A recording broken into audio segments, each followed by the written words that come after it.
Howdy. Hello, hello. Let me turn this light on. There we go. Oh, no. A little too much. There. No? I guess I should put my hair up. Or we'll just wait and see what the game looks like. Hey, Proseo. What the game looks like when it actually starts running. So we're gonna press the cross button to start. Hi, Ash. There we go. Acceptable.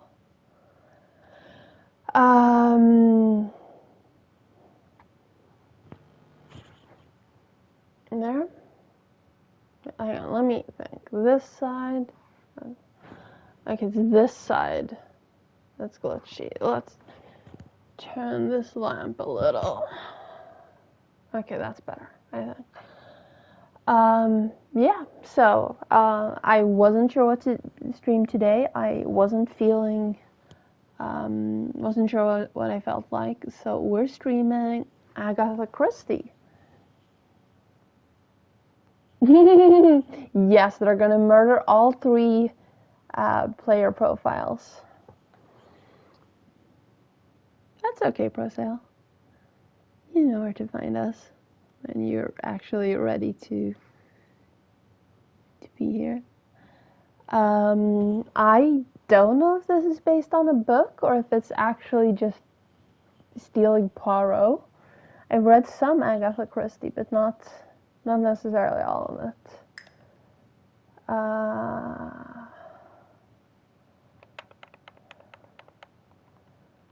Let's go with Alex Poirot.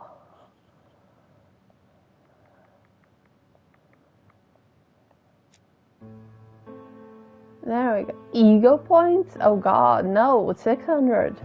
No, I need like 2,500. That's okay, Ash. I don't either. Bonuses. Reconstructions. Awards. Well, we'll see what that is in a bit. Options. Subtitles on. English. Let me know if the music needs lowering or anything else needs, fixing. Controls. I'll figure that out when we get there. Okay. Hi. I hope you had a good weekend. Oh, I didn't even read that tip. 1935, Poirot's apartment.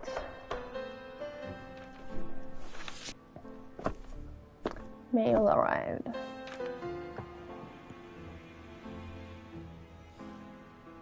Some post for you, Poirot. Mr. Hercule Poirot, you fancy yourself, don't you, at solving mysteries that are too difficult for our poor thick-head British police. Let us see, Mr. Clever Poirot, just how clever you can be. Perhaps you'll find this nut too hard to crack. Look out for Andover on the 21st of the month. Yours extra. A, B, C. Oh, it's some sort of joke. Maybe. But please remind me to inform Chief Inspector Japp.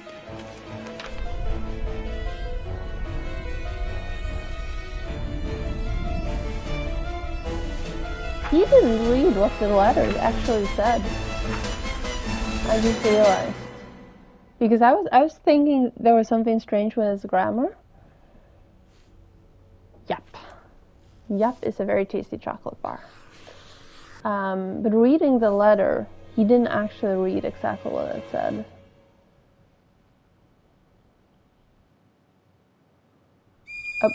Oh, okay, sorry. I'm playing this on a PS5. I forget that there are no load times. Did you ever eat a yap while you were here, Ash? I don't remember.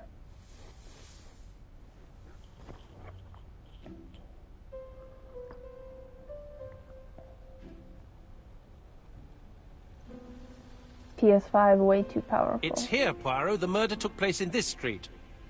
Grim place indeed. Tout à fait, Hastings. The streets of Andover are in a terrible state. Look, there's Chief Inspector Japp. He's talking with a policeman. Let us try not to get our shoes wet. Some objects in your inventory can be modified. See whether there's a hand icon. Go and meet Japp. Oh! I'm already moving, but thank you, game. Use the right stick to inspect. Because I can look at the street. I can look at this. Oh, okay. Okay. Oh, there's something. Well, you know, let's just actually go talk. Oh, hang on. I'm sorry. We have an important discovery. Hashtag cat. Meow. Is there a hashtag woof? Over here, it's Hastings and Poirot. You missed the 9 o'clock train? We took the 10:30. Luckily, the service is good to Andover. So, Chief Inspector, what do we have? The victim is called Alice Asher. She owned this tobacco shop. She was killed yesterday with a blow to the back of the head. At what time? Let me just check.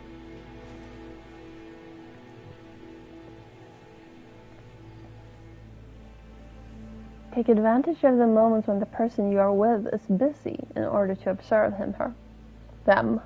Can't we just use them for this, even though they probably don't use them? Like, them is a good word.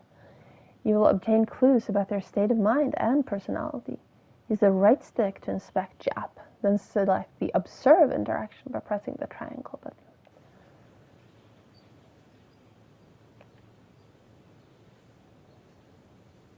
Find 3 clues that agree with Actual Poirot's remark.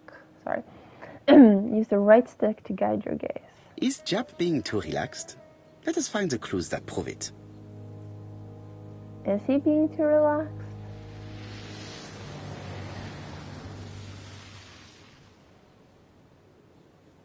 Well, it's vibrating here.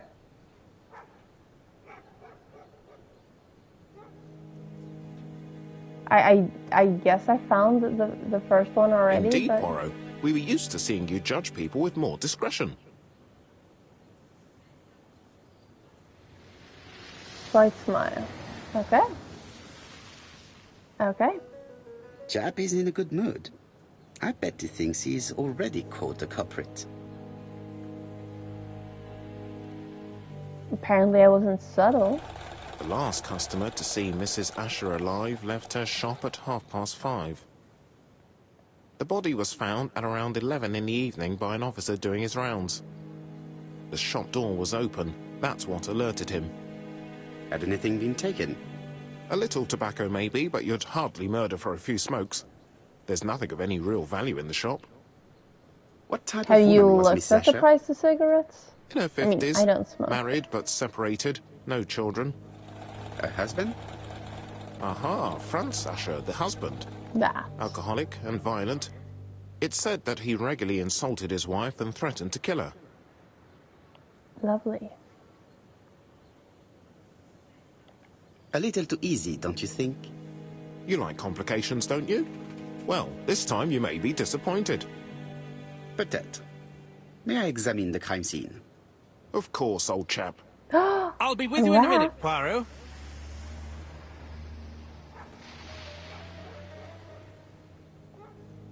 Press any directional button to open the investigation menu. Select brain, notebook, or objectives with the up and down arrows. Buttons. Okay. 1 clue available. Notebook. Okay.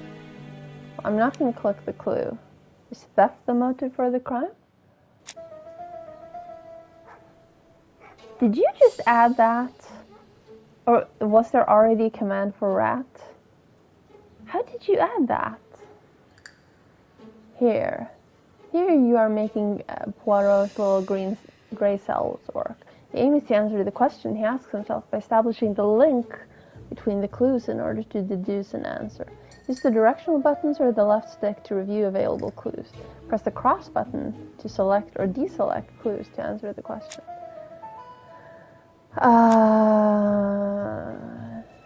No objects for sale. Of value for sale.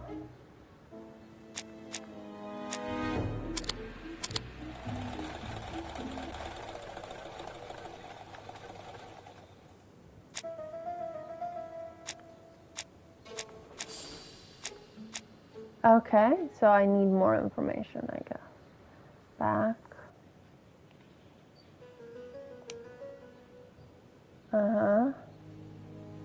Okay, fine, let's see this. Inspect the crime scene. Okay. I can look at you. Jap is in a good mood. I bet he thinks he's already caught the culprit. I'll be with you in a minute, Poirot.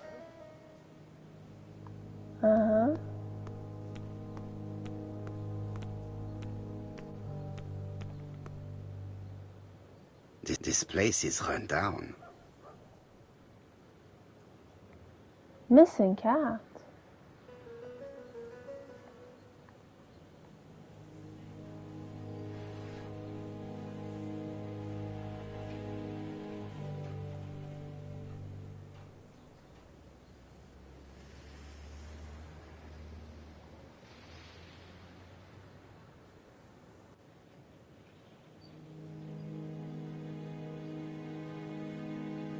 Okay, so we found a clue.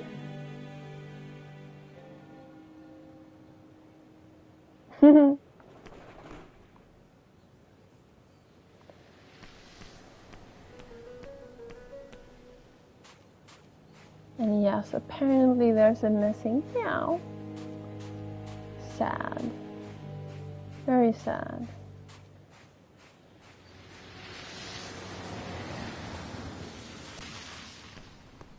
Oh, yes, I can investigate This fruit and vegetable shop has a front row seat. Therefore, an employee might have noticed something.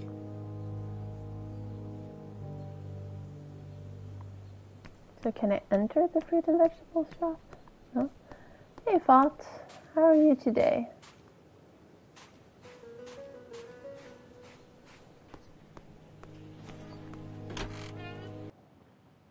Congratulations. This award is part of your collection, Cat's Eye. Thank you.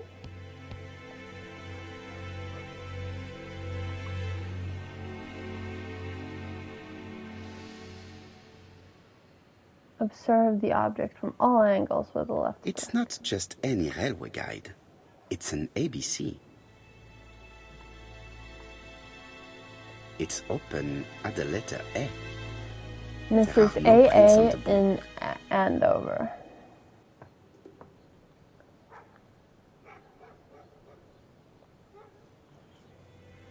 But what it's if not just any railway.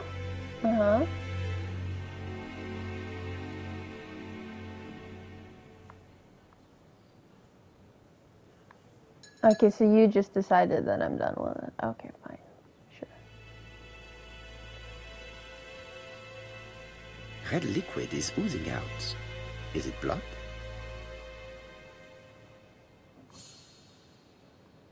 No. It's just some strawberries that are losing their juice. They probably come from the fruit and vegetable shop opposite. It's not opposite, my dear sir. It's literally next door. Very different thing. Okay, so I can't rotate the camera here. But there is something. Oh, all the counter is covered with fingerprints all on top of one another. Unfortunately, it will not be possible to use them.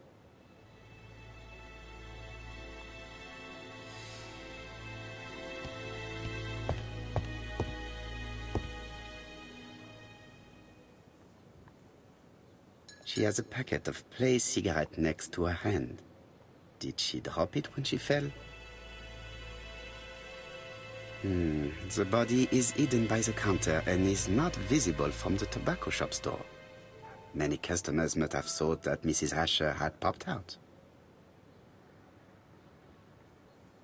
She just has one wound on the back of the head. There are no other wounds or signs of a struggle. Except for like 5 This poor things. woman's head is resting in a very even-shaped pool of blood. 5 things fallen down around her. Sure. I can't see any other mark on the floor.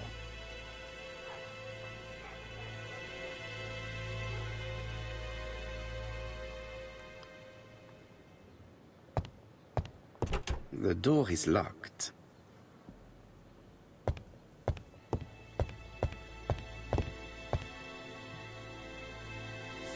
The place is unusually tidy for a crime scene.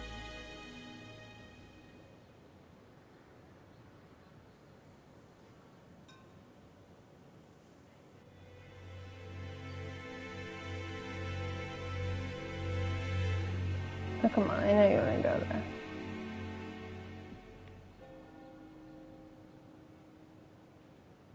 No sign of a struggle. Well-ordered shelves. Pictures Nothing and suggests magazines any sign of a fight. are in order.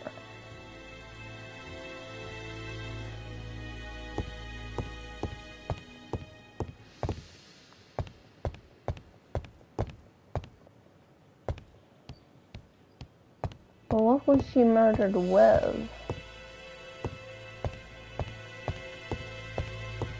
Okay, one clue available.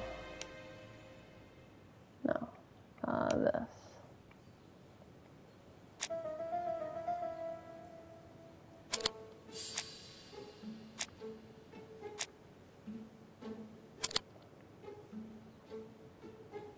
Yes.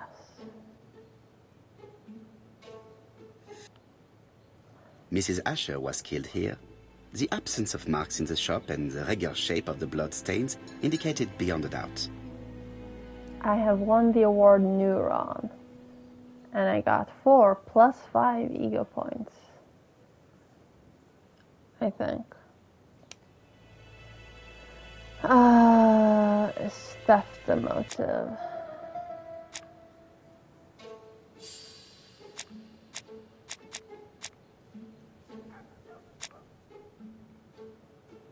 I still don't think we have enough for that.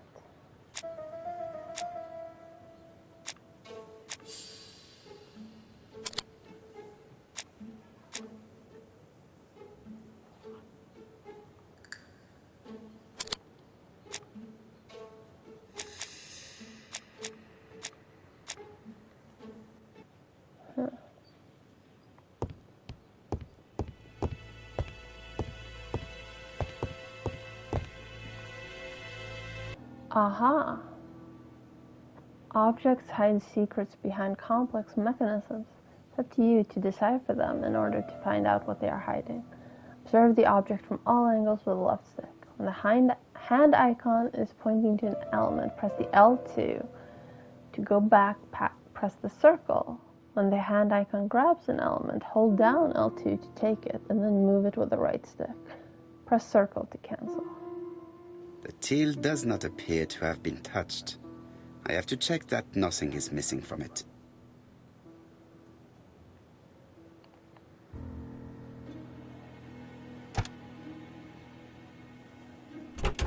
Something is preventing the drawer from opening. Oh no.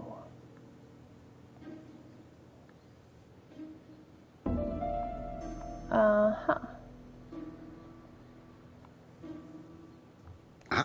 A mechanism has just made a fan click.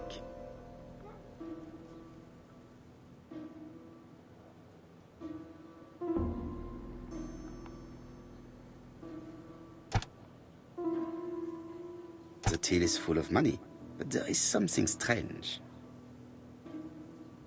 Something is hidden underneath. Something is hidden underneath. Yeah, uh-huh.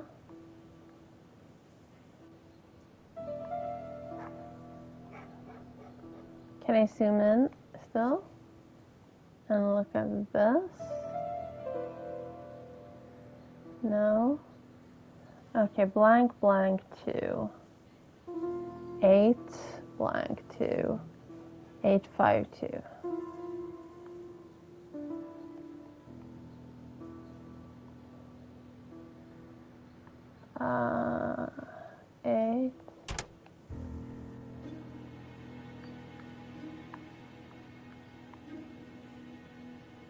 Number 8.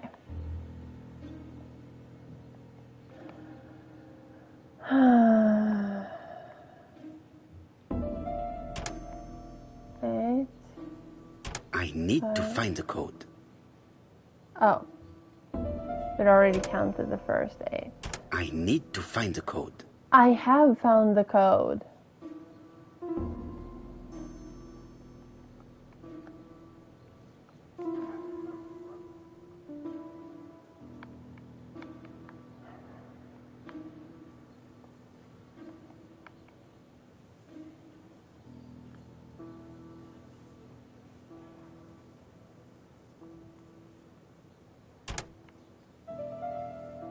I need to find the code.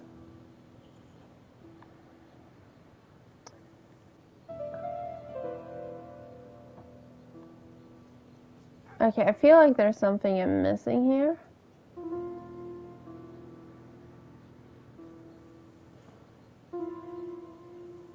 Why does this only go up to 18?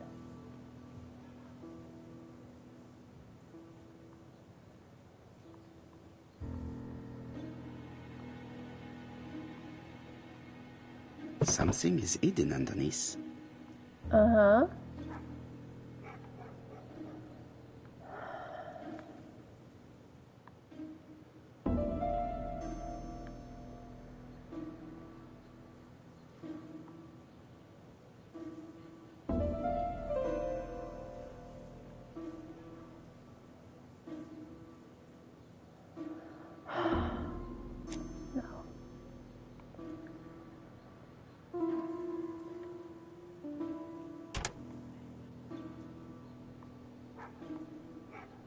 I need to find the code.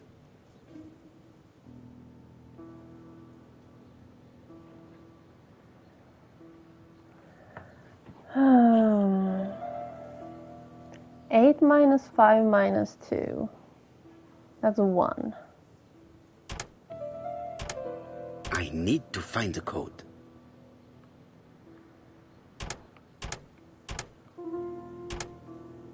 I need to find the code.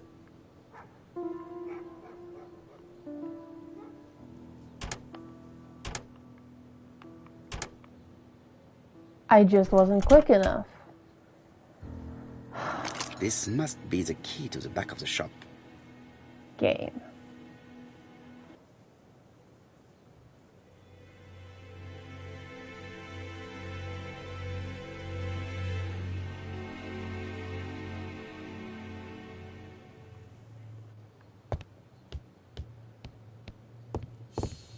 Okay, hang on. A clue available.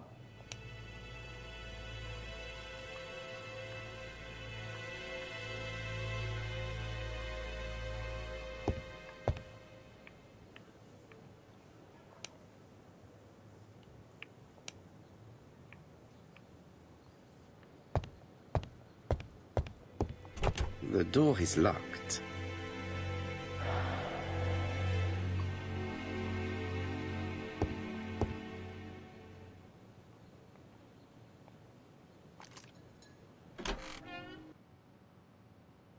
That was the same gray as the menu screen, and I was so sure it was about to crash. There's blood on her pillow? Or his pillow? Blood. Did Alice Asher suffer from nosebleeds?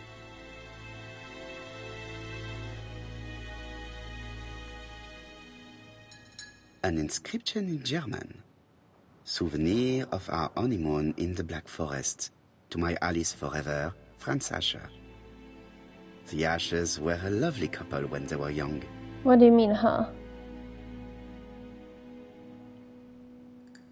I'm confused.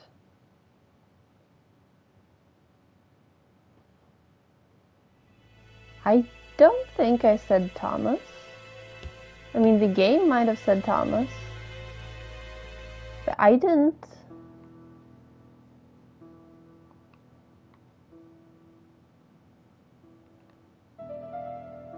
Such a pretty decoration should be at the center of the motif to respect the symmetry.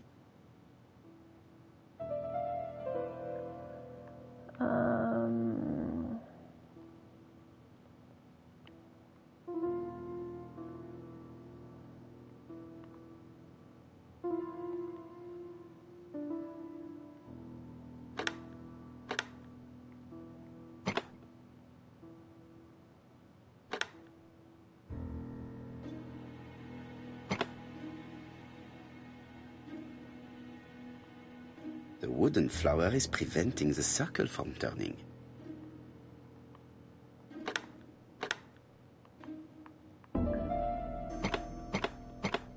Okay, I can't turn that one.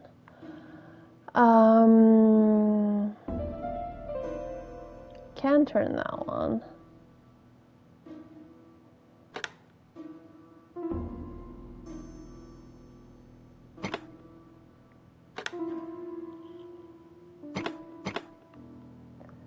The Okay, wooden fine. flower is No, preventing the circle from turning. I was trying to turn the flower. I was just a tiny bit off. There. And now you go. Oh.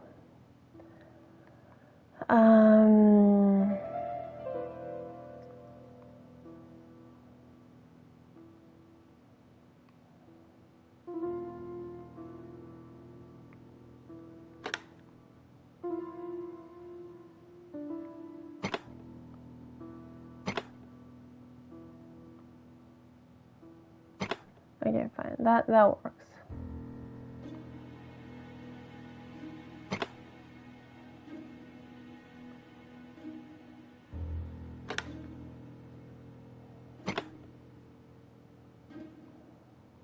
I think.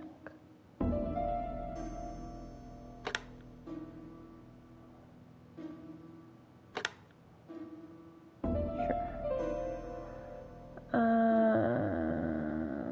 There.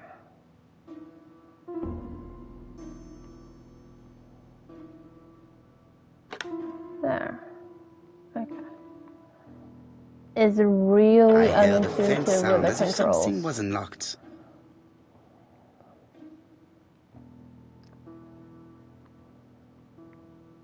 It is blocked. It is blocked. Okay. So something unlocked on another side of it.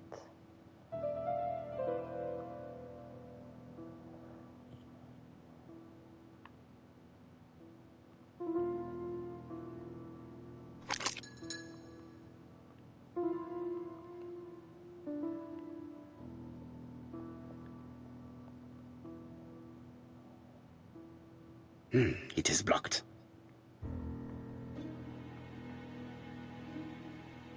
Okay, screw you. Okay, never mind. Don't screw you. It is blocked. It is blocked.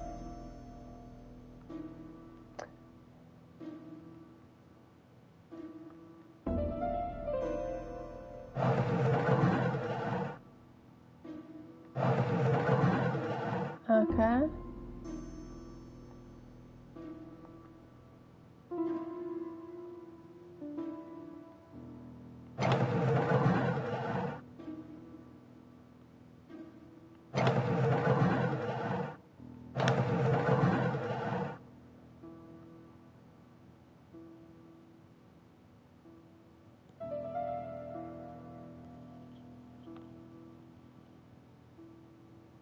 You go that way.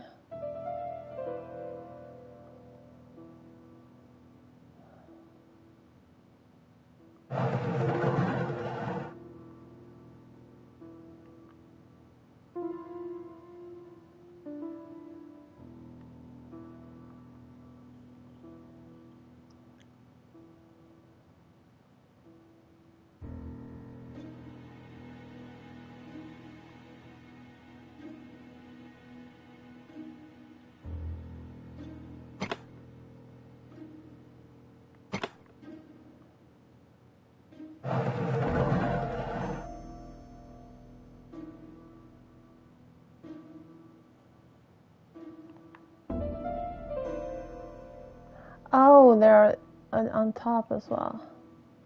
Okay. These drawings appear to be attached to the chest of drawers. They won't move.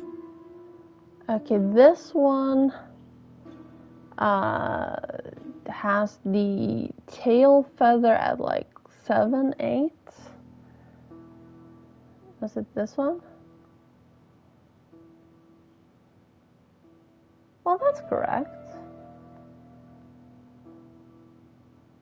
This one has the branch at 9.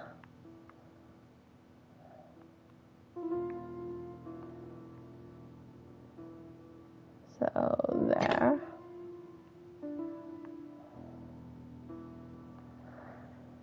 This one is looking at like 8, 9.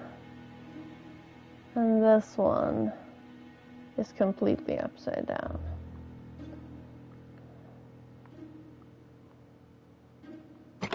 There. And completely upside down. Aha.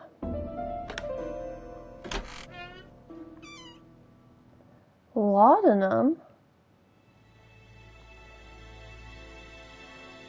Medicine.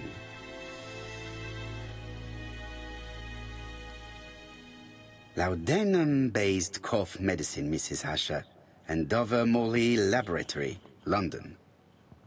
It's strange to find such an elaborate medicine from a leading London laboratory in the home of such a modest woman. Leading London laboratory.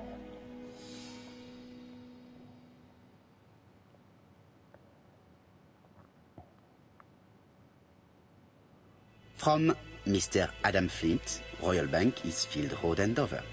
To Mrs. Alice Asher, 5 Bishops Road, Andover. Dear Mrs. Asher, further to your request of 12 February 1935, I have informed my superiors of your wish to apply for a loan to acquire the lease of the shop you rent from Mr. Fairfax. Despite the seriousness of your case, I regret to inform you that your request has been denied. The amount of your personal contribution, £11, is not high enough and represents too small a part of the final transaction. I remain at your disposal for any questions. Adam Flint.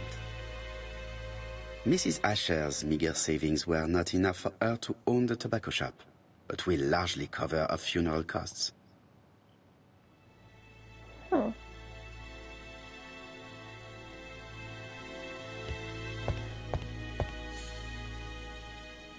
What a strange box. It looks like you have to slide the slats of wood to open it.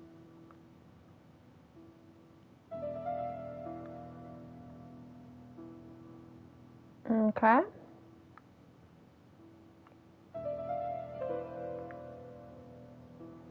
Well, this one moves. Right?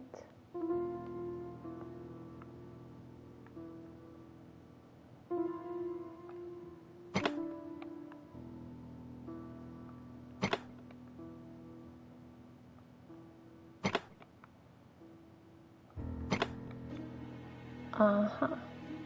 This button appears to activate a mechanism.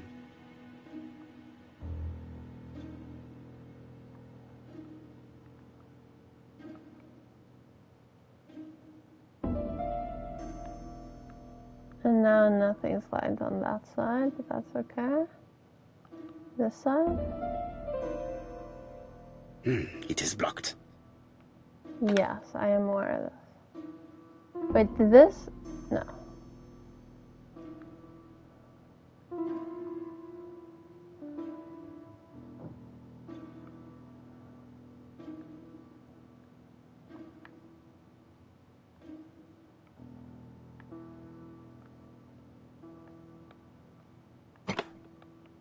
Uh-huh.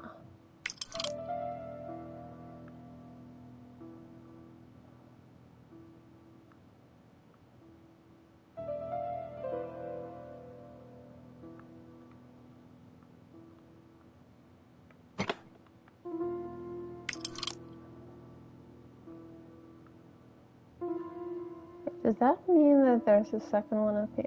It looks like some of these are connected. That should do it.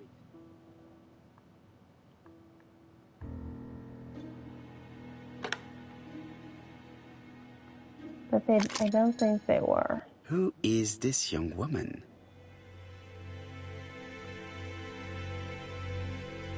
To my dear Aunt Alice, Mary Drower.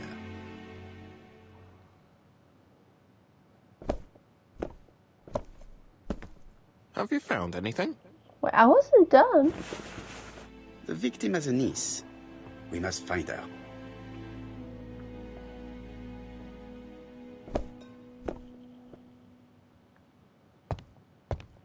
I've finished with this subject. Oh, you have you? Well, I have not.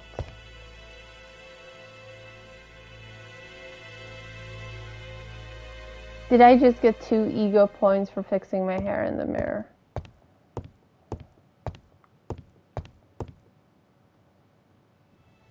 This interior is very simple.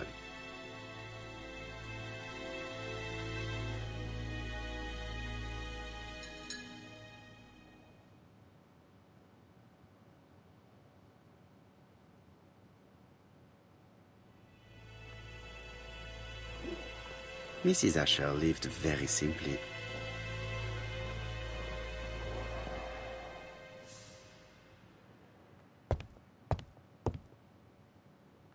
And I got no ego points for that. Gotcha. Who is the man in the photograph? Oh, he doesn't exist. This box. No.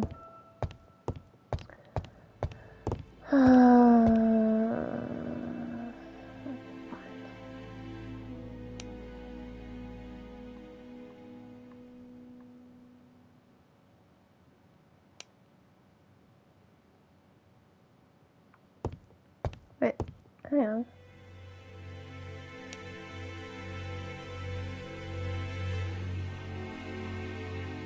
Why is it acting like I have multiple objectives? It was green. I don't have multiple objectives.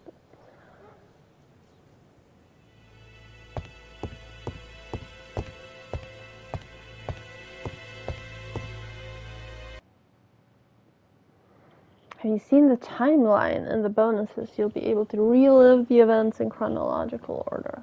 Why, thank you. I'll be with you in a minute, Poirot. Mm-hmm.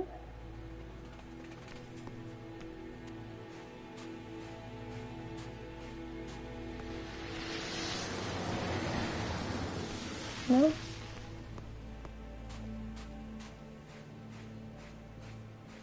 Does that mean that I missed something? Dash! A puddle! How clumsy. Oops.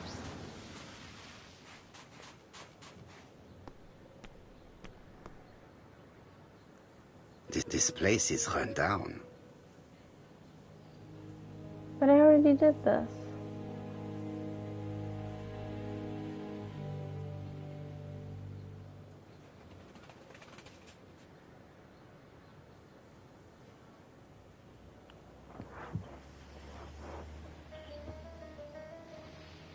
This is a really cutthroat neighborhood.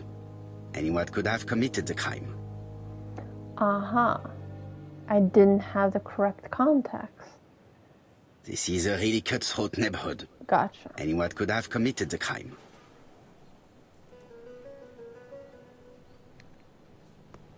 So now that I did have the correct context, it's actually probably going to be solved, maybe. Potentially. Okay, don't walk in that puddle. Does that mean I need to reinvestigate this? This fruit and vegetable shop has a front row seat. Therefore, an employee might have noticed something. This fruit and vegetable shop.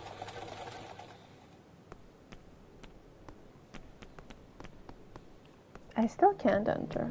And I can't walk that way.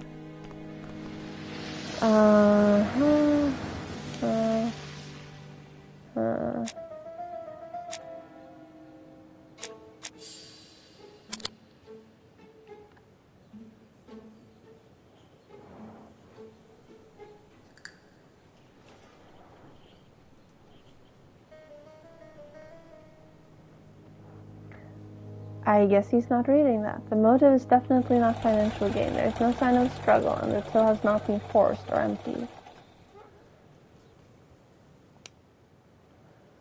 How do we explain the presence of the guide? Well, we're still missing 2 clues.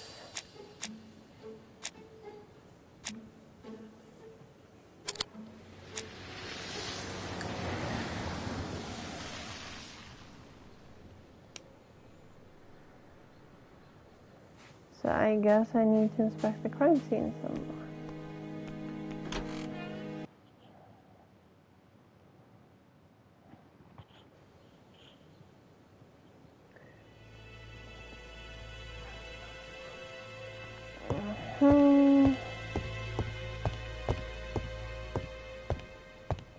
I don't want to leave. Nothing suggests any sign of a fight. This one's done.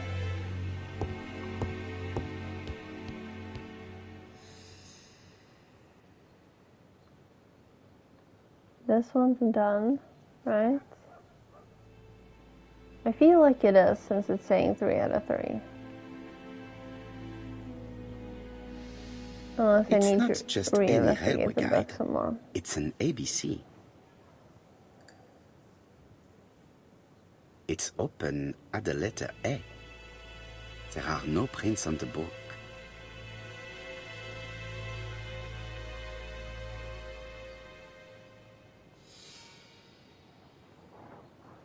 Red liquid is oozing out.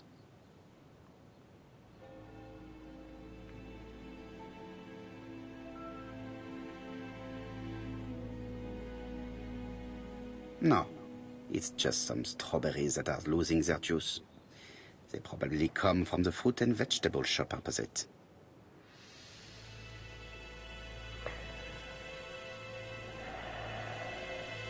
Okay, I guess we're done with this one.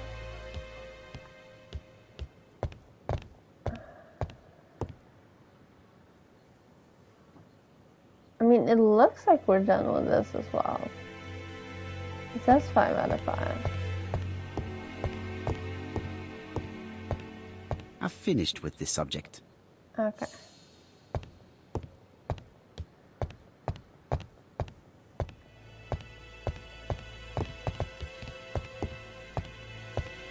And I can't walk further that way.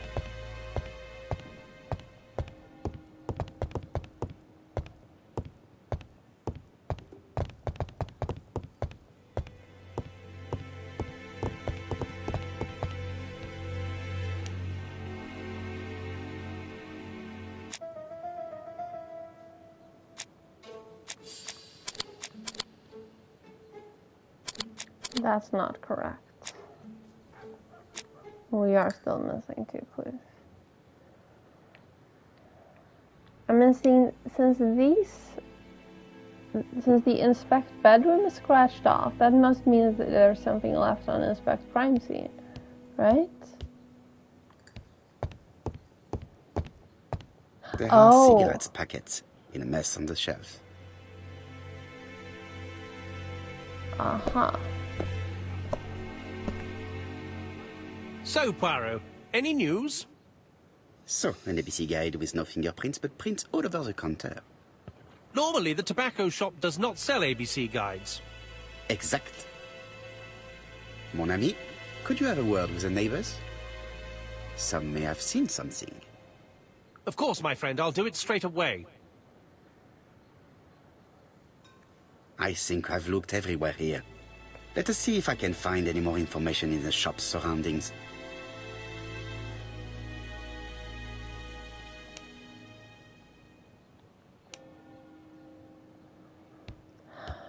Is it gonna tell me that it's a rough neighborhood again?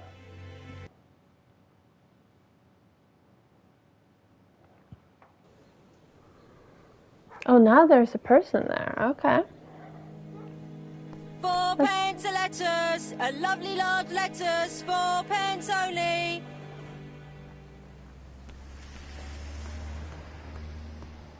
Let's see if this is still done or if it's... Strawberries, 6 pence a pound. This is a really cutthroat neighborhood. Okay, good. Anyone could have committed the crime.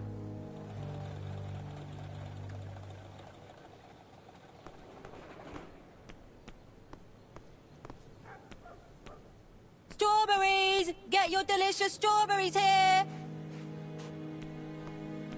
A bottle of poor quality vinegar. The smell could awaken the dead.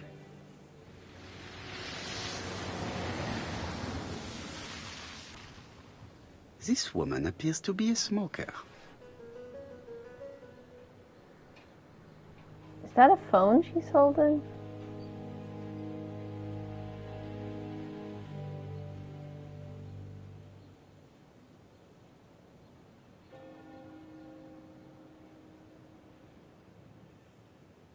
She's a big smoker. She must have been a customer at the tobacco shop.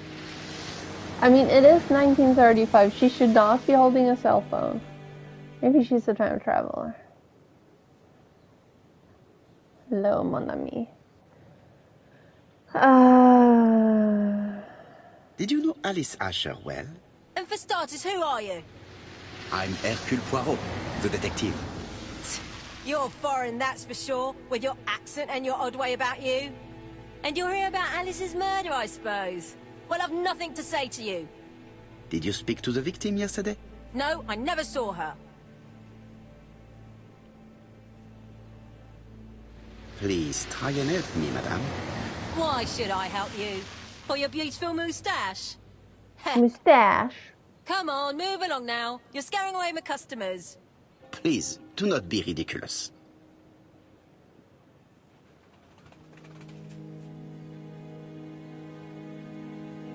I know that Alice Asher bought strawberries from you yesterday. Well, you know more than I do, then. Run along now. I have work to do.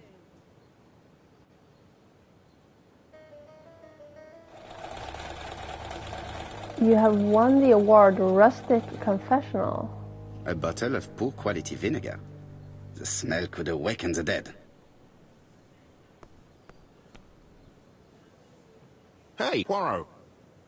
Is the greengrocer causing trouble? I'll sort her out. No, please, leave her, Chief Inspector. I'll get her to talk later. I found the victim's niece. She's waiting for you in the back of the shop. Thank you, mon ami. I'll question her.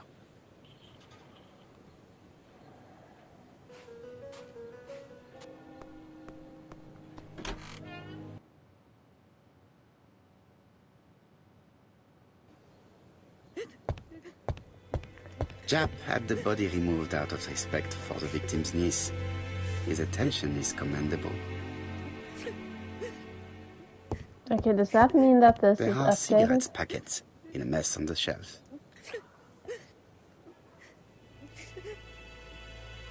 Well, that one I do know. Time range when she was killed. The body was found. There we go. Yes, absolutely, Strawberry Lady. Can we reduce the time range?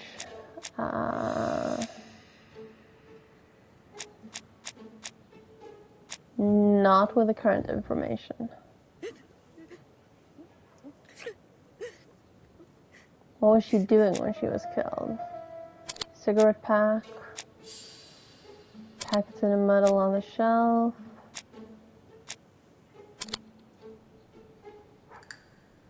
No.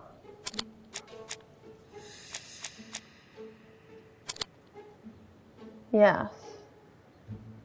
Someone bonked her on the head. It is, but I'm a little frustrated with the game. Pretended to be a customer. He hit the shopkeeper from behind as she turned around to serve him.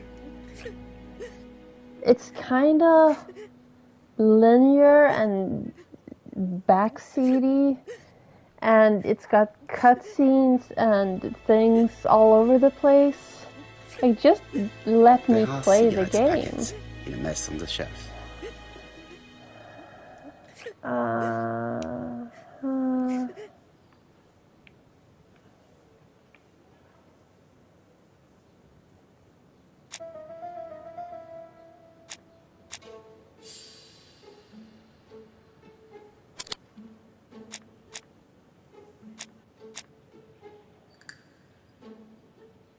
Yeah.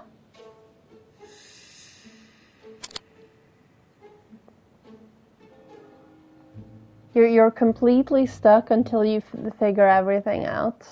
The murderer deliberately left behind You this go back ABC and as forth. a signature. The I mean, absence of maybe it fingerprints gets better. And the fact that it is open at letter A for Andover leaves little doubt. 5 ego points.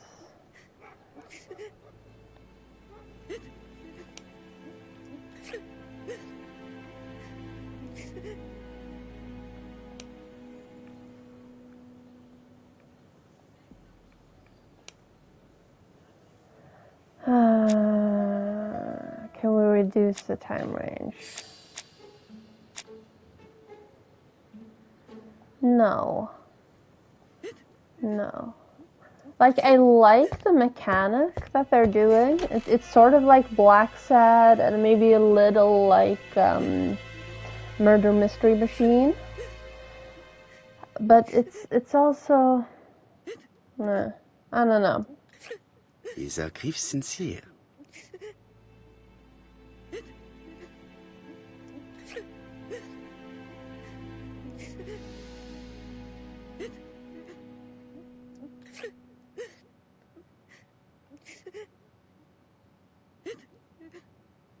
She appears to be very upset.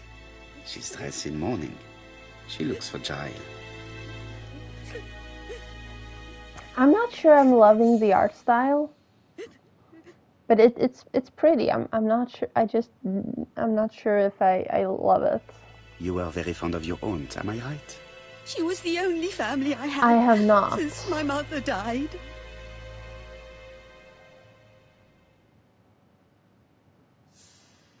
Your aunt did not have any children, is that correct?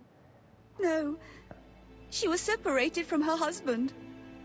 What do you think about Franz Asher, your aunt's husband? He never left her alone. Poor aunt.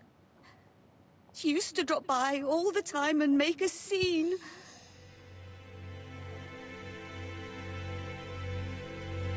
Was your aunt afraid of her husband? He shouted a lot, but she wasn't afraid of him. Why, he used to slink away when she turned on him. He was afraid of her, if you like. But there's a new Sherlock Holmes game coming. Microids has a whole bunch of Sherlock Holmes and this, but they didn't do the old Sherlock Holmes series. There's just a lot. Did your aunt enjoy good health? She had a bad throat, but she was well cared for by a doctor in London. The laudanum. Does Franz Asher work? All he's done for years is drink and gamble, but he used to be a very good cabinet maker. What does he live on? My aunt used to give him 5 shillings a week. But I sent you a link to one that was releasing soon, right, Ash? On Discord. One that I thought looked interesting, but I think that was not the same studio that the new one is from. I think there's like 3 different sessions of Sherlock games now. Why did she support such a goods for nothing? He was her husband. She couldn't leave him with nothing. It was only a few weeks ago. You have been of great assistance, mademoiselle. When I was looking at Murder Mystery Machine, just around when it released. Please take this young lady home. My pleasure. Well, this Franz Asher does not seem to be quite so dangerous as Jab says. And since Alice Asher gave him money regularly, it was not in his interest to kill her. Well, this is me trying to remind you and trying to get you to go look at Discord. Not just saying that you should remember it.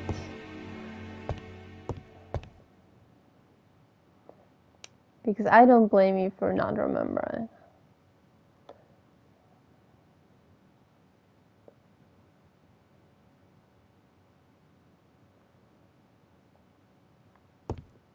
No,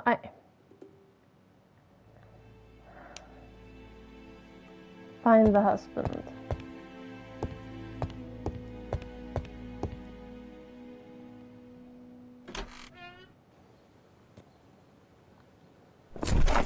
Oh, I think he found me.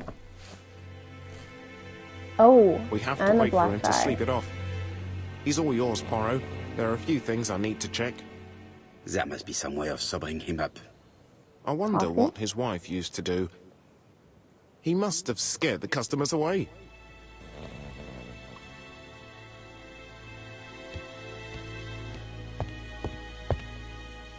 He's not in any condition to be questioned.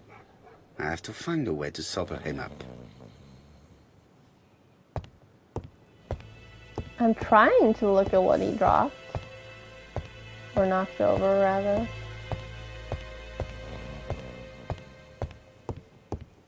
There we go.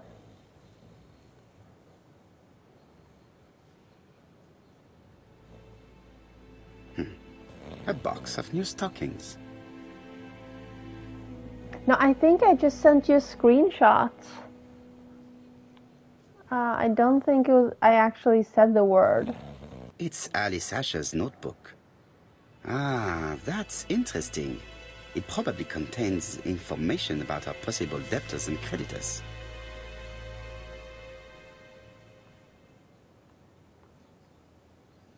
Bodley. The fruit seller has debts too. She will probably be more cooperative thanks to this piece of information. Mary Drower was telling the truth.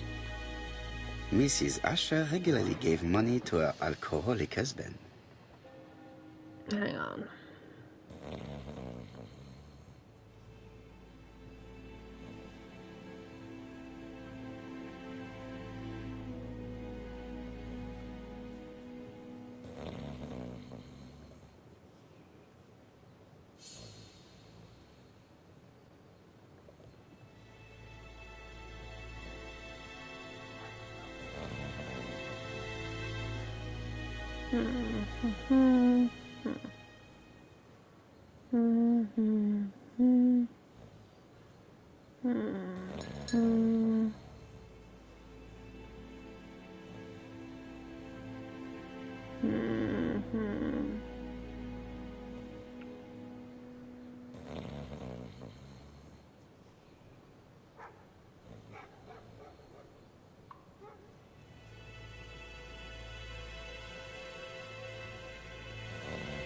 Wait, when did I play,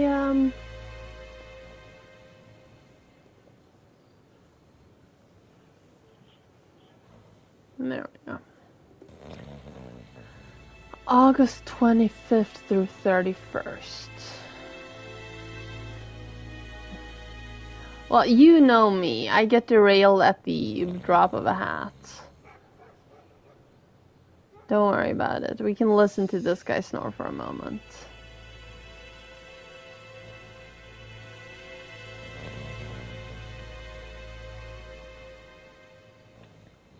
I'm sure it's fine. Oh no, it was a Hitchcock game. Ash, I found it. It wasn't Sherlock, it was Hitchcock. This game is by a studio called Artifact Studio.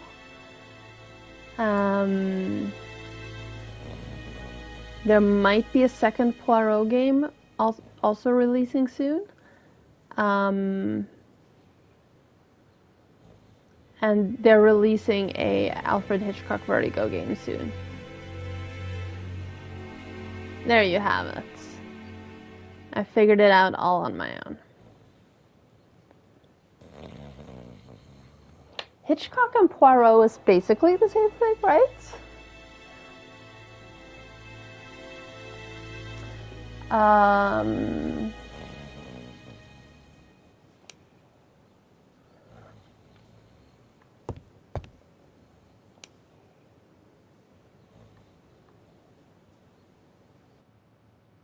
Uh-oh.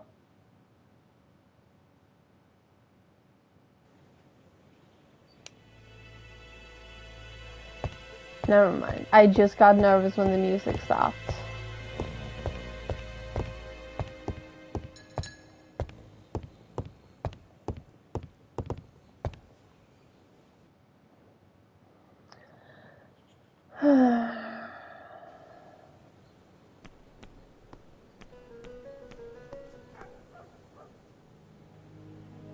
Hi again.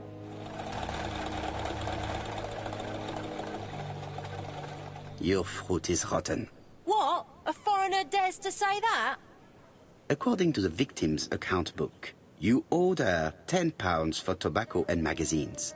That's a lie. She owed me £1. I swear. Now, please be so kind as to explain this. Look at my account book. Alice owed me £11 for fruit and vegetables. I may have had a slate at her shop, but she had one at mine. She owed me £1. And that reminds me I have to get it back from her niece. That is quite enough. Your account book has saved you. But I might ask Chief Inspector Japp to throw you in the cells for 1 or 2 nights while he checks your entries. Oh, You that's want to go to abuse prison. of police power. Prison? Now that's not fair. I haven't done nothing. In that case, I am counting on your full collaboration. Yes, sir. Of course, sir. Listen, I didn't kill Alice, I swear. But it's true that I did go to the shop yesterday. At what time? 6 o'clock.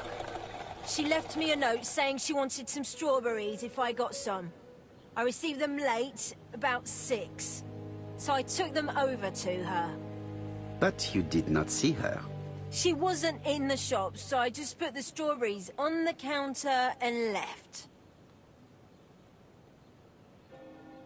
Did you see anything unusual in the shop?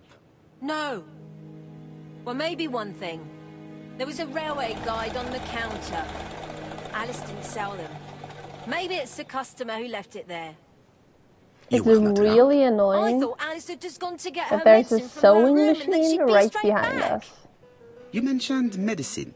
Something for her cough. She used to take it a lot. Who do you think killed her? France. Her scoundrel of a husband. He was always after her for something. Well, he's a foreigner. Sorry, sir. What I mean is he's German. That's even worse. Did you see Franz Asher enter the tobacco shop late yesterday afternoon? Well, no. But at that time of the day, the streets are packed, and I have better things to do than watch her shop.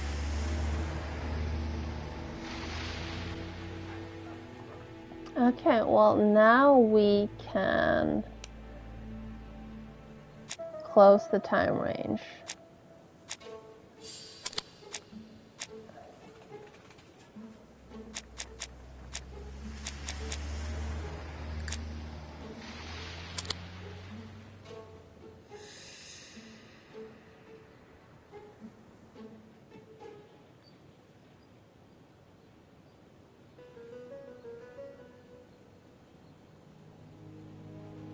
Yeah.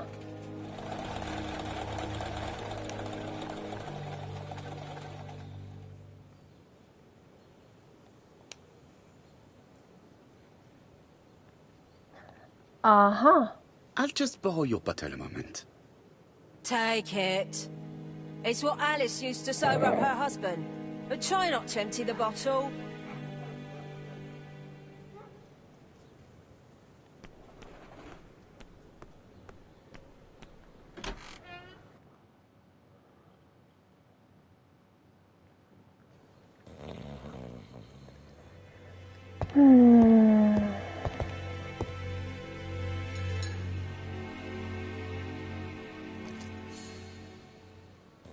This screen, right here, that's the same color as the PlayStation menu. So I keep thinking it's about to Mes crash. amis, I can say without a doubt that poor Mrs. Asher was killed between 5:30 and 6. Killed when the street was packed with people. That's rather bold. I've been talking to the neighbours, and No one's seen anything? Or rather, it's anything and everything. Am I wrong? no. Yeah. We must grill this villain Asher before he falls asleep again.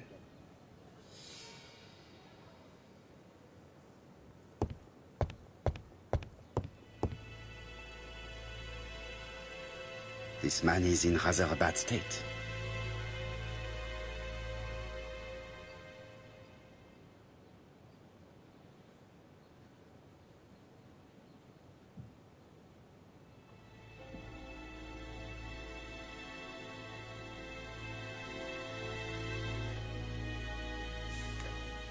What song is that? This man has been Oh, it's a fighting Pop and he Roach smells song. of alcohol.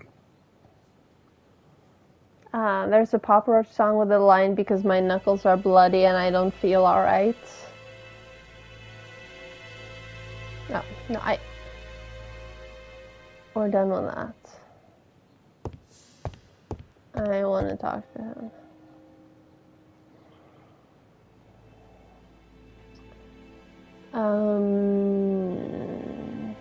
Care for a cigarette, monsieur? What's that? Scented cigarettes? No, thanks. Bien. Yes. I was trying to be friendly, but you are quite right. Let us get down to business. You threatened to kill your wife, and now she's dead. You do So want what? pizza. You shouldn't take things so seriously, sir. Nothing but empty Yes. threats. We didn't get on all that badly. You So, want the pizza, if burger, things were going so taco. well with your wife, why Like did you not live a with her? pizza with tacos and She was burgers the one on that each left. slice. Nothing to do with me, No, sir. not sushi on the pizza. No, that is not okay. You can't have treated her very well for her to run away. No, sir, no. I wouldn't say I'd ever laid a finger on her, but it was only normal. She was my wife. Are you often involved in fights? I don't know what you mean. I actually can't remember the last time I had sushi. Asha, look me in the eye and tell me that you were in a fight. I'm looking. No, I wasn't in a fight. You are right. Looking at the state of you, you did not defend yourself. So someone gave you a good beating.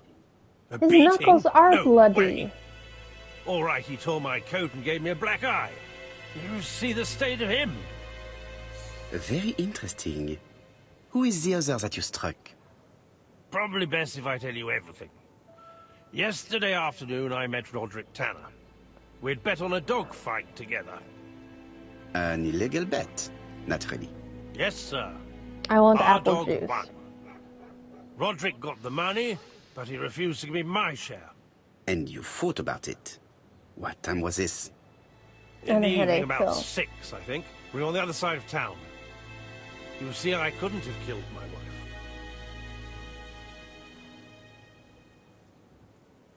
Did we just say that he Asher's killed alibi appears what to be time confirmed. he died? She All died the same, in front I'm of going him. to call and check that he did have a fight with this Tanner on the afternoon of the murder. You can never trust this sort of chap. One thing is certain, Asher was a ruffian who used to beat his wife. I But do he's want a not burger. very educated. I It don't certainly want was not pizza. him who wrote the letter signed ABC. I Let's maybe resume, want Hastings. We know the murderer pretended to be a customer. He did not kill her for money, that appears to be certain. I agree with you on that point. And the murderer left an ABC guide as a signature. Therefore, it's likely he wrote the letter. Indeed, but that doesn't explain why and how he did it. You are quite right. Why he did it is a mystery. But as for how he did it, we do know enough to try and reconstruct the events.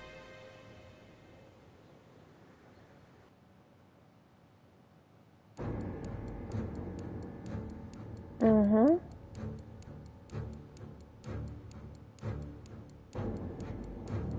The killer enters the shop.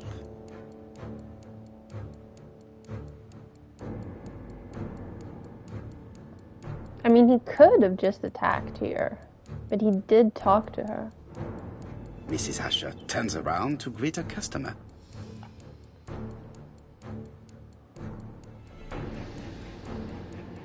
The murderer asks her for some tobacco. She turns her back to him. He seizes the opportunity to strike her.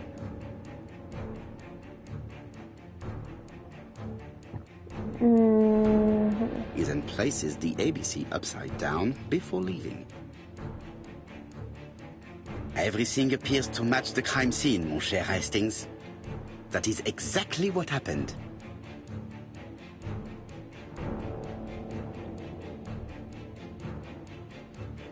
Success.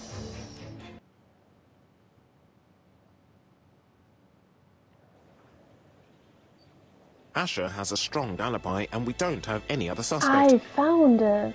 But what was the point of this crime? She had no debts. She gave Franz Asher money regularly. did have She debts. wasn't owed money. Nobody stood to gain anything.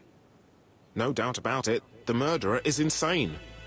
No. And I fear that we had not heard the last of him. I hope you're wrong for once. Bien, let's go back to London. If we hurry, we should catch the 7:02 train. Are you coming? No, unfortunately, I have to talk with Andover police. See you soon, then. Are you coming, Hastings? Let's go home. There's nothing for us here.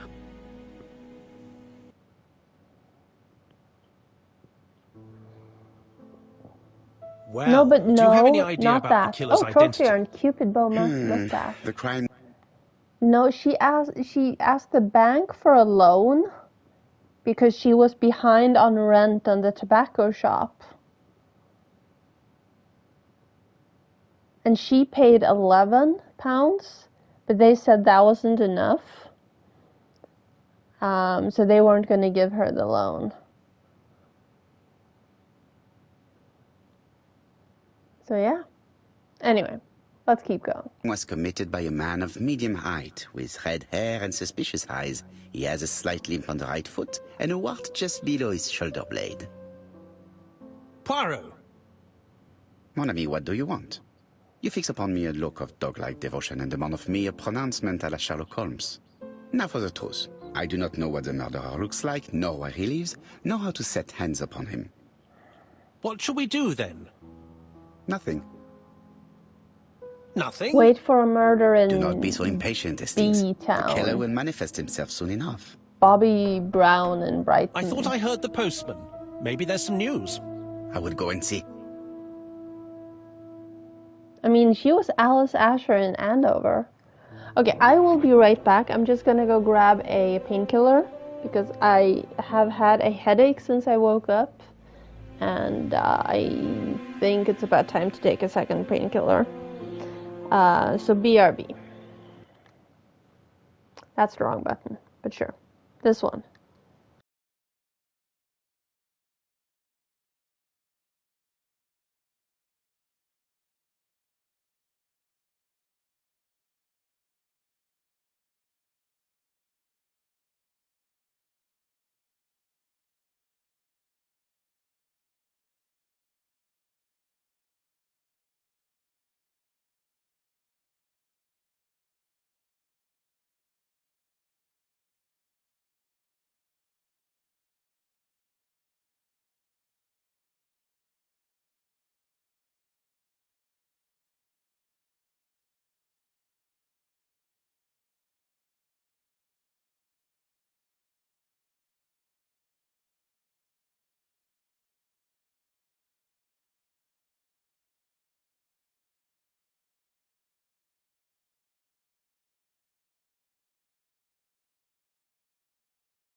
Battery Bourgeois in Brighton.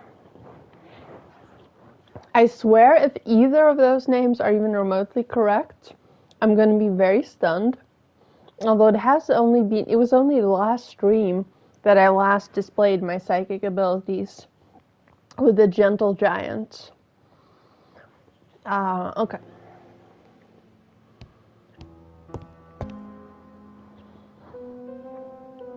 Daily Flicker, June the 22nd, 1935. Battle over control of bank system. What will the government do for money? Andover, murder of a tobacconist. Oh, Trophy Urn newspaper. Oh, hang on. I'm sure this is going to be something dumb. Ah, some cool hair. It is not the right time. No?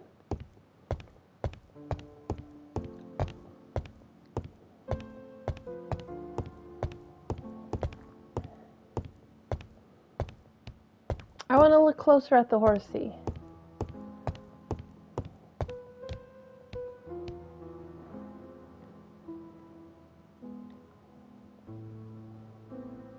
It is. Andover, Hampshire, population 31,200 inhabitants. A little less now.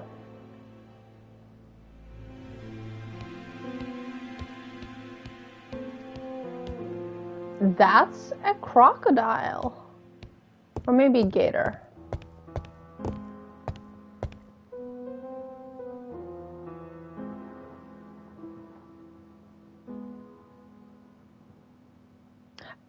I wonder if there's a trophy for fixing your mustache in every mirror in the game. Uh-oh. Dear Mr. Poirot, well, what do you think? I believe that I won this round. The Andover affair went like clockwork, don't you feel? But the fun has only just started. I would like to draw your attention to Bexhill-on-Sea on the 25th of this month. We're having a crazy time. Best wishes, ABC. So no one gets a point. The next crime for will be in Bexhill. Bexhill. We must warn Jap to Scotland Yard. Did the letter indicate anything that might help the police? To be honest, I 25th? think we can already guess something about the next victim. But I need to think about it a little more.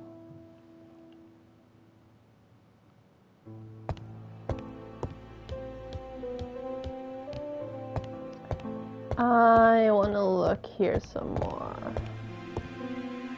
No?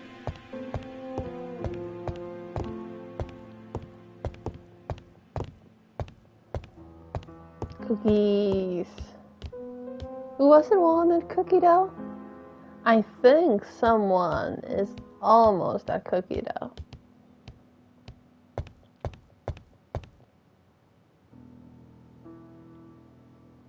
Thinking. Okay.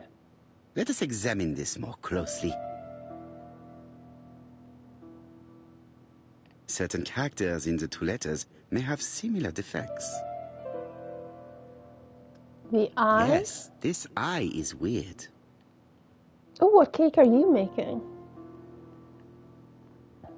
Yes, the A appears to be quite unusual. No, actually, Thought said that he wanted cookie dough. Yes, the A appears to be quite unusual.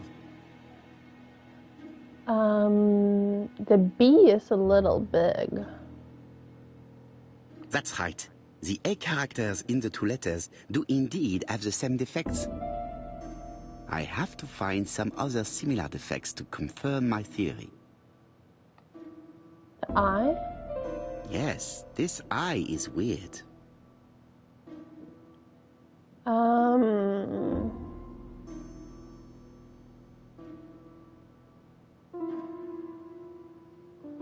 The E in deer? Let us examine the characters in this word. I don't see anything in particular. Let us look at another word. The W. The W is not printed properly. Of course, the W characters in the two letters do indeed have the same defects. I have to find some other similar defects to confirm my theory. Oh, okay. Yes, this I is weird. Yes, the I characters in the two letters do indeed have the same defects. My theory was right. These two letters were written with the same typewriter. Both letters were written on the same typewriter and show the same characteristics. You surprise me, Poirot. You usually ignore material proof. But there is nothing usual about this case, Hastings. Nothing must be overlooked. Let us now try and get our brain cells to work.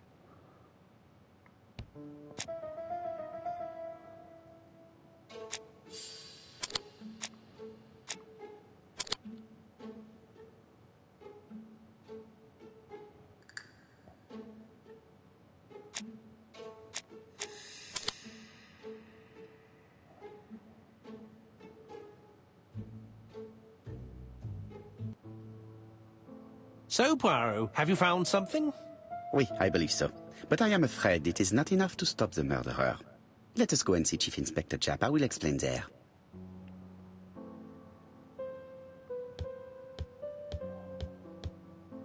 No doubt about it. Hastings is going bored. It may be time to go to Scotland Yard.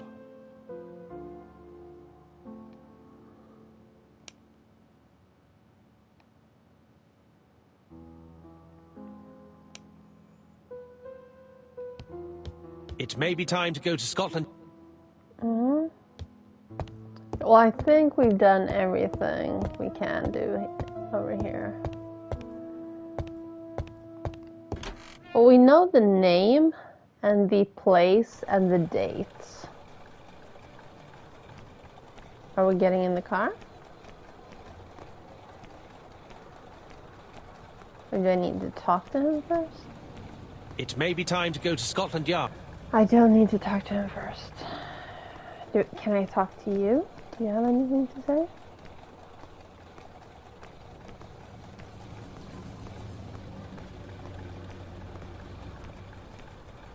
I hope this game isn't gonna frustrate me as much as To Scotland Yard, please. Detroit Become Human, where the thing doesn't trigger unless I'm like at the exact correct pixel.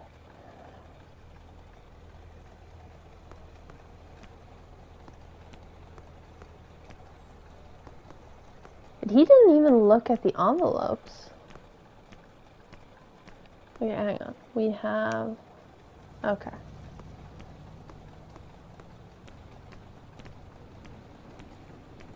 Good.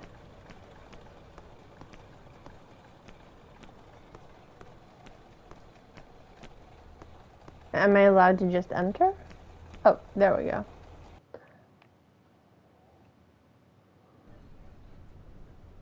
Like all hunters, Hastings has always been fascinated by weapons.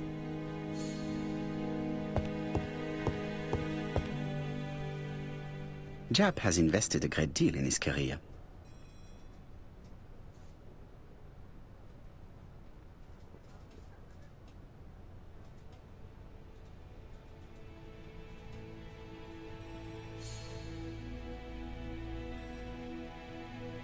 Japp is an investigator greatly respected by his peers.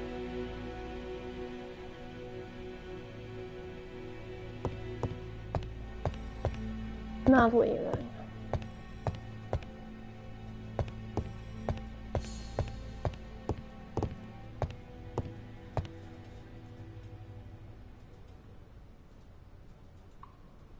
Alice Asher was murdered in Andover, the ABC killer's first murder.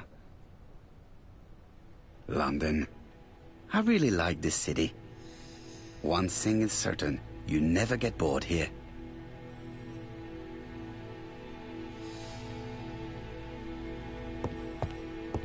Okay, fine. May I speak? Okay, fine. Let's investigate him first. Japp appears to be snowed under.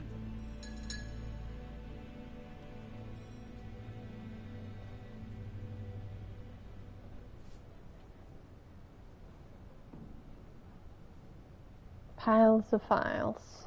Japp appears to already be overloaded with work. My news is not going to improve matters. Bonjour, Chief Inspector. I am afraid we have some bad news. I have just received another letter signed ABC. The next crime will be on the 25th in Bexhill-on-Sea. Are you completely sure it's from the same person? I have compared the two letters. There is no doubt about it. I suppose you think he's going to carry out his threats. I fear so. Good God, Poirot. Bexhill is very busy at this time of year, and we have no idea who the next victim will be. I have actually read and watched a lot of British shows that take place in Brighton. Shows and books, I should say.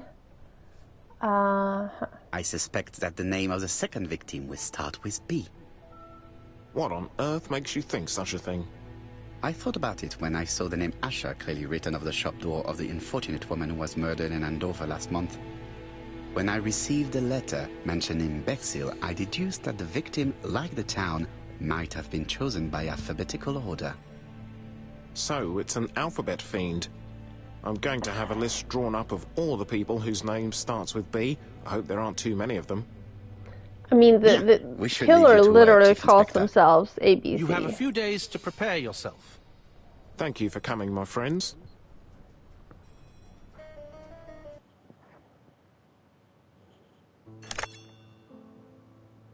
Poirot? Chief Inspector Japp, your call does not bode well. Indeed, we have just found the body of a young woman on the beach in Bexhill. An ABC was The placed on the beach? body. We'll be there as soon as possible. Brighton Beach. But the one in Brighton. No, in Bexhill. Not Brighton Beach in New York is where the Russian mob is. I've never been there. But I've seen movies about it. It looks pretty. Bexhill is a delightful town. Bexhill It on would be nice beach. to come back and visit. I do not entirely agree. Walking at the beach damages my shoes, and it hurts my knee. So the years have not spared you, my poor friend. baby. It's the same for all of us. That is Take your exactly what I fucking said shoes to off, myself when then. I saw you back from your travels. Poirot. Do not be offended, Hastings. I can see Japp waiting for us. And from his face, I would say that things are not looking good.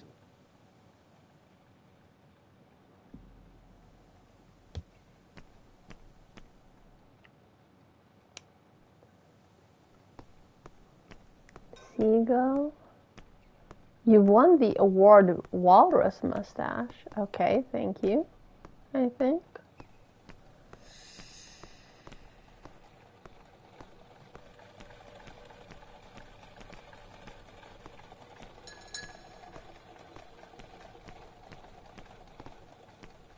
I'm sure there's at least one trophy I'll miss each chapter, but you know what? That's okay.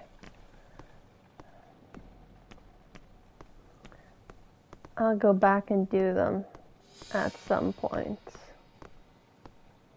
Restaurant. Newsagent.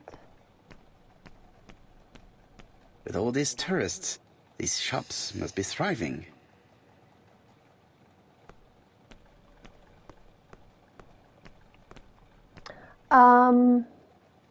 Maybe.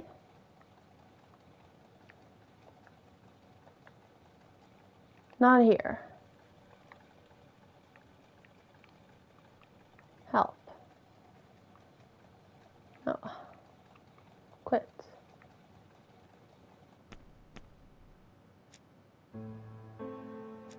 Bonuses.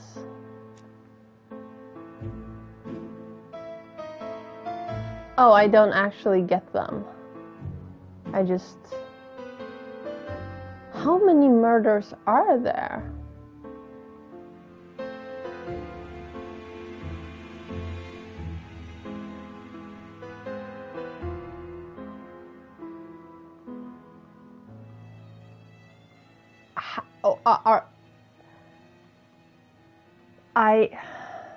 Okay, hang on. 1, 2, 3, 4, 5, 6, 7, 8, 11, 12, 13, 14, 15, 16, 17, 18, 19, 20, 21, 25, 26, 27, 28, 30, I think I'm at 40. Yeah.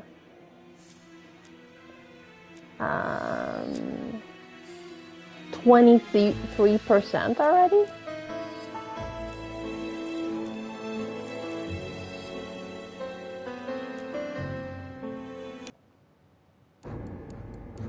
Oh. I didn't mean to actually do that.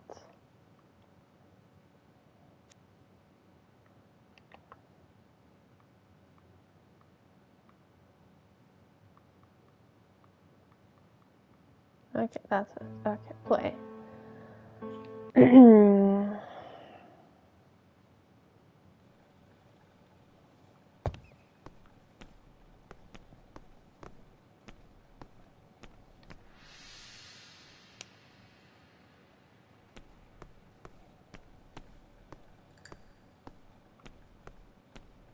Okay, fine. Let's go down.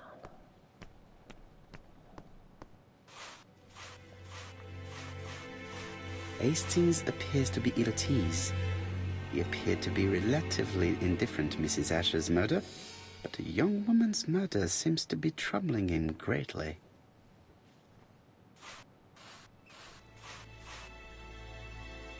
How do you do, gentlemen? Chief Inspector? I fear your admirer has struck again, Poirot. We haven't yet identified the victim, but it's a young woman, 20 to 25 years old.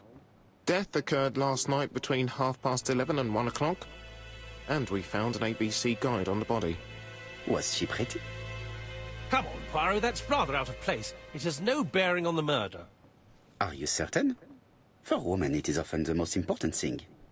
It often decides their destiny.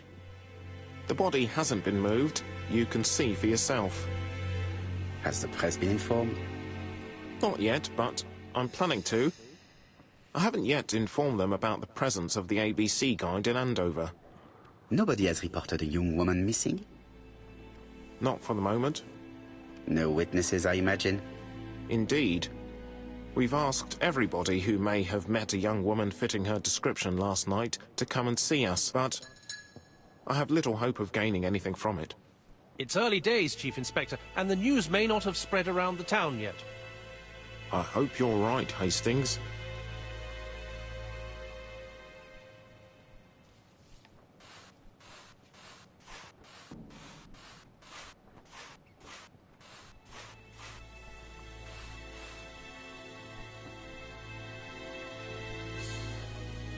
A braided seat belt. It may have belonged to the victim. This key is too small to be one for a house. Without a doubt, it is for a padlock. These marks have been left by a rope or a braided cloth.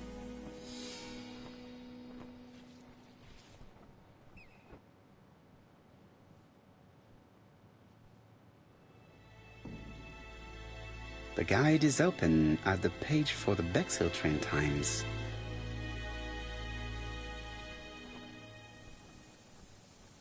The young woman wasn't wearing shoes or a coat and was not carrying a bag. That's strange. No, it's not. There are... Either the murderer stole her belongings or she put them somewhere safe.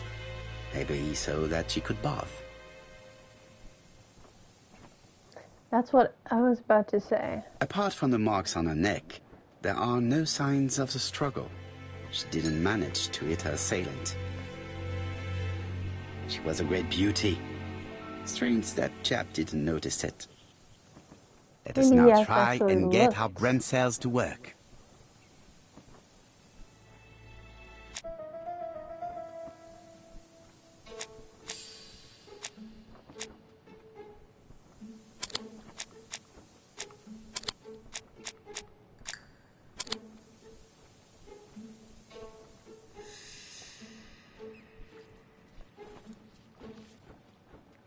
The poor child must have been strangled with his braided belt.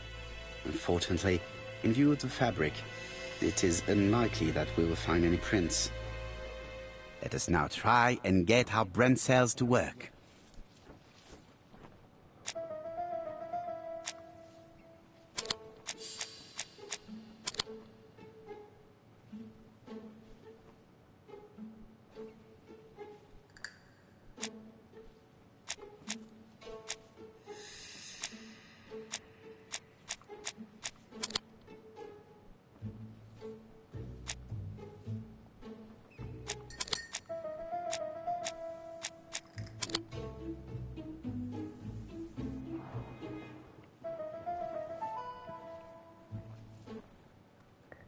The medical officer should confirm that the victim was strangled with her own belt. That's what I thought. She shows the usual signs of strangulation. With a little luck, we'll find prints this time. You are too optimistic, Hastings. Our killer is far too meticulous for that.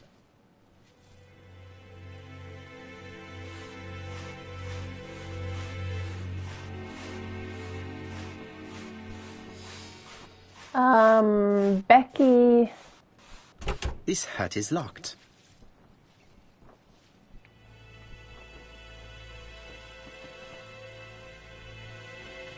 The key does not fit the lock. Okay, it's a 6.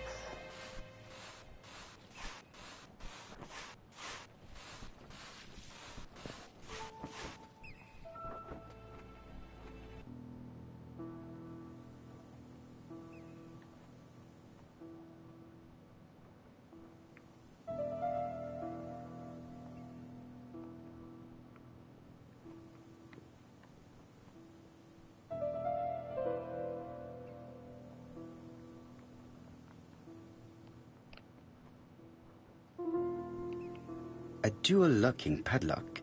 I need to find the code and then insert a key. Rude.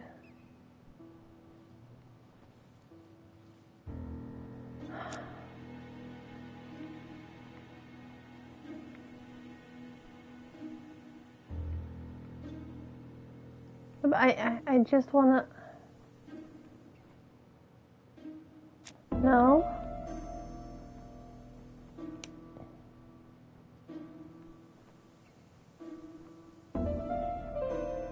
Betty Barnard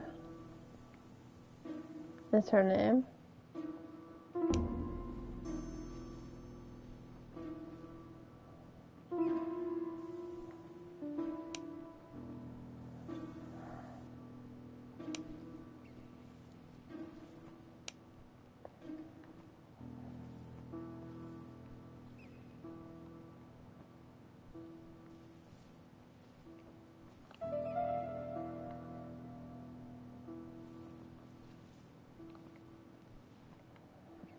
Okay, if I do,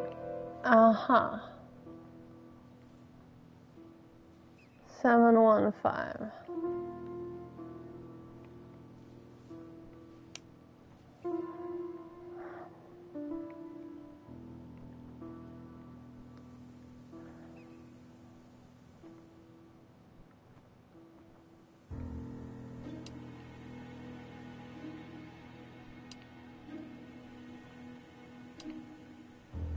I had 0 correct.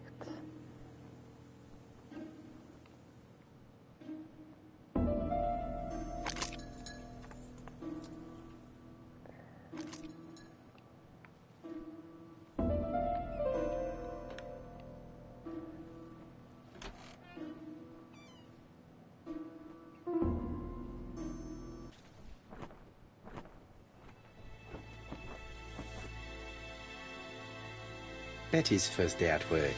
Mom is very proud of you. Ginger Elizabeth Cat Barnard, Restaurant. 7 August 1931. So, the young lady did have a name starting with B, and she worked as a Ginger Cat, an establishment that must be slightly further along the beach. We actually walked past it, and there was an achievement or The purse is trophy or full. something. Yet again, we can Alright. dismiss theft as the motives for the murder. Here is the watch she must have removed to prevent it from getting wet. A top brand lipstick. She liked to take care of her appearance. As well as a photo of the victim with some company. It could be useful to me.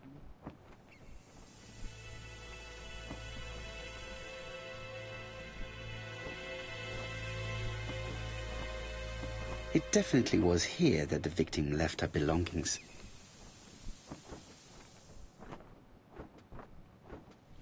Jap has gone to the police. The victim has been identified and her family had reported her disappearance. She was called? Elizabeth Barnard, mainly Betty. She worked as a Ginger Cat at the cafe slightly further along the beach. But Poirot, how on earth? Never mind. Do you have her address? Yes, she lived with her parents on the street leading to the beach, I number received 22. new thumbnails. Shall we The go? inquiry is progressive. You are far too impatient, Hastings. Let the poor people take in the news first. Let us go and visit the cafe where Betty worked.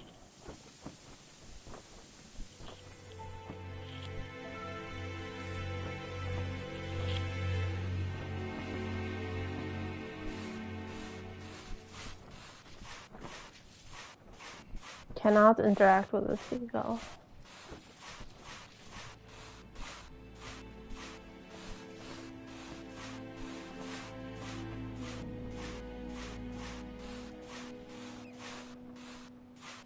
Oh, hang on. No.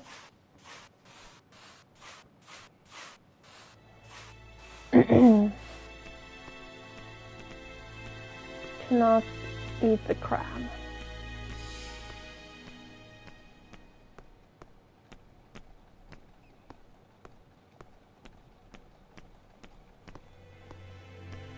With all these tourists, these shops must be thriving.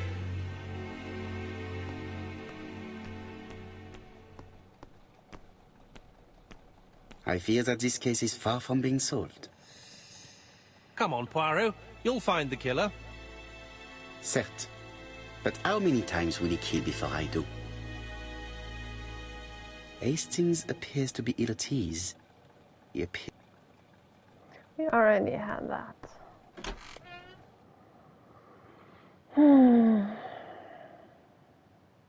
I'll be with you in a minute, gentlemen.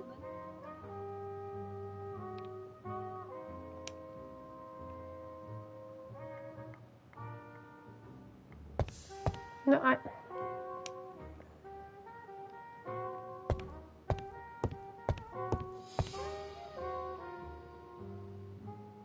Something tells me that she's the owner of the ginger cat.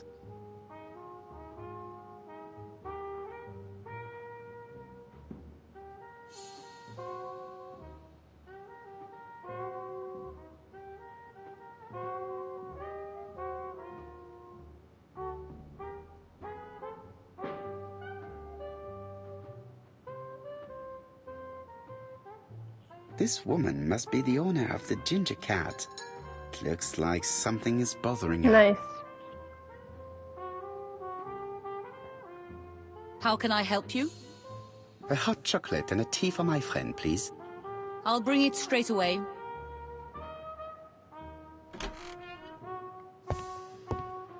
What a pity. I don't have any change to make it work.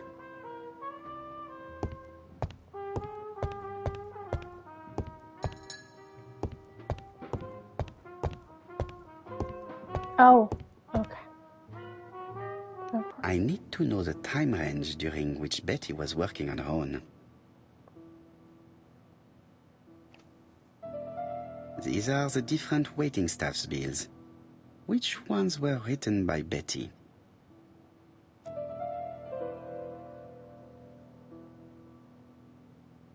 Where is Betty? Betty worked from 11 a.m. to 7:30 p.m. Would she have been alone at any time during her service? Mm-hmm. No, this person is not the last one to have worked with Betty.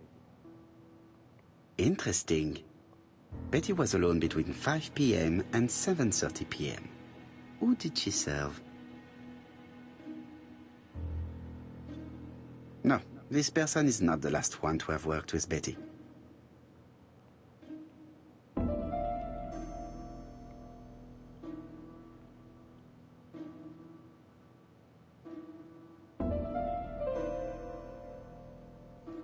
This bill may have been written by Betty. There is probably another one.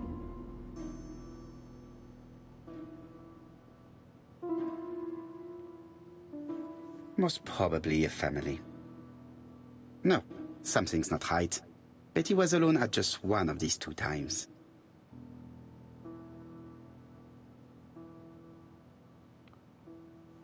Most probably a family. This bill may have been written. And that one. Most probably a single man, a whiskey lover. Maybe the murderer?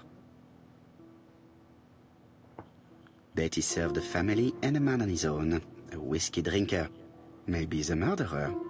This information will help me to progress. What?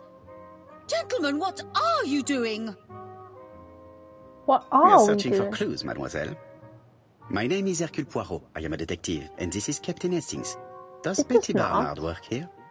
That is correct. She should have been here a while ago.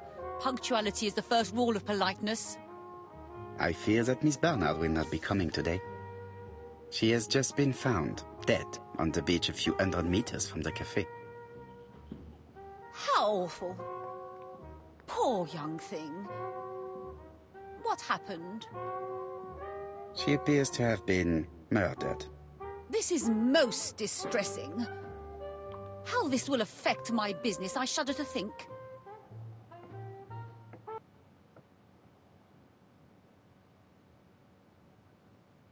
What can you tell us about Miss Barnard? Nothing, absolutely nothing. Miss Barnard was my employee, her private life was none of my business. You did know at least that she had a young man. Indeed. This photo was found. Is this him? Yes, that's him all right. But I haven't seen him for some time.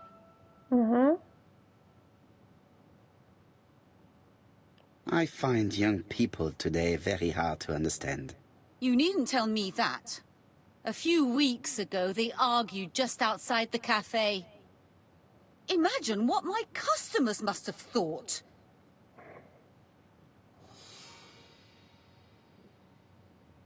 Do you know the reason for their dispute? I'm not on those sort of terms with my staff. Did you Now, not hear please them? excuse me, I have work to do.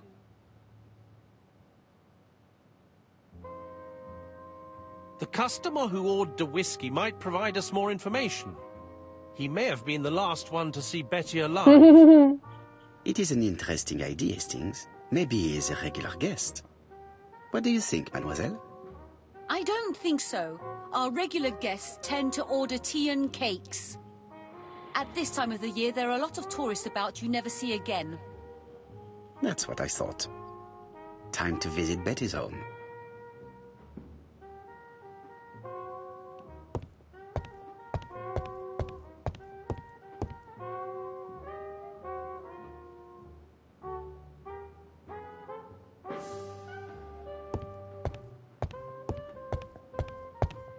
Just in case I don't max out This all is the a ego well-laid points. table. Otherwise. Nothing is out of place, and above all, no creases.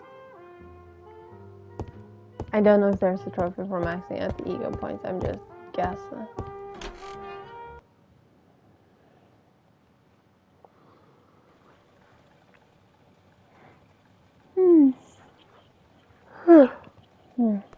Sorry.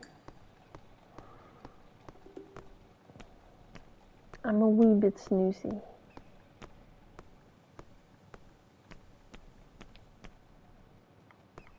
No,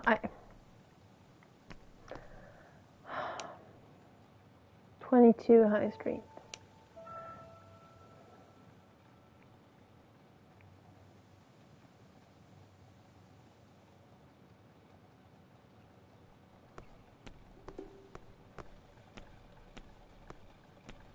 Is this not 22? No, that's 23.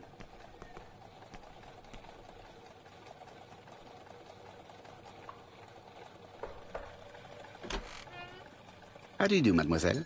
My name is Hercule Poirot. I know you. You're that detective we hear all about. I do not know if that is a compliment, but I will take it as one for now. You are Betty's sister, I believe? Yes. My name is Megan. Can we come in? Please do.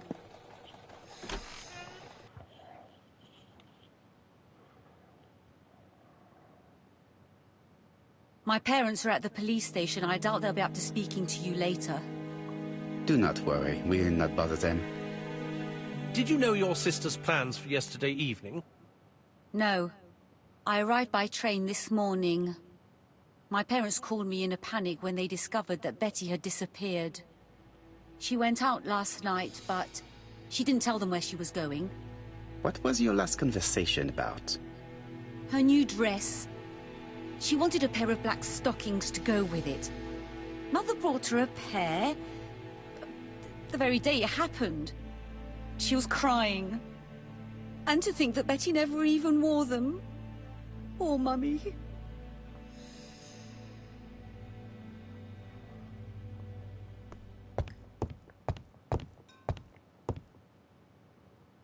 The Barnard appeared to make music a priority in their budget.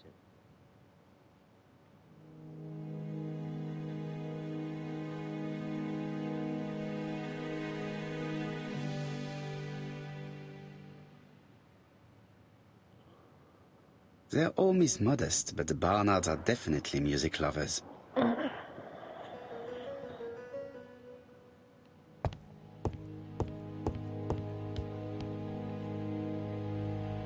What is she feeling at the moment? I don't know, what is she looking at?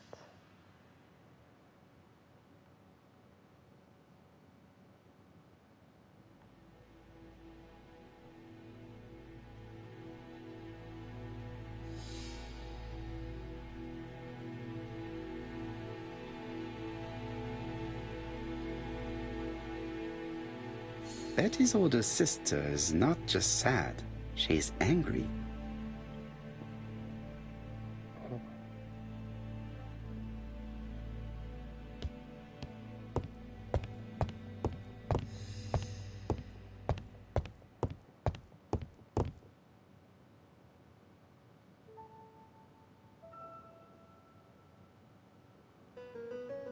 Three points. I feel like I'm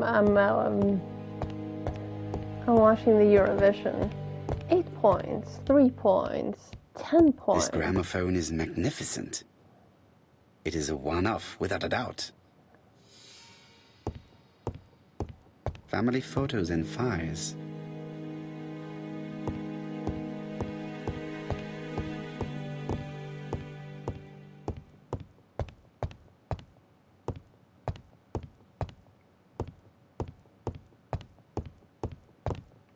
Okay, fine, I guess I'll talk to the sister.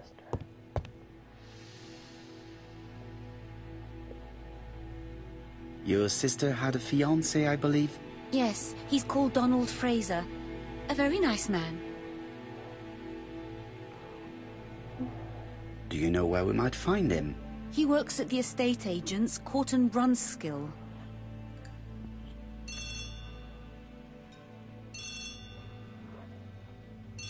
Oh, excuse me, I have to answer that.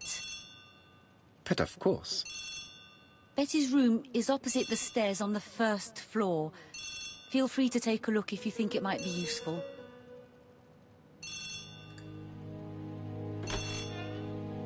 This young woman is far too clever not to have anything else for us. Do you think she's hiding something? That is what I'm trying to find out. Surely you don't think she did it? I did not say anything of the sort. But young women always ruin your judgment, Hastings. Who knows, maybe Megan was jealous of her attractive young sister. I see. She may have had her sights on the inheritance. Or maybe she was in love with Donald Fraser. We have to study all scenarios, even the most unlikely. But I doubt that Mr. and Mrs. Barnard are rich enough to justify murder. While I try and get Miss Barnard to talk, I would like you to try and find Donald Fraser. It should be easy to find the estate agents where he works. Bring him to the Ginger Cat. I would like to talk with him before the chief inspector finds him. Sure.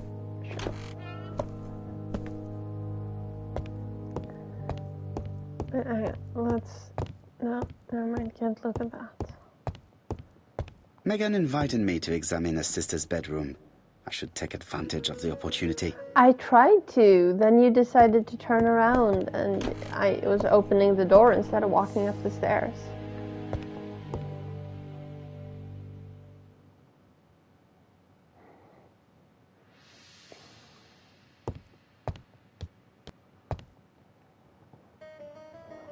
It looks like Betty was also a music lover, the same as her family.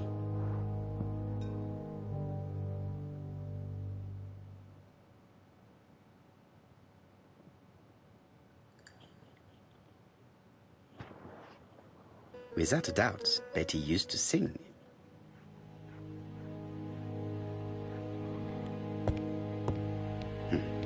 A box of new stockings. It looks like Betty has a very busy life.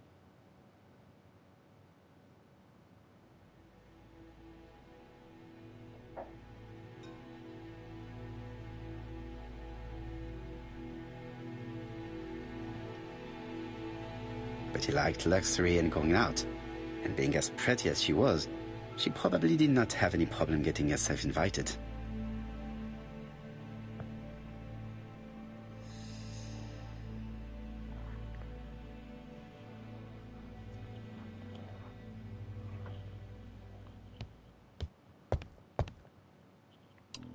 Something on this clock bothers me. You and I both. There's something right there. Strange. A sheet of paper is blocked in the clock. It's a clock block. Sorry. Not sorry. I'm never sorry. This metal disc is stuck.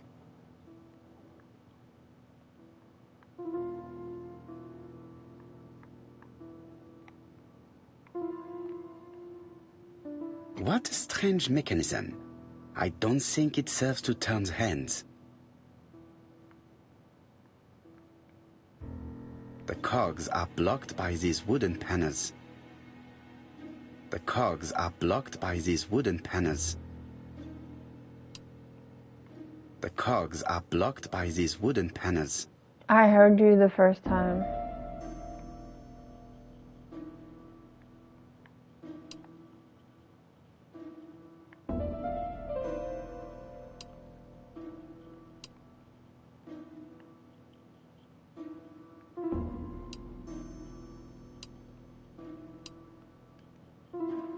Okay, there's got to be a hint somewhere.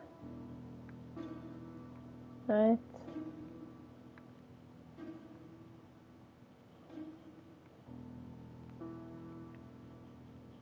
The clock downstairs was 12. No.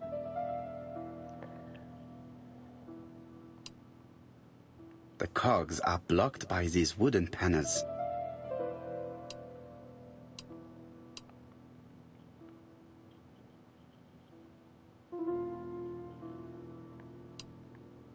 The cogs are blocked by these wooden panels.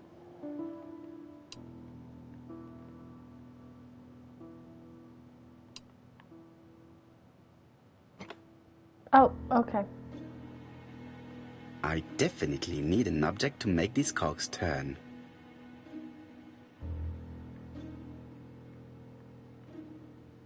I definitely need an object to make these cogs turn.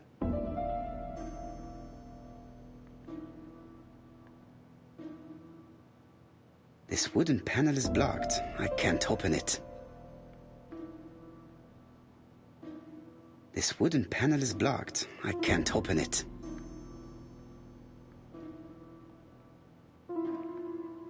This wooden panel is blocked. I can't open it.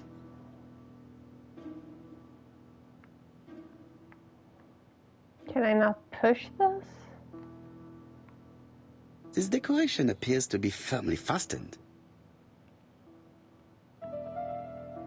Well, this one does not. Could the screw be slightly loose? Could the screw be slightly loose?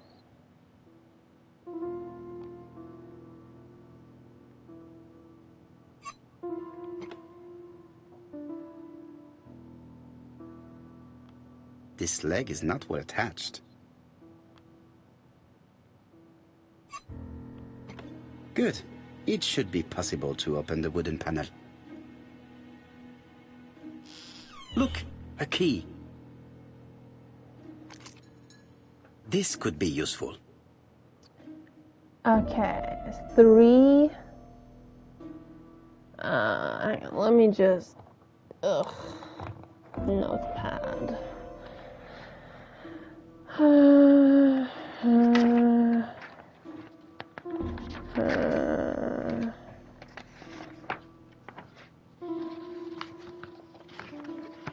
I can put it on the back of this.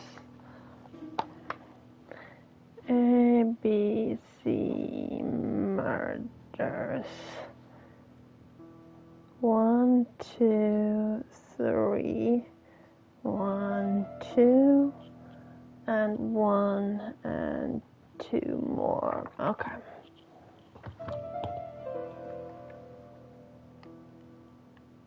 This code probably has something to do with the mechanism above the clock. This code probably has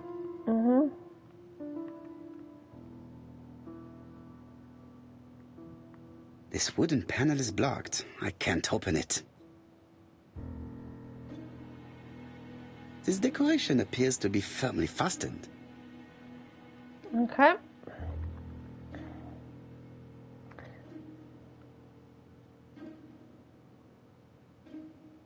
Oh, this and that has a square, but the others have a circle.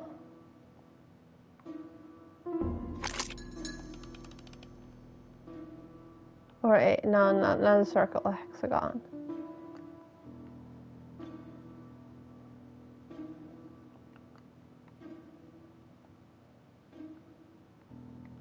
But oh, mechanics.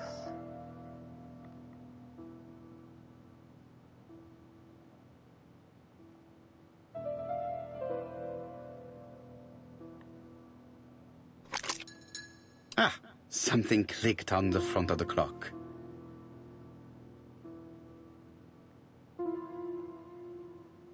A new lock has appeared. What does it open?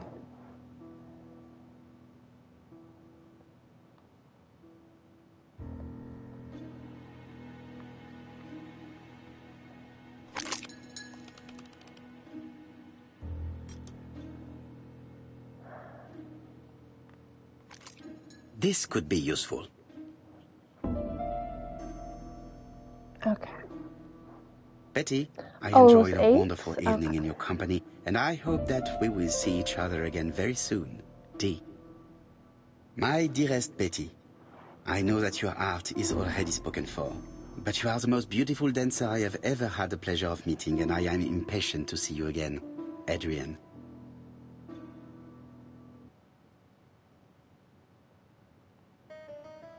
A record sleeve with a handwritten title. Betty must have recorded a demo. I'd be interested to hear it.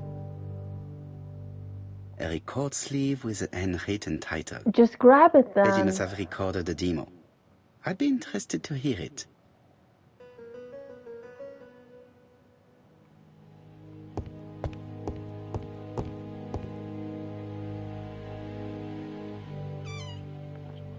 This small key should be useful to me.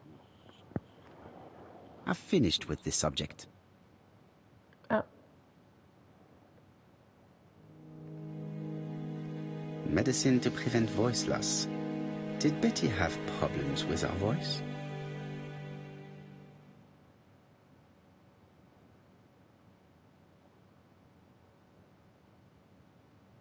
I've finished with this subject.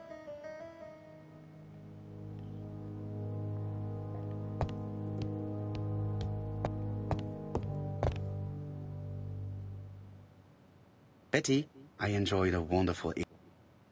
My dearest Betty.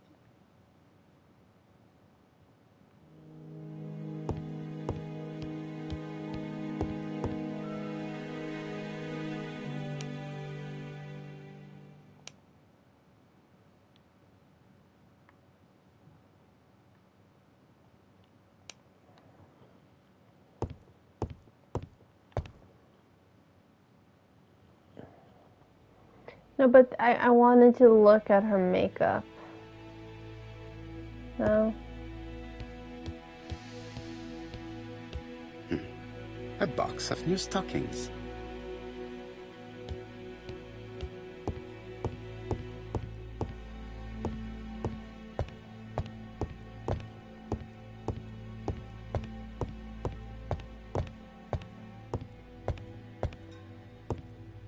Looking at all the clothes she took out, Betty must have had a problem deciding what to wear.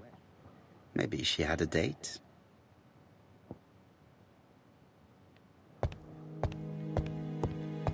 Just let me grab the record. A record sleeve with a handwritten title. Betty must have recorded a demo. I'd be interested to hear it.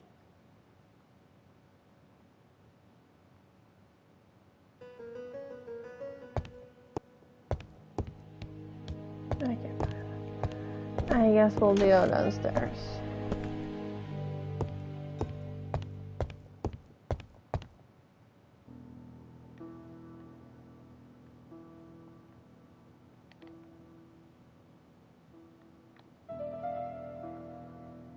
Let us see. What is this cupboard hiding? Cupboard.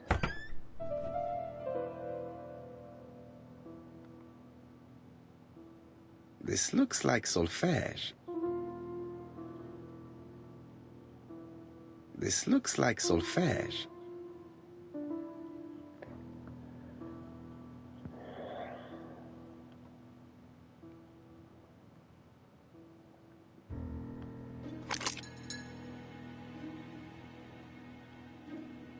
This looks like solfège. Mm-hmm.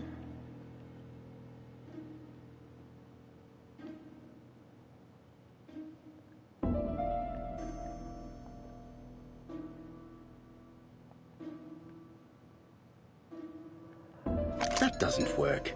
I must have forgotten a step. Oh, right. That I'm doesn't sorry. work. I must have forgotten a step. Like I said, it's mechanically a little slow.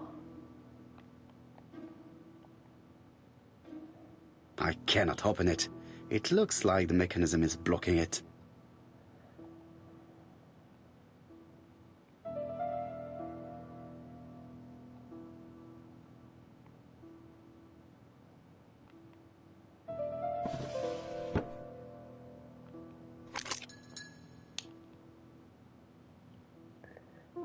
There is bound to be a clue somewhere.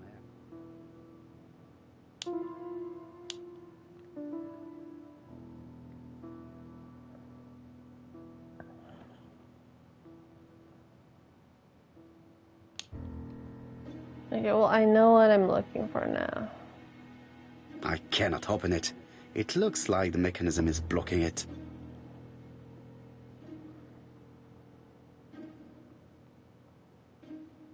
It looks like something goes in here.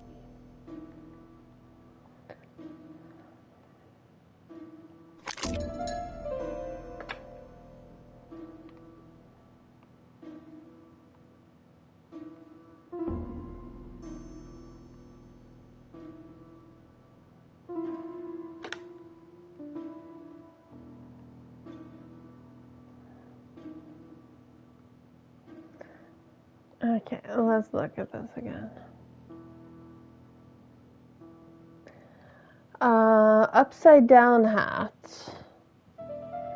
is 1.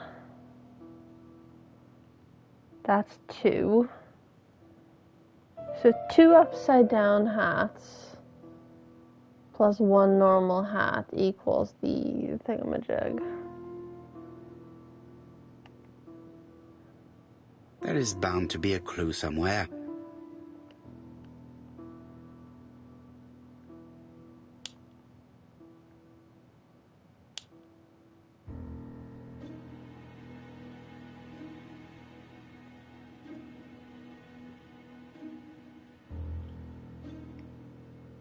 One, 2, 4.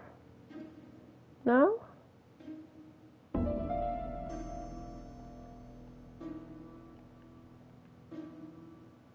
Ash? Is this not 1 plus 1 plus 2 equals 4?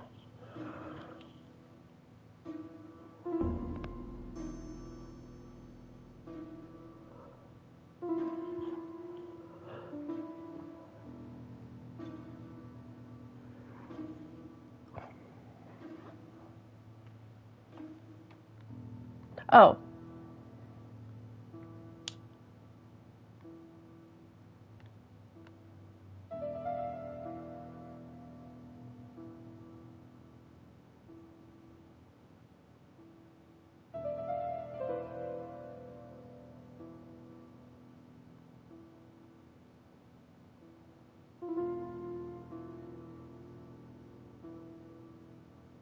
But I can't move this one.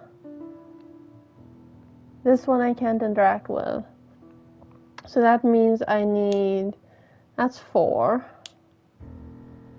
So that's 8. 8 plus 8.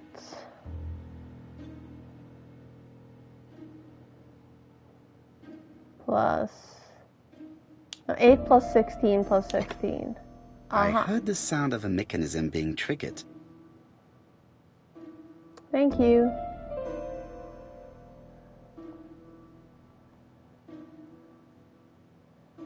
00A.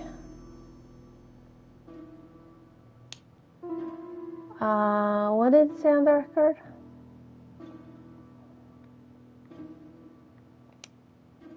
$78T.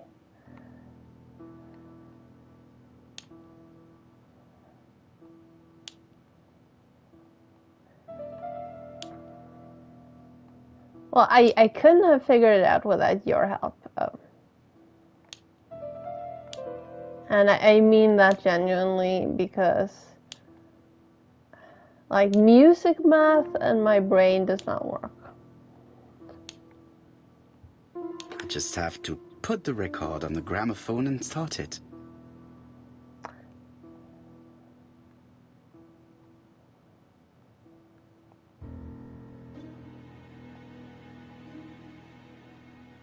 That doesn't work. I must have forgotten a step. That doesn't work. I must have forgotten a step. Let me zoom in then. Oh, that lifts the needle. Right. See, I can do this perfectly fine with a normal vinyl player. This one is all tricksy. Now?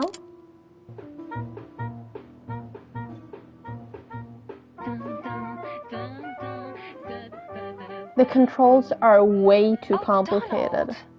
We're in the middle of recording. Sorry, Yes, Betty, but it's yes, not wise. insert your The barb doctor please said here. You should rest your voice. You're He's such a Scottish. killjoy sometimes.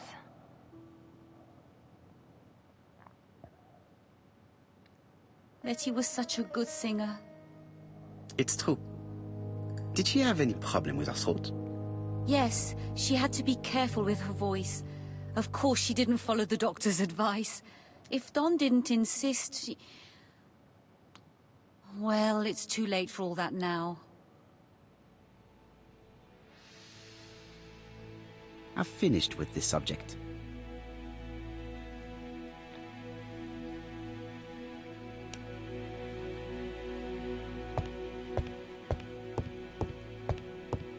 Wait, hang on.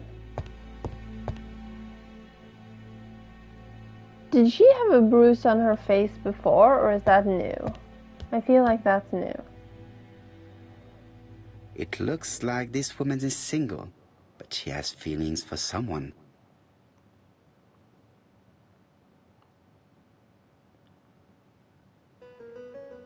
Okay, fine, I'll stop in a minute.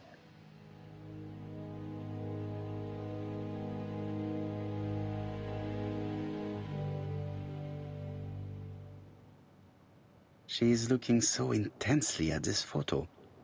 But is it really a sister that she's studying in this manner?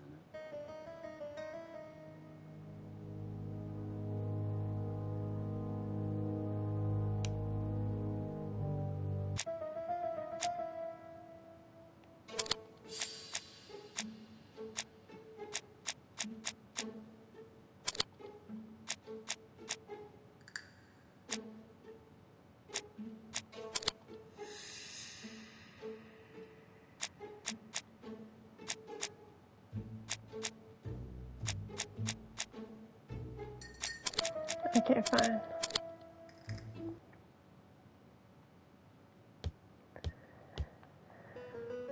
They made the perfect couple, am I correct?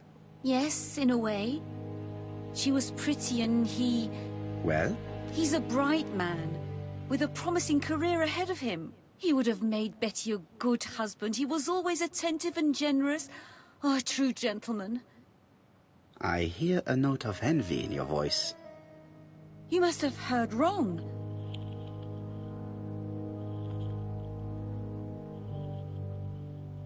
Donald appeared to be very much in love with your sister. Yes, he was mad about her. Mad, you say? Being madly in love can often be destructive, and Mr. Fraser was known for being jealous, I believe. No more than average. Men are always slightly possessive, especially when they are with a pretty woman.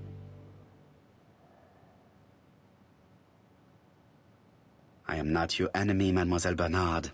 And you are not my friend either, Mr. Poirot, sir. Yes, but your lies are not helping Mr. Fraser, or you for that matter. I know that Fraser was jealous, but I wonder why you feel the need to protect him. Protect him? I hope you're not suggesting... That you are Fraser's accomplice? There is nothing to suggest that, at least not yet. It would appear that your sister's murder is the second in a series that we have to stop as quickly as possible. The first was in Andover, and the same as your sister, the murderer sent me a letter informing me that a crime would be committed in that town. Now can I count on your honesty? Yes, you have my confidence, Mr. Poirot. Don is a quiet and sensitive young man. Slightly reserved, too. And as is often the case with reserved people, when he flew into a temper, he completely lost control. He could be so violent. Betty was frightened. And when was this?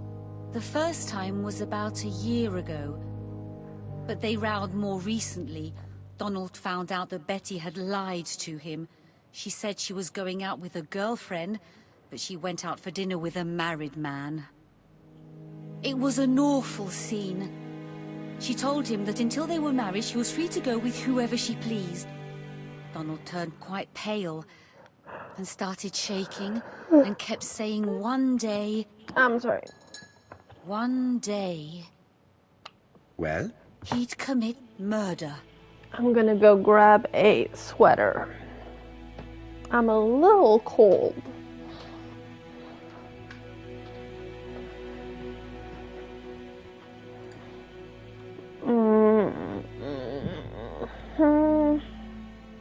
So, you were afraid that he would become our main suspect. I know that Fraser was jealous, but I wonder why you feel the need to protect him. Exactly. Had you not told me about the case, I would never have dared to tell you about this little matter. Don loved Betty with all his heart. I can't imagine for one instant that he would hurt her. Very good, Mademoiselle Barnard. Thank you for your help.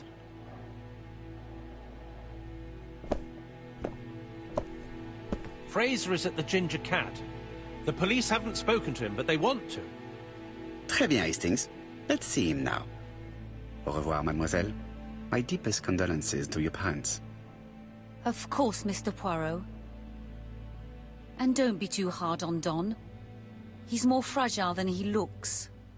If you say so. Let us now try and get our brain cells to work. Okay.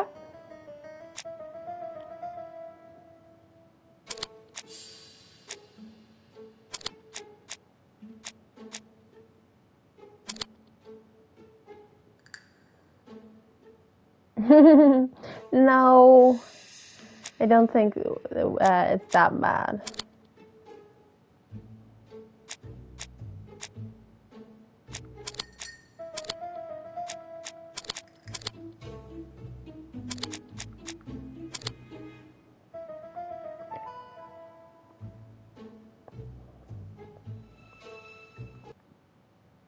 Let us now try and get our brain cells to work.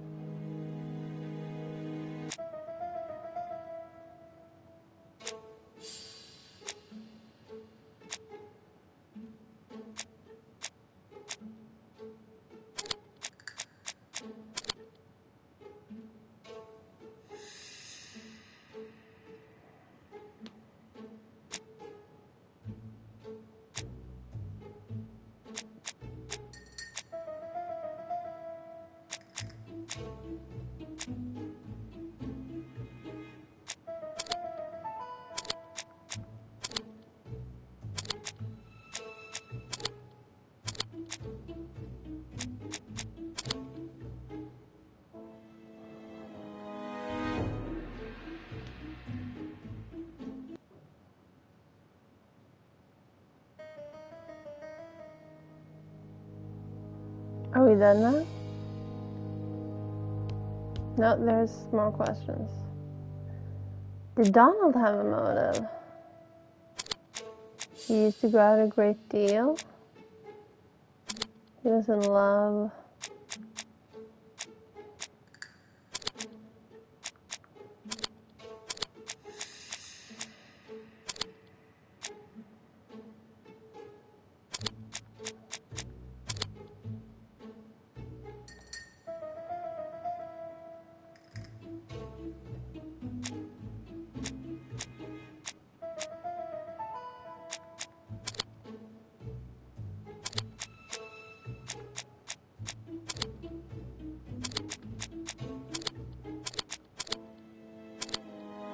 Okay, so whatever the final clue is, that is actually the thing that means he wasn't the killer.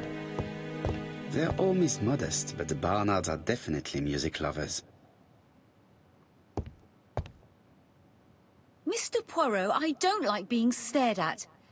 If you have something to say, would you please say it to me? Sorry.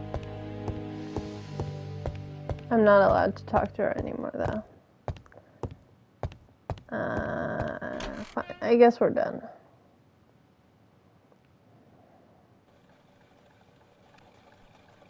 You've seen Fraser, Hastings. What is your feeling? He's a big chap. Fragile isn't exactly the word that springs to mind. I talked to his landlady before seeing him. She went to bed at 11. Fraser wasn't home yet. Bien. Megan Barnard said he is a reserved character but with a nasty temper. We will see if this is the case.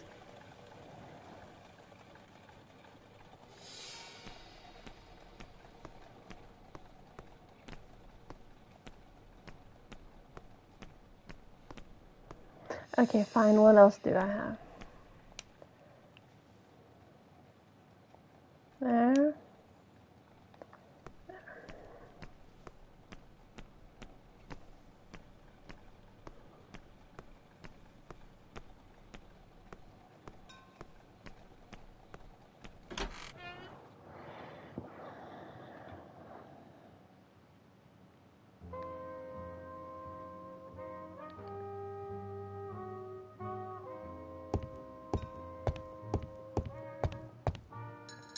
I've finished with this subject.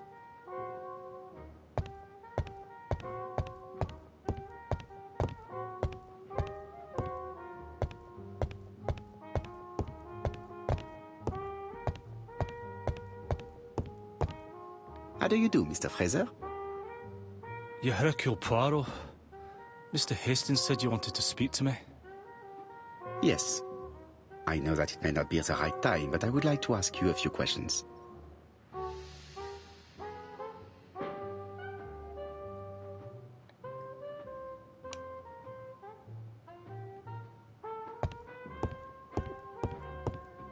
May I actually? Okay, we're investigating him first. This man looks suspicious. Because he's drinking?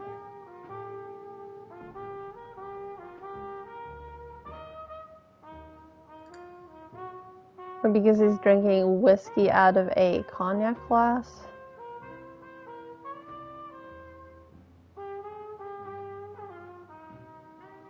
Leave me alone. Guess I wasn't subtle enough. Donald Fraser is in a terrible state, as if he hadn't slept all night. And he's drinking White Horse. Leave me alone.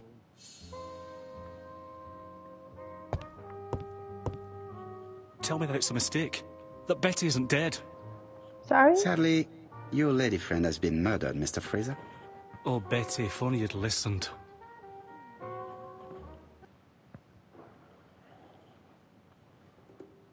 If I have understood correctly, Betty was not the sort of person to listen to advice. You're right. She always did as she pleased. And what did she have in mind for yesterday evening? She said she was having dinner with her sister. And you believed her? And why not, sir? She was my fiancée. That did not stop her from lying to you before. Betty was not a bad girl, but she did like to take advantage of her success with men. How dare you sully her memory? I am not interested in memories of her, Mr. Fraser. I am looking for a killer, and I need you to be my closest ally. That is, unless you have something to hide. Of course I don't. Très bien. So, what were we saying? Where were you yesterday evening? I looked everywhere for her, but in vain. When she said she was going to have dinner with her sister on a weekday, I thought it was strange. I tried not to think about it, but I was like a lion in a cage. I was convinced she was lying. So I went round all the restaurants in the town. When I didn't find her, I went to the next town. But nothing. I must have got home about midnight or 1 o'clock. Did anybody see you? I don't think so. I didn't talk to anybody. I was so furious.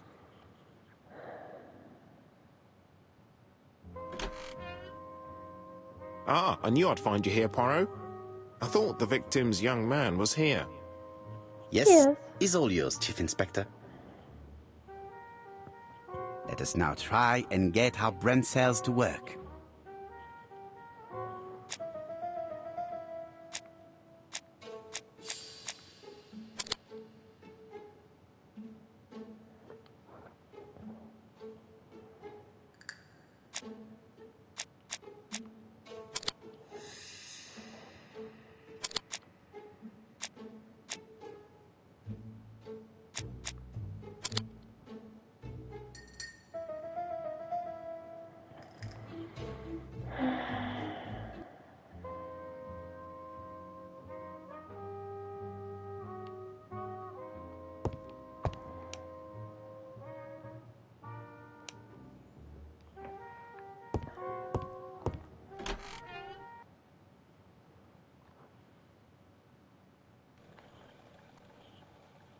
Fraser doesn't have an alibi and he's extremely jealous.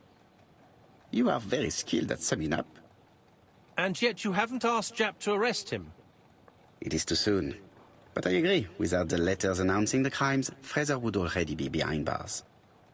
Bon, I think we have enough elements. Let's reconstruct the events at the scene of the crime. I can't imagine how the murderer wasn't seen, though. Surely she must have struggled.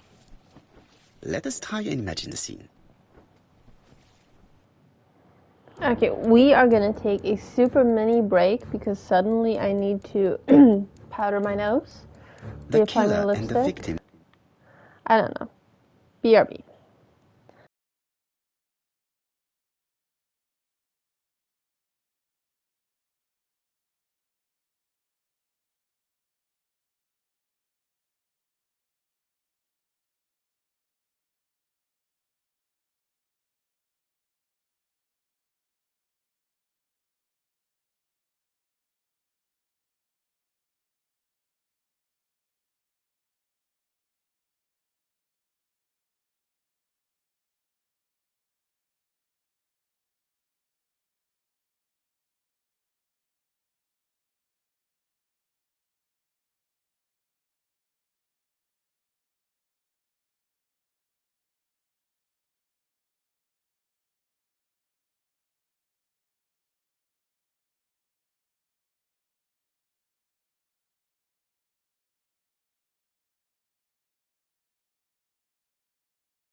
Don't worry, I know I'm muted.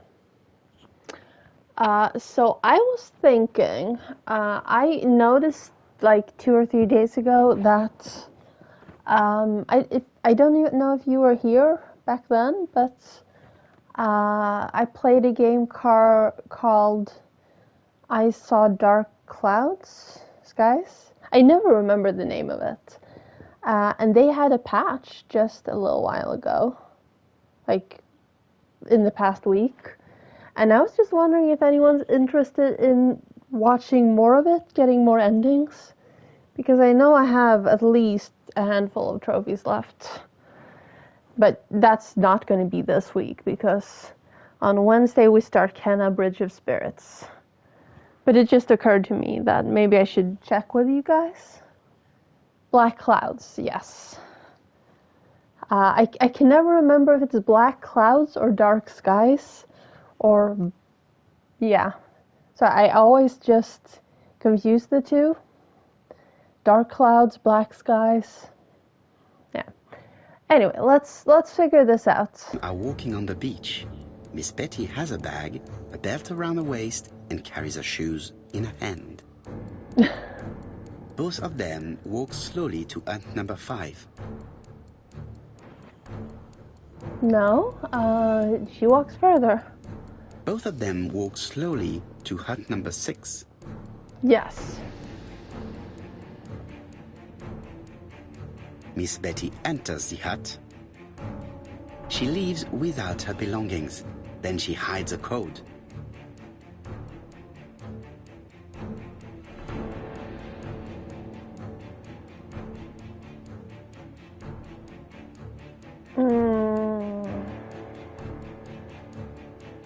They keep walking. Then she removes her belt. The murderer moves behind her and then attacks her by surprise. The body falls, lifeless, on the sand. Oh, okay. Everything appears to match the crime scene, mon cher Hastings. That is exactly what happened. I don't think I remember that one. Was there anyone famous in it? Anyone that I would know by just mentioning the name? Without the ABC, we might have suspected Mr. Asher and Mr. Fraser. But by timing his crimes, the murderer is making sure he's accused. In a way, it is very generous of him. Generous? The murderer seduced Betty in order to lure her to the beach and kill her. Indeed, the young woman was certainly careless, but not stupid enough to follow a stranger. What are you planning to do, Poirot? Return to London, mon cher Hastings. I saw Black Clouds is another one of those FMV games that I play a lot. And, yeah, it's weird. I played through it. Oh. Huh. I played through it twice? 3 times? I know I had 2 streams of it. Romantic Confessional. But it only takes like an hour and a half, maybe 2 hours to play through it once. So it's not a super long game to get one ending, but I still have a bunch of endings left. Right, back to London. There is nothing more for us to do here. I'm And coming, I don't want to Poirot. say too much. According to the guide, the next train departs shortly. Because Right, back Yeah. to London. There is nothing more I don't for us want to do to. here. I don't want to spoil you for a movie you haven't seen yet. Even though, you know, it's been out for a little bit. But I Japp has also decided don't to know reveal what details happens to the next. press. The alphabet murder is now famous. It is not a bad idea. The more people who know, the greater our chances of finding out something of interest. Poirot, I have a bad feeling. I don't remember how many endings I have, but since I don't have the platinum, I know I haven't gotten all of them. Poor Mr. Poirot, not so good at these little criminal matters as you thought yourself, are you? Rather past your prime, perhaps. Let us see if you can do any better this time. This time, it's an easy one. Churston on the 30th. Do try and do something about it. It's a bit dull having it all my own way, you know. Good hunting. Ever yours, ABC. I bet it's going to be either a Good Charlie hunting. Did you hear that, or a Poirot? Charlotte. The murderer seems to be taking it all as a game, a challenge. He will strike on 30th in Churston. We must warn Scotland Yard. No time to lose. We must prepare our suitcases for Churston. Mon Dieu, it is already 10 o'clock. I will call Scotland Yard immediately.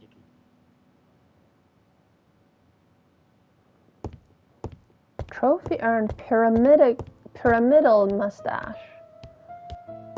It is not a good time. No? Turn that on. Ah, some cool hair.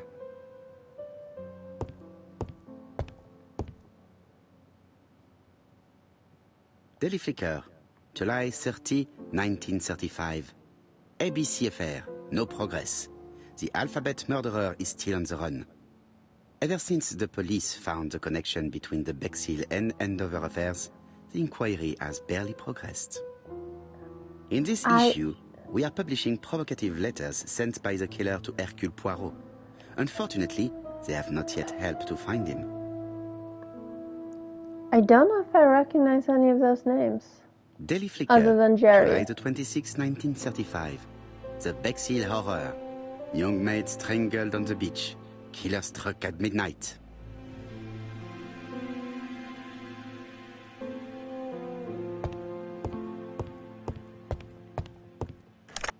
Hello, chap. We received a new letter from ABC in the 10 o'clock post. Where and when? In Cheston. Today. Today?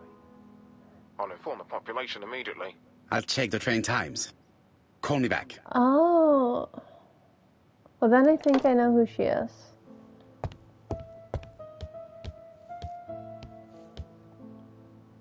Hastings, what you are doing is an absolute disaster. That is no way to pack suitcases. Heavens, we must hurry. We have to get to Churston before the murder. You're right, Hastings. It is an emergency. At last, Poirot, you're being reasonable. Poirot, you were right. About what? I mean, of I've course. I've just consulted the ABC guide. There's no hurry. The next train doesn't leave till 11:45. You see, there is no need to hurry. We will not be in Churston until tomorrow morning. After the murder. But why has the murderer warned us so late? It's not what he usually does. Did he do it on purpose? Camden. Very good question, Hastings. Cambridge. We should also compare the letter we have just received with the other two. Although I have very little doubt about what we will find.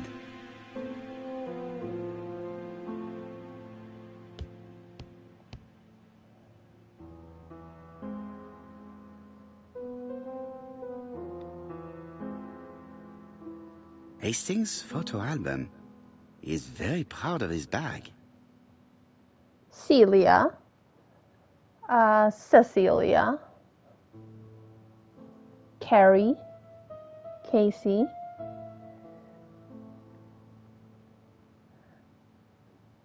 Oh, hang on. It doesn't actually have to be a woman.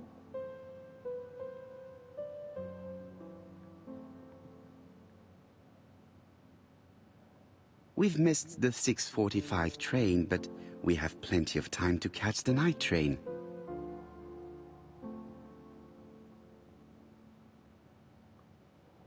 I mean, they are idiots. They could have actually gone to the correct town. I mean, not this one, but the others the day before, and maybe actually have prevented the murder, since they knew 4 days in advance where the second murder was.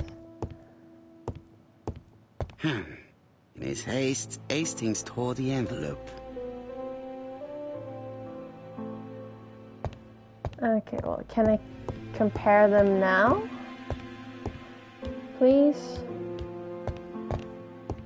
No, not the fan. This, yeah. Right, let us compare this new letter with the second one. And the envelopes. Let us examine this more closely. A. Certain characters in the two letters may have similar defects. Christopher. Yes, the Christine. A appears to be quite unusual. Christian. That's right. The A characters in the two letters do indeed have the same defects. I have to find some other similar defects to confirm my theory. Yes, this I is weird. The W is not printed properly. No, but However, the characters in the two words do not I match. was hitting the I. There, I. The W is No. not printed properly.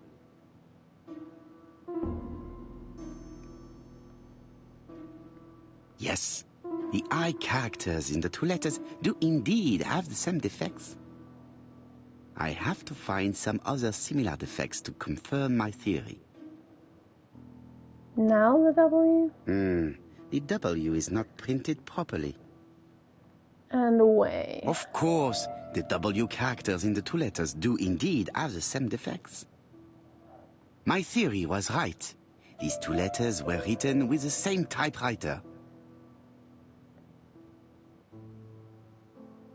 Let us now try and get our brain cells to work.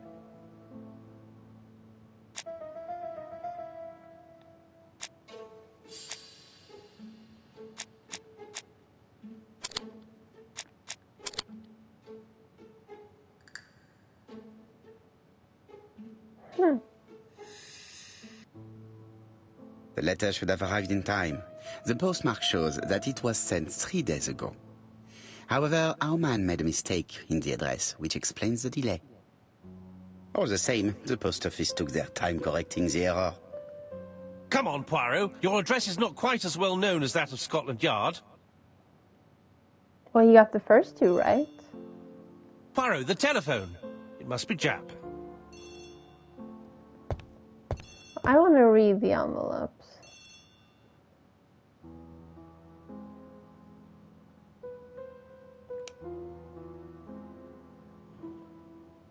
Whitehorse Mansions in London.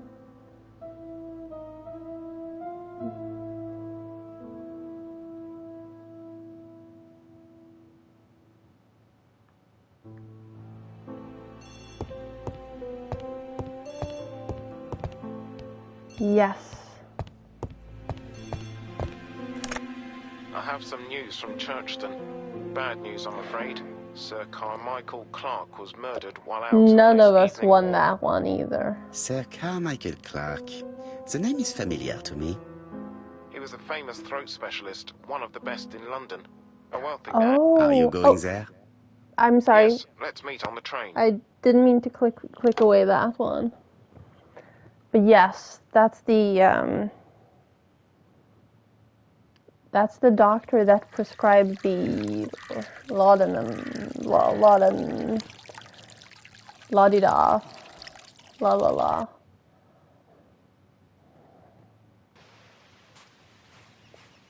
Oh, that's brutal. The victim is called Sir Carmichael Clark, one of the best throat specialists in London. The body was still warm when we found it. If we'd been Life warned goes on. earlier, we definitely could have saved him. It appears that the murderer made a mistake when he wrote his letter. A mistake? Lucky for him. And what if he did it on purpose? No. He's defined his madcap rules and he's sticking to them. It's a matter of pride for him. Shall we go up to the house, Poirot?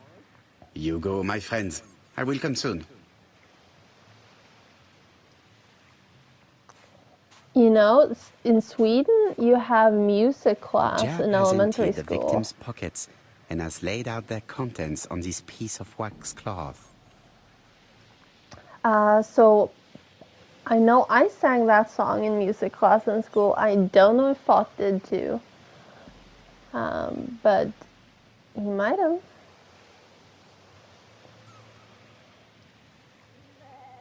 It is pointless. Okay.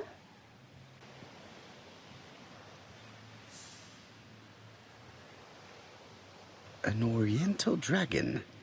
It's an old piece, much older than the pocket watch on which it was fastened.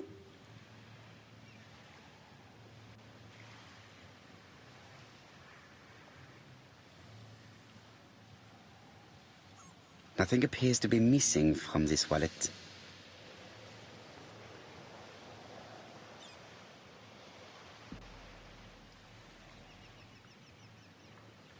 A signet ring. Very probably with the Clark family's coat of arms. 1587.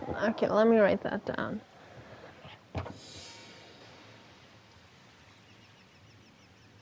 Because the game might not let me remember it. Oh, that's a bunny hole. No? Oh, hang on. There's something. This place is very calming.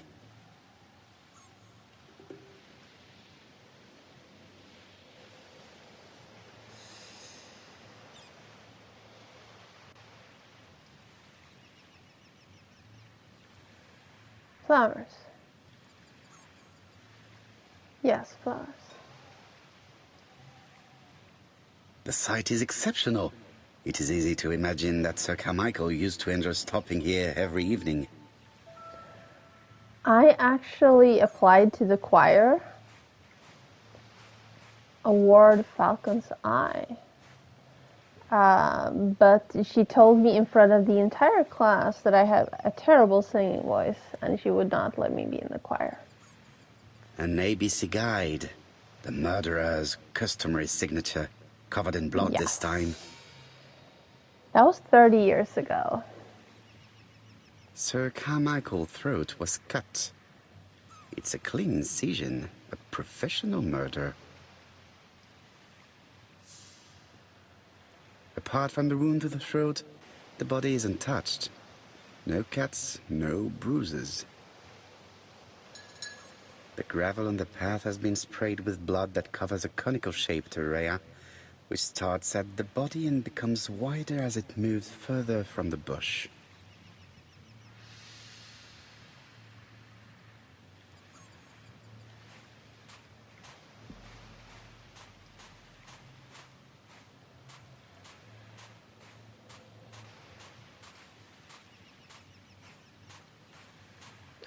The vegetation behind the bush has been trampled.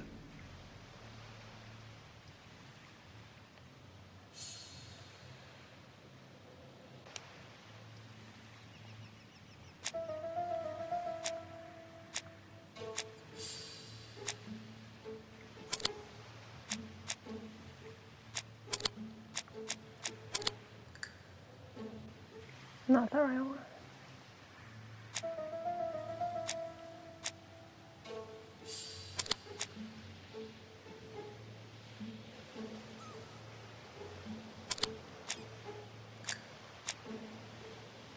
Nope, not that one either.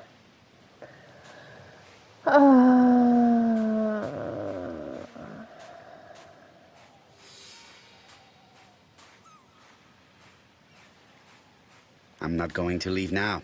I still have some clues to find. Okay.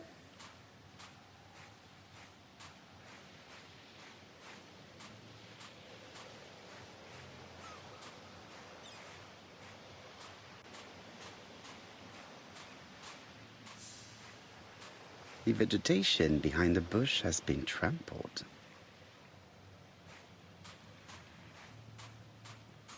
The body is just in front of a bush, one of the only bushes in the surrounding area. Let us now try and get our brain cells to work. I mean, I know I have a terrible singing voice. But, yeah.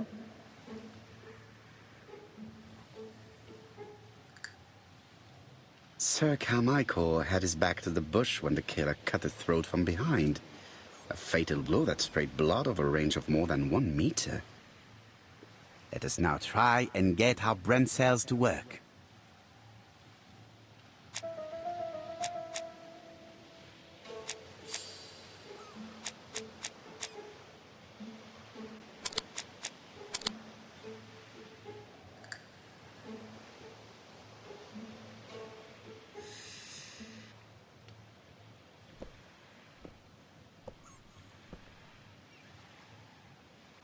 Have you finished, Poirot? Chief Inspector, many questions remain unanswered, but I am certain of one thing.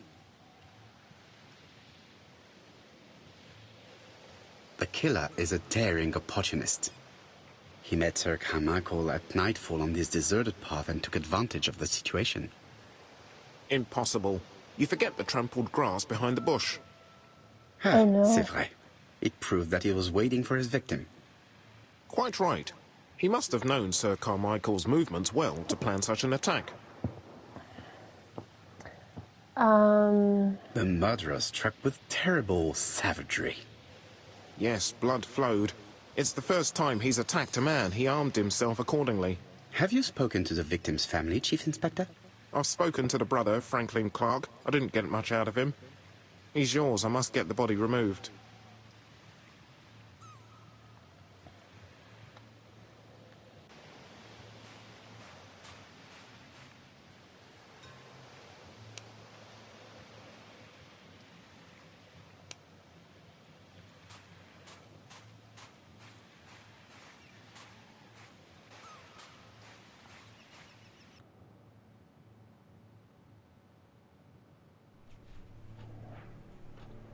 But didn't one To be of honest, us this take inspector Clark seems as the rather first one? obtuse. I'm counting on your friend Poirot to catch my brother's murderer. Ah, here he is now. Please, Mr. Poirot. Mr. Poirot, this is my brother's secretary, Miss Thora Gray. Pleased to meet you, Mr. Poirot. Would you like some tea? No, thank you, mademoiselle. Dragon. I find it hard to digest. She's wearing a dragon. There are dragons all over.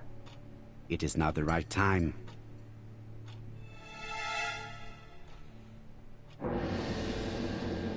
There is something elegant about her.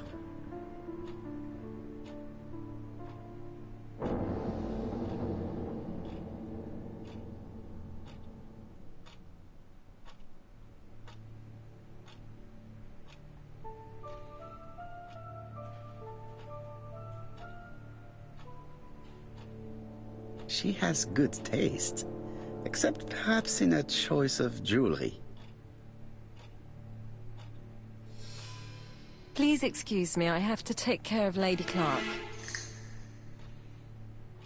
The mother or the wife? Hastings does not like very hot tea. He's going to blow on his cup for a good while before drinking. It is not the right time. Okay, may I get up then? It is a once-in-a-lifetime opportunity to question him. My brother's wife is gravely ill. You will probably want to question her, but I fear that it won't be possible today.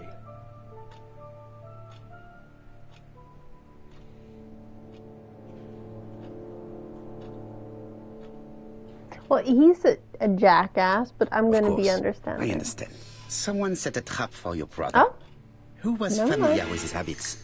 Everybody knew he took his evening walk at 8:30, and that he always followed the same path.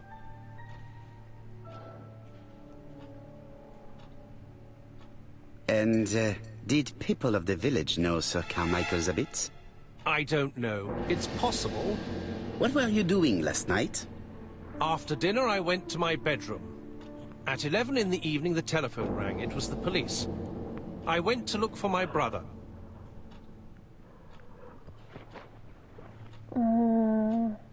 Was it your favorite novel?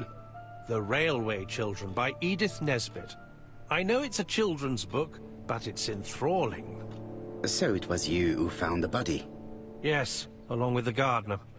Have you seen any strangers around the house recently? I think No. I've read that book. As far as I know, nobody has been near the house.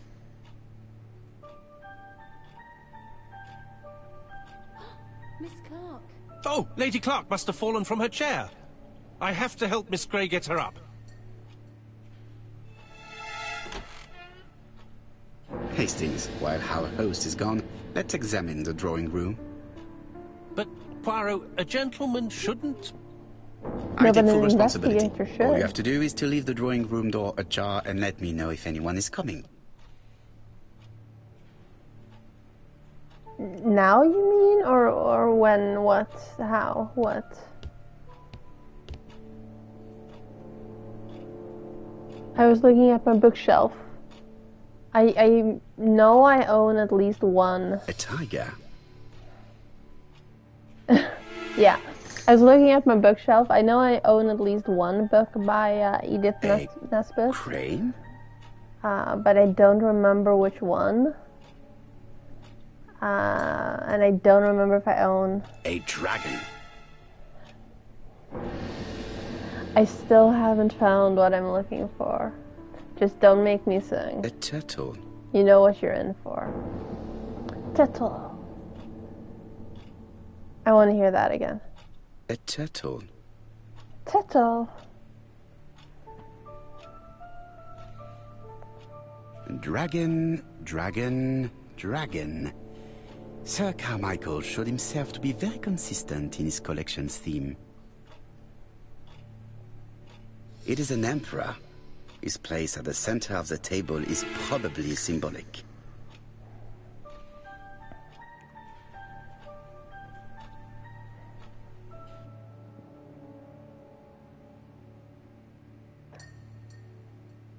Comside's private collection, purchases since 1920. The catalogue for Sir Carmichael Clark's collection.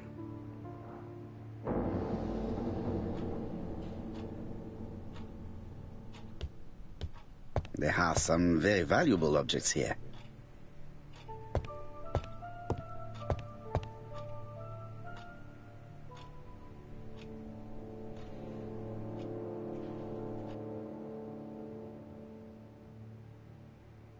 Compass, point to the south.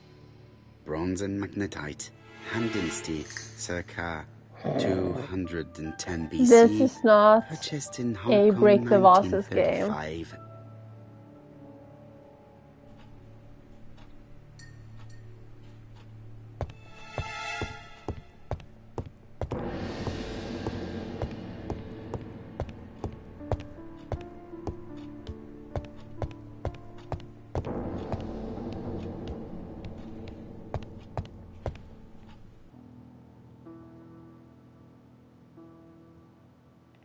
The cardinal points. This book could maybe help me. Each cardinal point is associated with one animal and one color. In the middle sits the imperial dragon, and out of respect, all the others are turned towards him.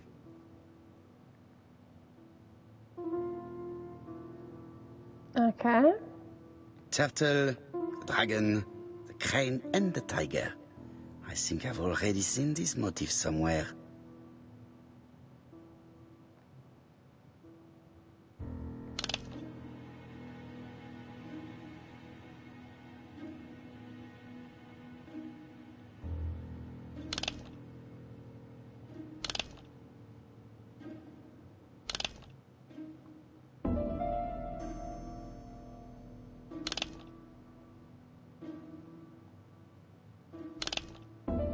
Wait, hang on.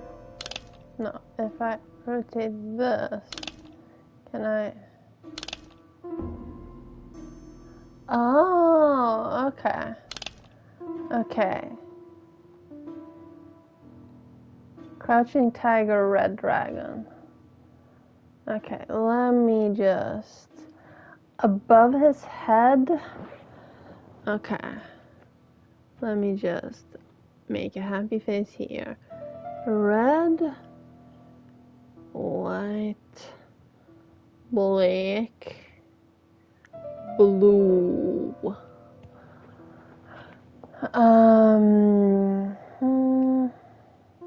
So that's his head. That means that this one is red, white, red,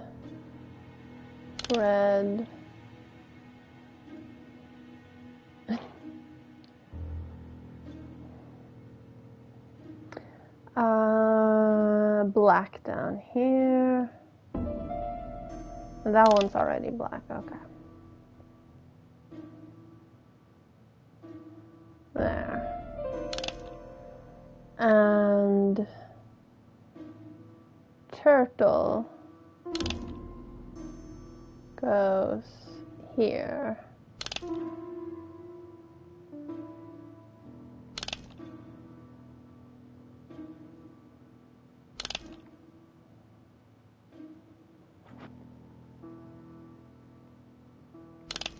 Maybe there's another set of hints.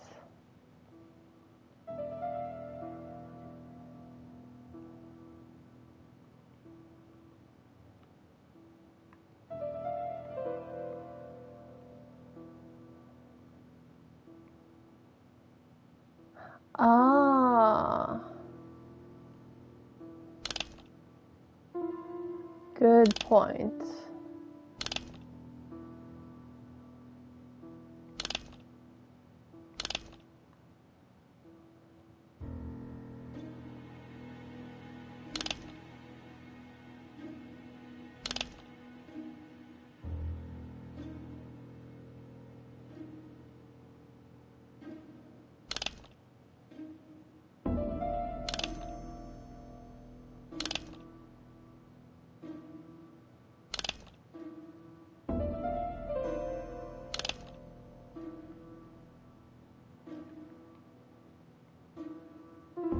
Red, blue, black, white.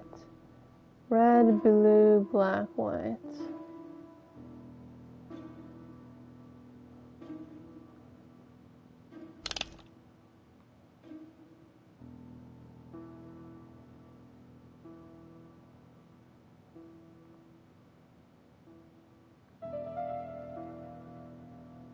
No,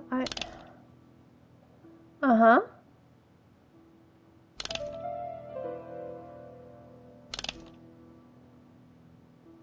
The position of each motif is correct, but they are not turned the same way as on the table. I think I heard a bang. Could it be this cupboard? This is interesting. Samurai mustache.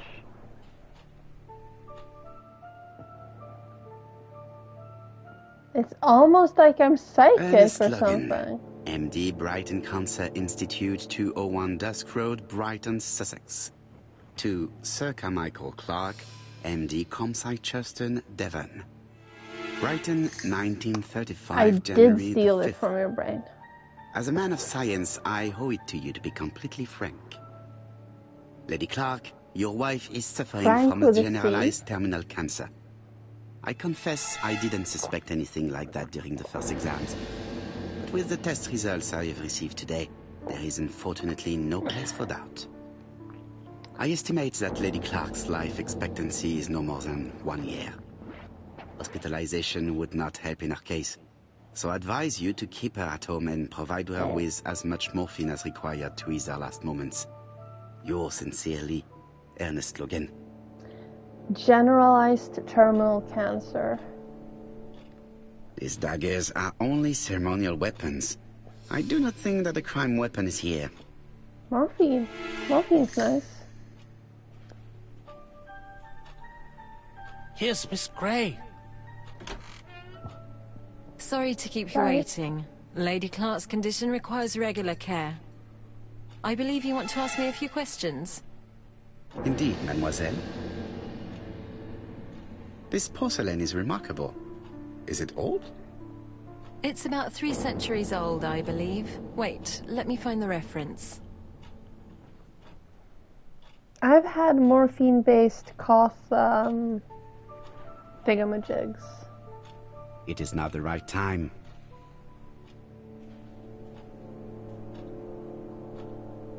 She appears to be very flustered. Her makeup is smeared. She's not wearing the brooch.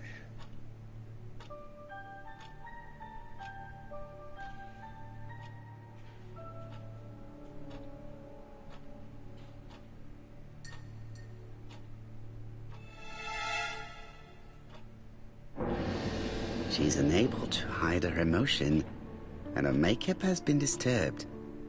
I think that this young woman has just been kissed. Oh dear. Here? Teapot with black dragon, Gangshi period, end of the 17th century. It is a rare piece with unusual colours. You have a good knowledge of art history. Acquired can while read. working with Sir Carmichael. Fantastical mustache. I used to help him That's a manage his mustache. collection and choose his new acquisitions.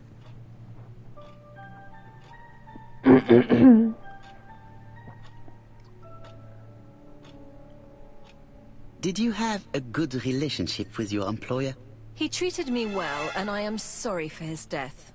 Have you seen any strangers hanging around in the past few days? No. Nobody has been near Cumside. Tell me what happened last night. After dinner? Well, I did some sewing, and then I went to bed. I was woken by the telephone at 11. I heard Franklin Clark speaking with the gardener. They left with some lanterns, and they found the body.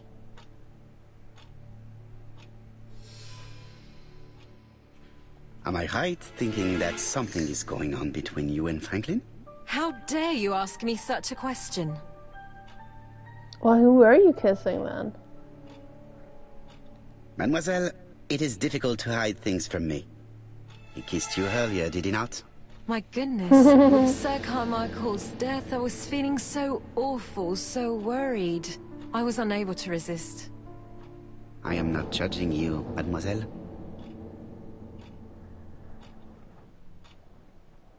Miss Grey, if I may be so bold, please do not take offence. My friend has rather unusual methods, but all he wants is to find the murderer. Yes, I understand. I must rest. Please excuse me.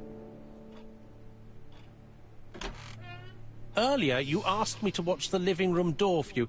I don't wish to be indiscreet, but sometimes a gentleman stumbles upon a secret without intending to. That is sometimes the case. And I saw Franklin Clark kissing Miss Grey at the foot of the stairs. Do you think this is a common occurrence? No, I saw emotion, intensity. I think it was their first kiss. Well done, mon ami. Well spotted. I would However, hope I don't that think I you have completely emotion understand this and business. intensity. Why did Sir Carmichael not defend himself? He appeared to have been active and strong. The murderer did not give him a chance. Let us try and reconstruct the scene.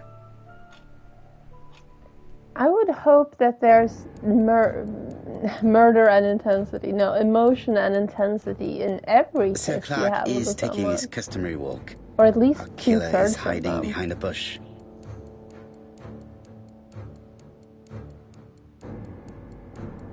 The old man walks quietly along the gravel path.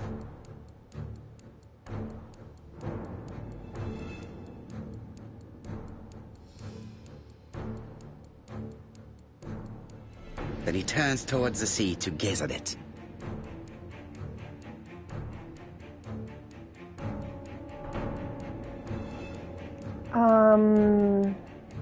Let me think. It was more on... It was more on the right side, so attack from the left. The killer leaves his hiding place on the left-hand side. He walks over the gravel on the path. The noise alerts Sir Clark, who turns around. No, Sir Clark was attacked by surprise. Damn it! He could not see his assailant. Let us think again, mon cher.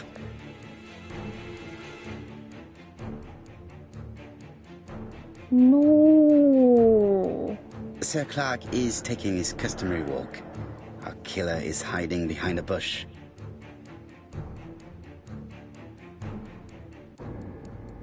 The old man walks quietly along the gravel path. If there's a trophy for never failing anything, I'm gonna be very upset. Then he turns towards the sea to gaze at it. So attack from the right. The killer leaves his hiding place on the right-hand side. He approaches silently over the grass. Then he throws himself on his prey and cuts the poor man's throat. He then lays down the ABC before leaving. Everything appears to match the crime scene, mon cher Hastings. That is exactly what happened.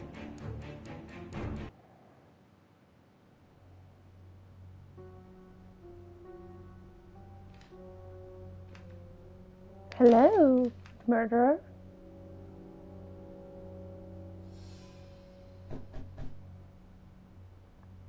Oh, just a minute. I'm getting dressed. Alexander Bonaparte cussed. ABC.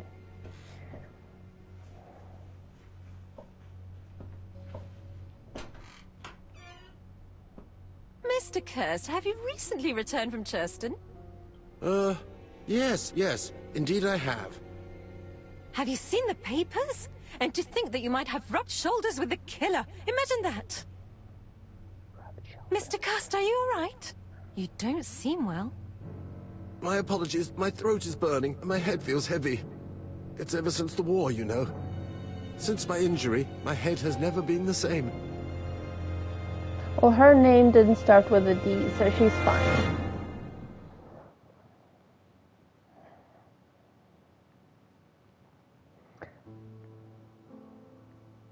Poirot, it's a pleasure to be with you again after all these years. I looked for a gift to thank you, and I found this propelling pencil. An authentic collector's item. You spoil me, mon ami. And you more so by sharing investigations. Do not underestimate the help you are to me, Hastings. Intellect is not everything. There is also goodwill, and you are not short of that. Later, I will ask you to help me tidy up the room and bring some chairs. Our guest will be here soon. Ah, is Thora Grey coming? Naturally. She is a fascinating young woman, n'est-ce pas? Oh, come on, Poirot. I'm a married man. Miss Grey has already been courted by Franklin Clark. Poirot, our guests will be here soon. We must prepare ourselves. Nickleby. It's a movie. It might be more. I should take advantage of the silence to examine them. I think it's Dickens. You just got a modifiable object. To modify an object selected in your inventory, then observe it by pressing the triangle and then press R1. Pencil mustache.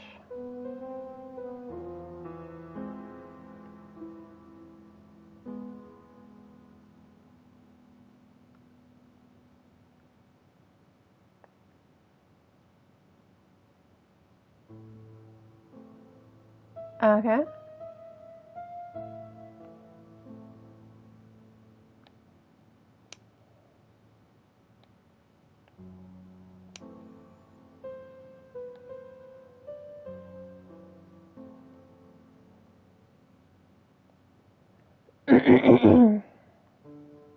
Sometimes I love a brunette, sometimes I love a blonde. That's what the song says. The song says, sometimes I love a blonde who comes from Eden by way of Sweden. But I am not sure that this blonde is an angel.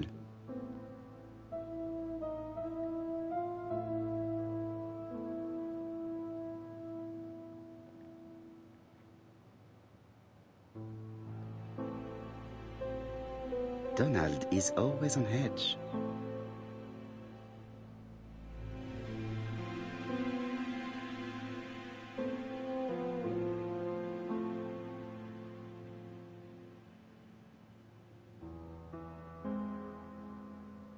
Donald Fraser is very nervous at the moment, even if he is trying hard to control himself.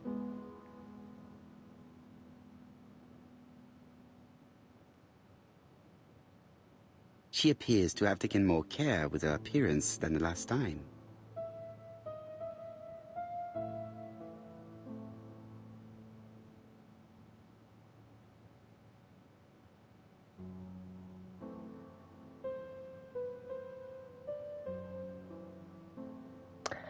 I am only gonna say pearl necklace once. She's looking at Mr. Fraser out of the corner of her eye. Did she make herself beautiful for him? That is not the corner of her eye. Her head is fully turned.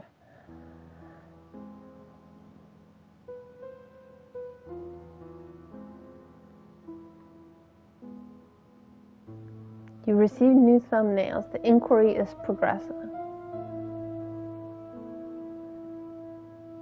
Okay, I'm just gonna wait for all the pop-ups to be done, because that was the pop-up for pencil. Secret Hearts. Information about Thora added. But was she wearing the dragon pin again? You can play the reconstruction again. She's wearing the dragon pin again.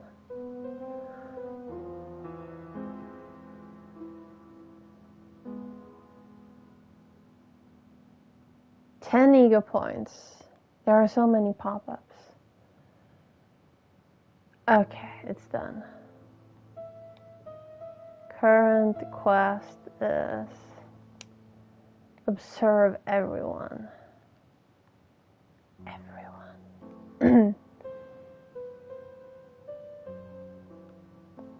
Franklin Clark always seems at ease, regardless of where he is. Something that's unique to people who travel.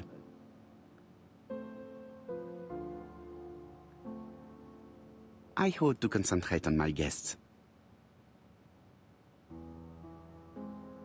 I wish to thank you all for coming. I wanted to bring everyone close to the... Okay, Ash, are you back? I'm waiting. Let me know when you're back.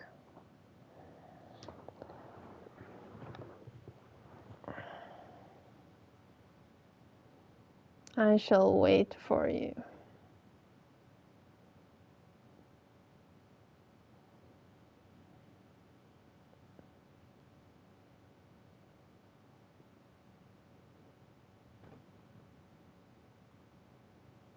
I don't think this is solving it. I think the game was more like 5 hours long. But yeah, I'm still gonna wait for you.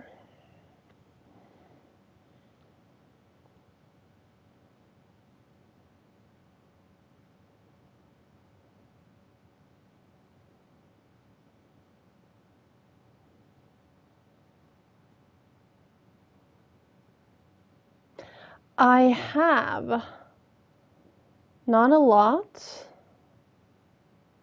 but yes, I have.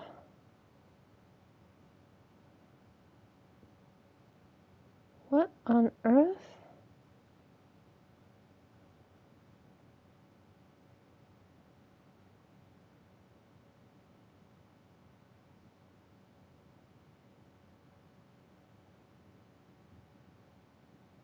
I'm sorry, I just got an email that I got a £200 credit. I've played the original game on Steam. Actually, you know, let me pull it up. How much of it did I play? Don't worry about it. I have a someone asked me a question, so I got distracted. That's always a good thing. There. War. I have played almost 2 hours of the main game. And I have... come on. Okay, Steam app is not cooperating. Yeah. But I think I have the... I think I got the DLC on PlayStation, like PlayStation Plus. I'm thinking the kids, what's it called? Children of War? Something like that. Yeah. The little ones, yes. I liked it, but it was a little too, like, I don't know. There was something about it at the time, but it was years ago, so I don't remember. It reminds me a little, now that I've played a lot more, it reminds me a little of Impact Winter. But let's continue the cutscene. Victims here in order to unmask the murderer. Get to the point, Mr. Poirot. What do you want from us?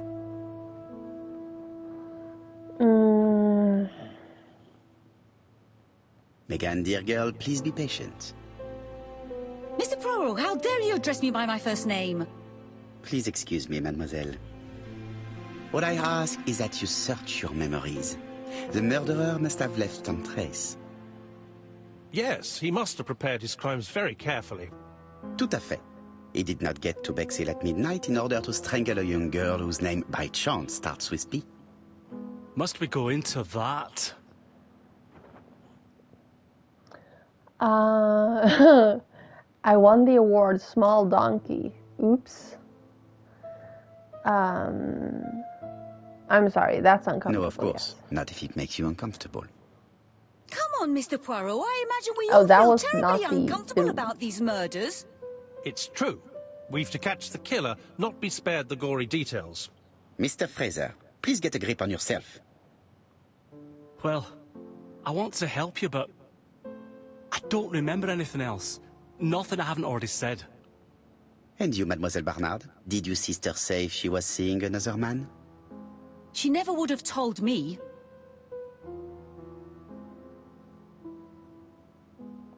Why would she hide the fact from you? Betty knew I didn't approve of her behavior. Her flirting was spoiling any chance she might have had. Tell me, mademoiselle, what did you talk about with your sister? Silly things. Her new dress. She wanted a pair of black stockings to go with it. Mother bought her a brand new pair. The day it happened, she was crying. And to think that Betty never even wore them. Poor Mummy. Your sister used to sing, I believe. Did she ever perform in public? She dreamt about it, but she had a very bad cough. It troubled her greatly. She had to cancel auditions and miss lots of opportunities. A pity. Yes, she sang well, but that doesn't tell us much about the murderer. Qui sait? In any case, we now have enough information to draw up a relatively precise psychological profile. Let us now try and get our brain cells to work.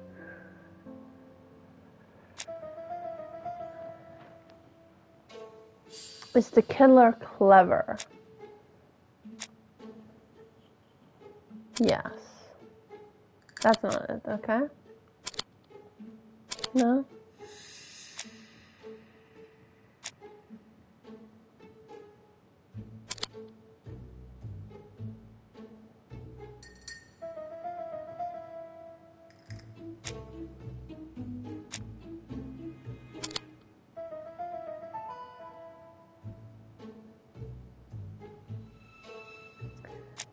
Is the killer a seducer? Well, yes.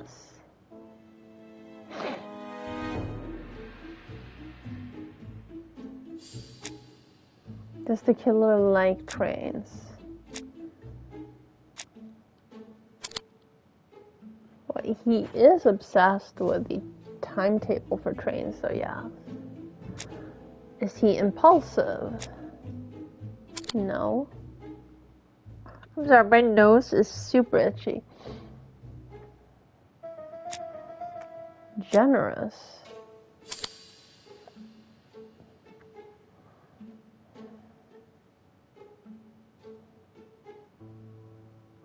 So, ladies and gentlemen, we can now surmise without too much risk of error that our adversary is calculative, sure of himself, a seducer, of outstanding intelligence, that he has plenty of self-control, and that he likes railways. It's a good start. Other meetings may be necessary. I hope that you will be able to come back again. Well, it's just that...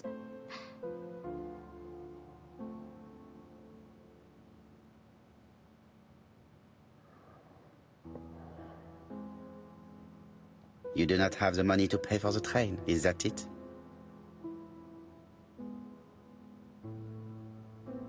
It's normal that people helping with this inquiry should be reimbursed. Starting with you, Miss Drower. Please allow me to pay for your train tickets. Aww. Oh, sir, I cannot accept. But you must. Mademoiselle, I may not be rich, but my brother left a fortune which will be mine. Mr. Clark, that's very generous of you. Well, someone has to foot the bill. Mr. Poirot, would it be possible for you to come back to Devon? Lady Clark has expressed a wish to see you. We'll adjust her medicine so she'll not be too drowsy. But of course, I shall come the day after tomorrow if it is convenient. Thank you all for coming. We will meet again soon. The meeting was most fruitful. Nietzsche must have. Really? Hastings, I believe now we have everything we need to find a common point between the victims. Now it is time for us to use our grey matter. Let us now try and get our brain cells to work. No. What do the victims have in common?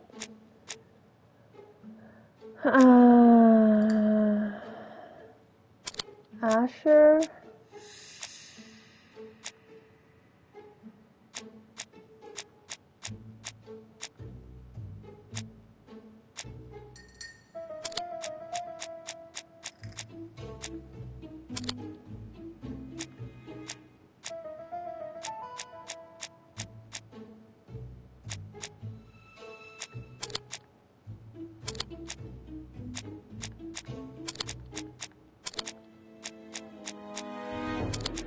Violent husband, violent man.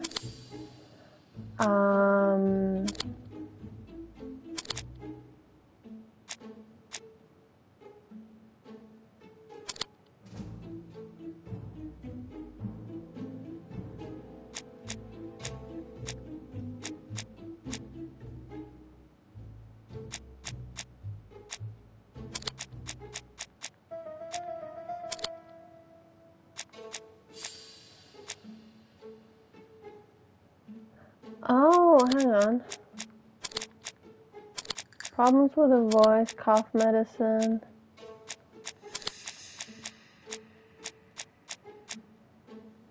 Doctor. Yeah, so of course. The first two victims suffered from bad throat, and that was precisely the specialty of the third victim, Dr. Clark.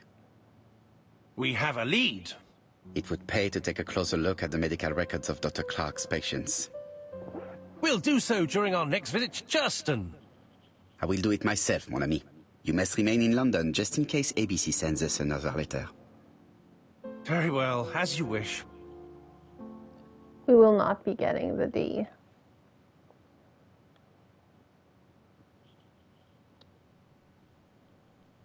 Thank you for coming, Mr. Poirot.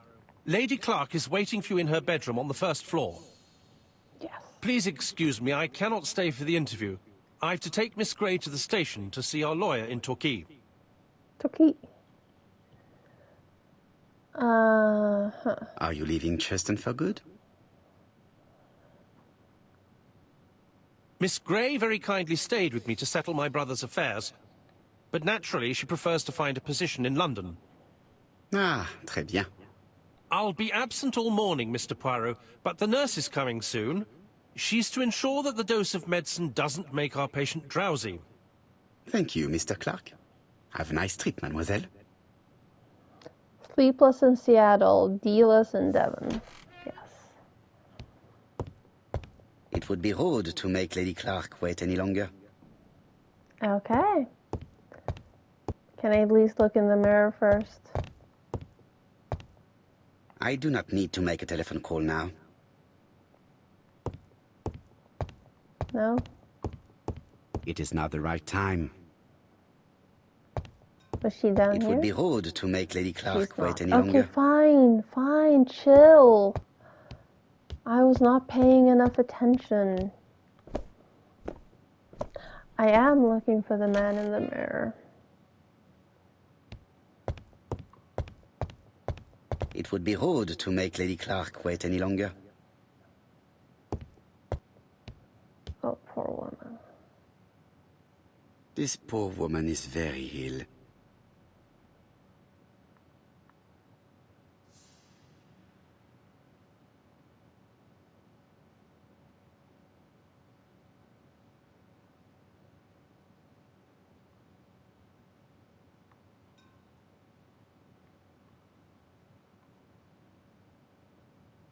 Please tell the nurse to hurry.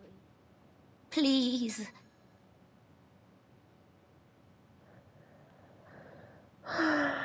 This woman is suffering. She is in no state to have a conversation. Please don't kill her, though. Can we agree to not do that?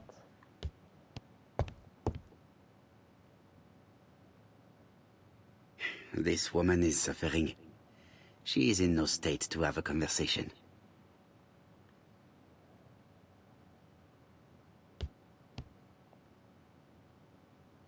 Mr. Poirot? My respects, madame. Thank you for coming. Thank you. Have you seen the nurse? She should have been here by now. Oh, I'm sorry. The telephone in the hall is ringing. Lady Clark is in pain. Yes, yes.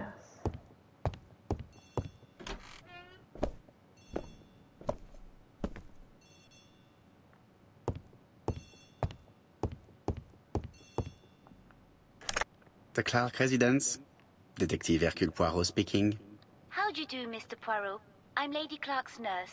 I wanted to let you know that I won't be able to come for her injection today. Might Miss Grey be able to do it? She has just left, but I will take care of it. Thank you. That's very kind of you. You'll find the skeleton key to open the medicine cabinet hidden in the lion trophy. You can count on me. Au revoir, Lion mademoiselle. trophy. Oh, thank you kindly. Goodbye, Mr. Poirot.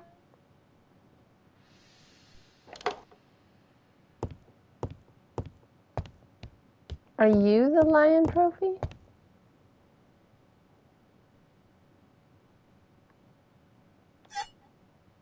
Here is the skeleton key.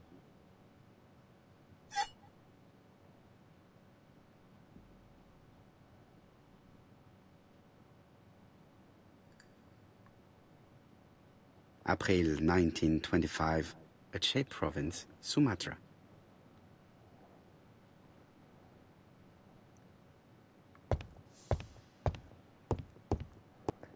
Is this the medicine cabinet?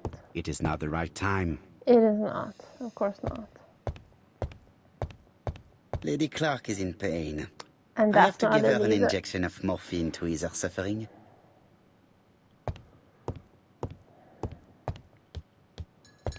Is it this? Lady Clark is in pain. No.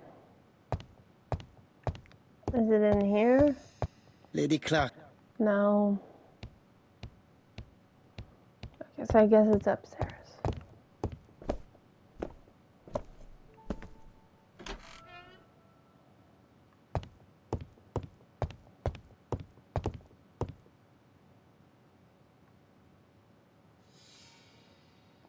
It's closed.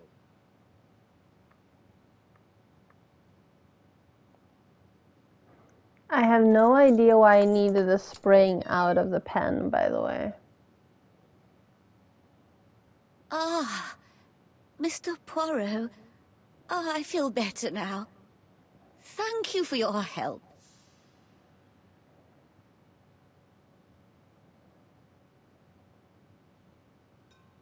You asked for me, chère madame. Yes. Yes, of course, I wish to speak with you. But what was it about? No doubt. You wish to talk to me about what happened to your husband? Ah, yes. Oh, poor Carmichael. Has the madman who killed him been caught? Not yet, chère madame. There was a great many people in Cheston on the day of the murder. Indeed. People go straight to the beach. They don't come near Coomside. So, there were no strangers around the house that I'm day? not yawning, you're yawning. Who said that? The people who live here. Your brother-in-law, Miss Grey. Miss Grey? Oh, I don't like her. Franklin wanted her to stay, but I insisted she should go. Immediately. You are entitled to do so, naturally. I'm pleased that you approve. The others have been taken in by her. But at least you can see through that self-pity act. See what Sorry. she's up to. I just had to Oh, get my nose to stop itching.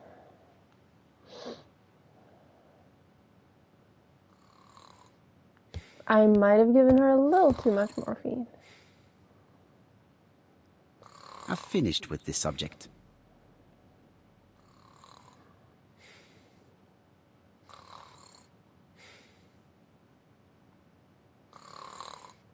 Oh, there we go. This subject would probably be useful to me. Bronze comb. Oh, that's for a music box. I played enough of these games to recognize that. This subject would probably be useful to me. And that is for another music box, or the same music box. Uh-huh. Oh, that's why I needed the spring. This spring appears to be broken.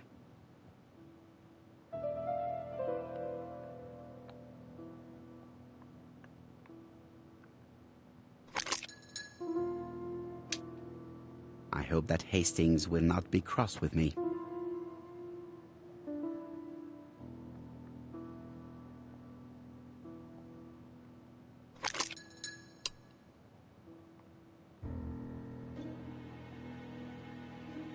The bronze comb is preventing me from positioning this one. Wait.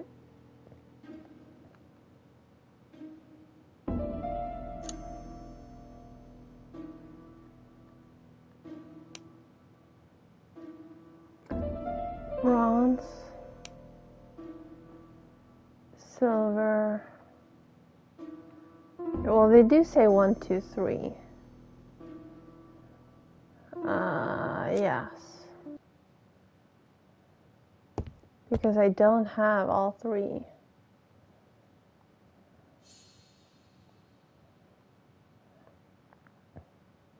This subject would probably be useful to See? me.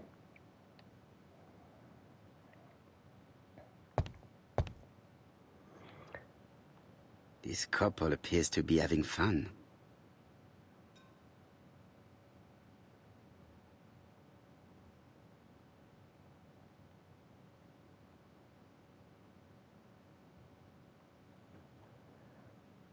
Lady Clark and Sir Carmichael were very happy, but they did not have any children.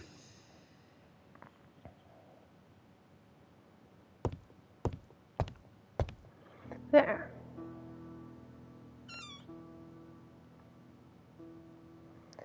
And this was returned.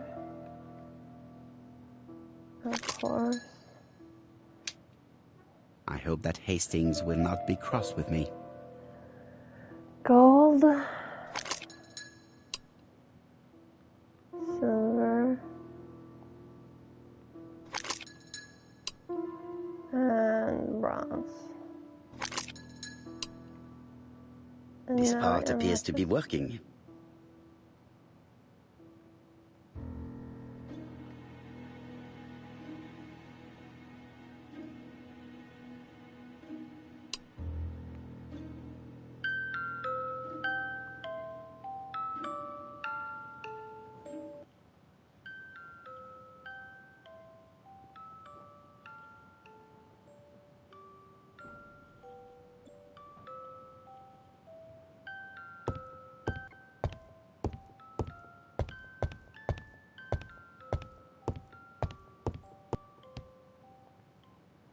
Oh, what are we talking about? Ah, yes. Thora Grey. I have no clue what I meant. Carmichael had great esteem for her. But for me, she was nothing but a hypocrite. I think I meant like 200 now. You're probably right, madame. You have seen through her. I'm so pleased that I've convinced you. Oh, sweetheart.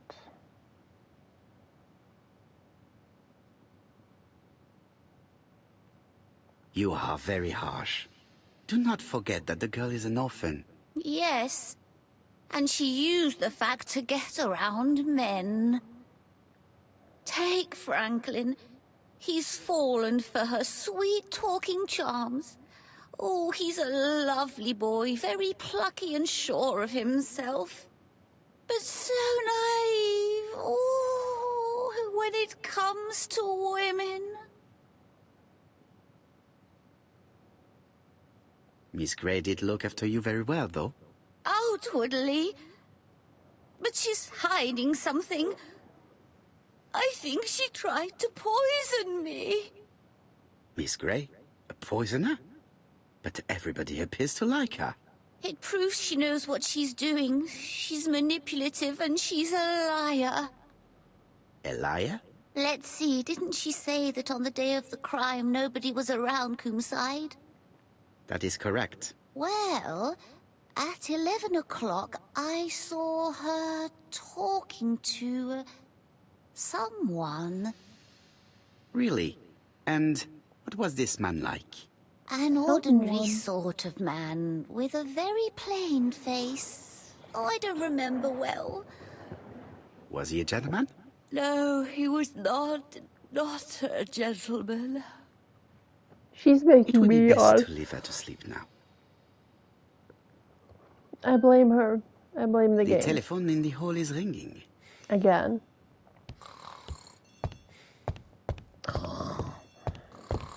I snore worse than that.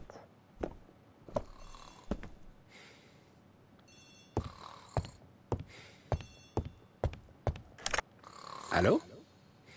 Poirot, is that you? Hastings here. Thank you for calling. Have you received a new letter from the murderer? No, thank goodness. How are things in Churston? I questioned Lady Clark, but I will not leave until I have examined everything of interest to me here. Fortunately, Franklin is absent, and I have a skeleton key. Have you seen Thora Grey again? Briefly. But rest assured, I intend to summon her to London soon. She's a fascinating girl. But secretive. I would like to ask her a few questions. Poirot, she wouldn't hurt a fly. Each to his own, my friend. Yours are pretty orphans, mine old ladies that have the maladies. Poirot, are you mocking me? Einstein No was ill that. intended, rest assured. À bientôt, mon ami.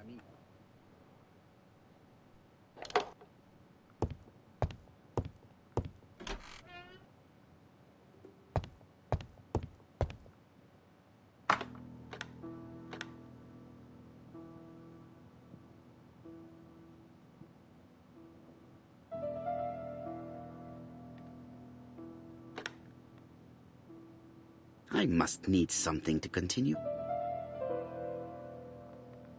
Australia.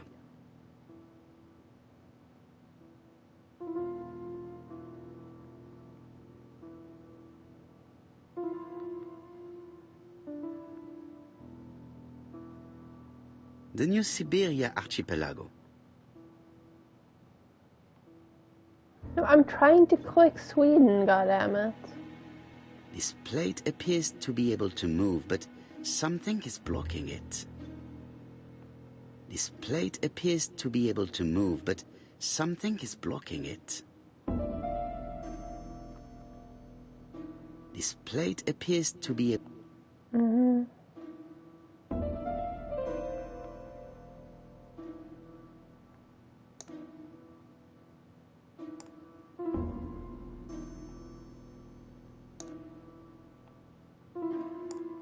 But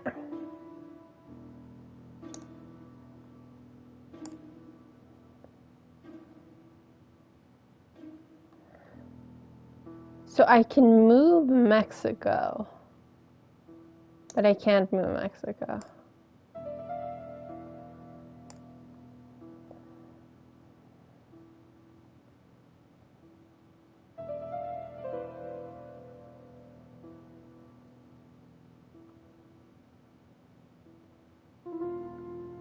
Australia. Mm-hmm. Madagascar.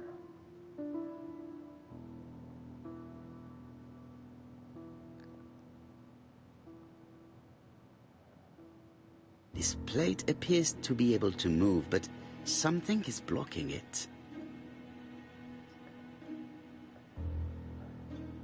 Okay, I'm trying to see what those say, but I can't figure it out. I think the last one says Australia.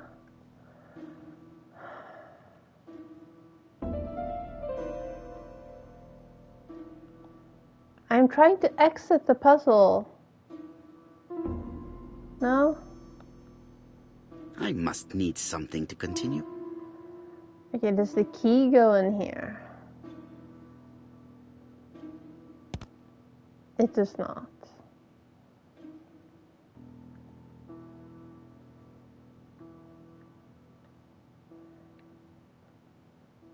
Yes, thank you.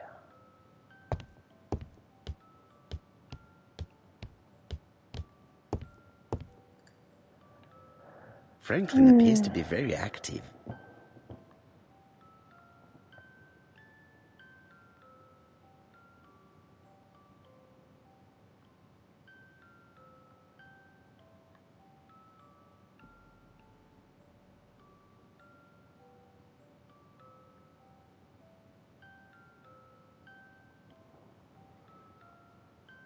Franklin grab the Clark glove? appears to be a typical British gentleman.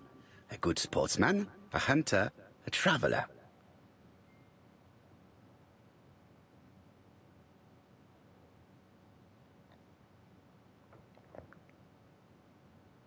Franklin Clark appears to be a typical British That's gentleman. a no on the A glove. good sportsman, a hunter, a traveler. Can I snoop out at his desk? No? Bookshelf? No? So there's something going on with this, but I need more info. Oh, here we go.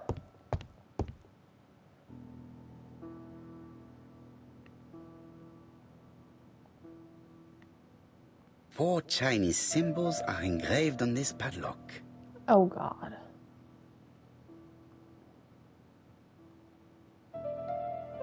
Well, well. The characters engraved on this disc resemble those engraved on the padlock. Like this. This character appears to be the right way round. Okay, so let me just roof and that and that.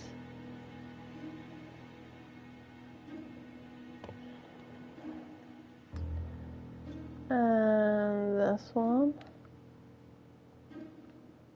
Like that. No? Here. That's it. This character appears to be the right way round. Okay.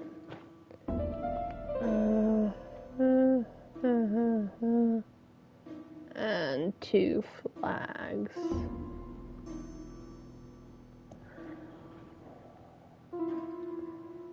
And this one goes that That's way. it. This character appears to be the right way round. Okay.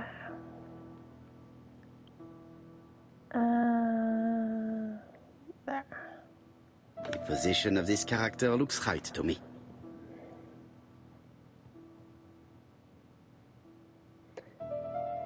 And a roof.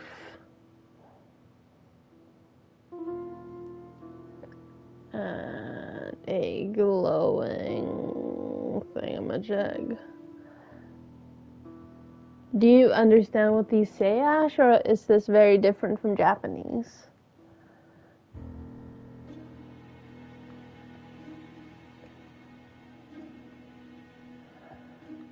So that one is one of them. This one is one of them. That one too. And finally... No. Yes. No, it's not the right code. Oh, okay, Let's okay. check the Chinese characters again. Okay, now I get it. This one is 1.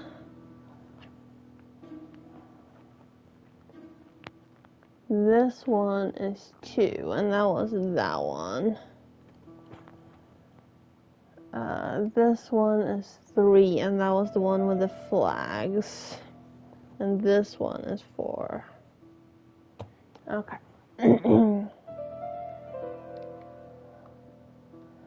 Okay, so this one is 1. Flags is number 3.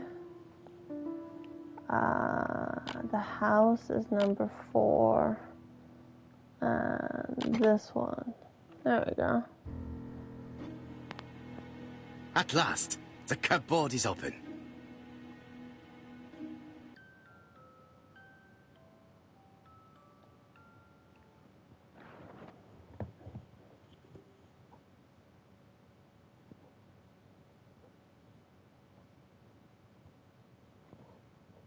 Let me just mark off what I've used. Genteel and wild. English countryside revisited.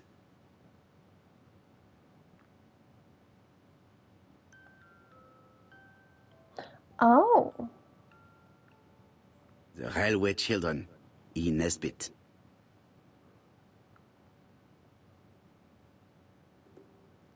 I think she wrote a series.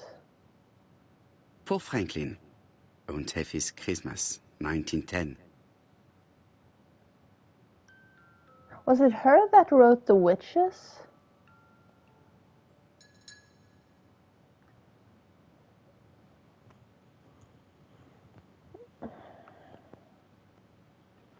Traveling in China, a practical guide for English travelers. Edith Nesbit. Didn't she write a book called The Witches? Or am I getting her Met, confused flask, and with... rifles.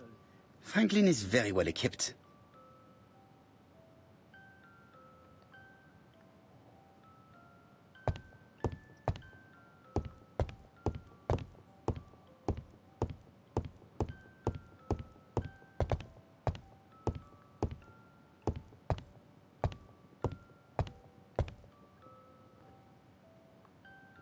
February 1922, South Africa.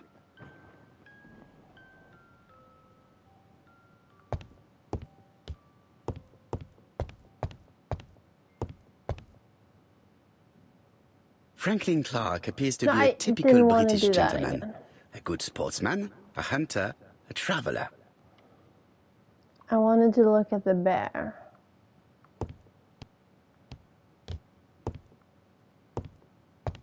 No.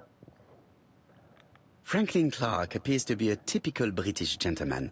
A good sportsman, a hunter, a traveler.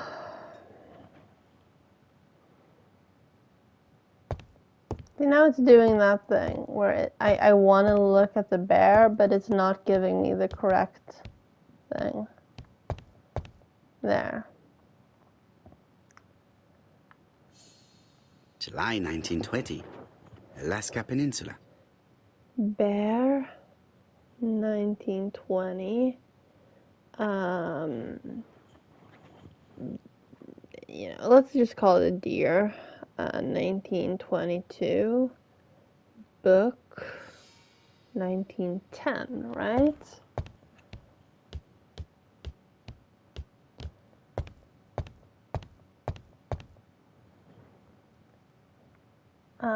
This was The Railway Children, yeah. E. Nesbit.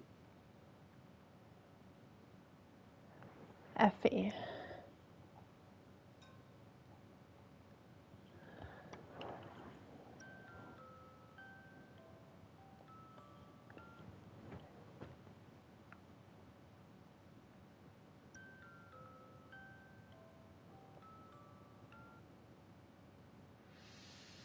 $1932.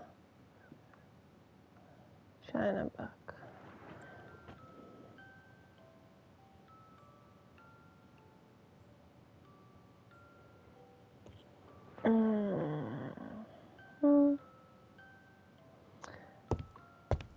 Oh, I'm thinking of Eva Ibbotson. It just now clicked when I started thinking about other things.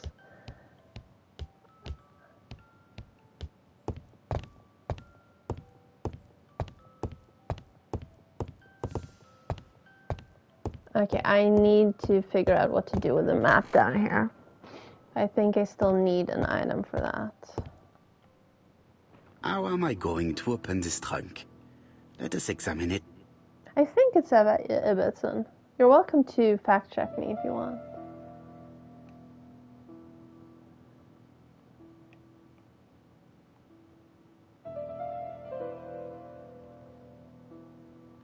China, 1927.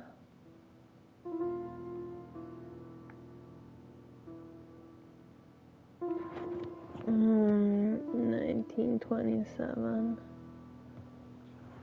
IBBOT, maybe 2 T's. SON. EVA, EVA. That does not appear to be very useful. That does not appear to be very useful.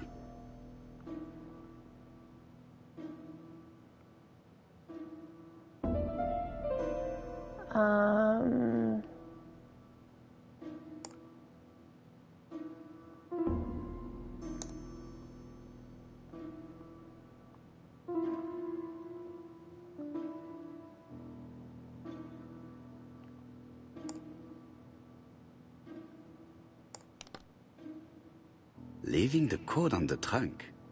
What a strange character Franklin is.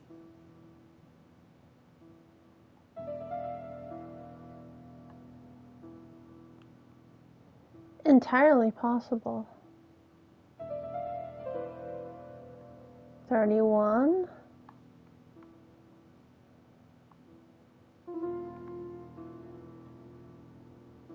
Seven.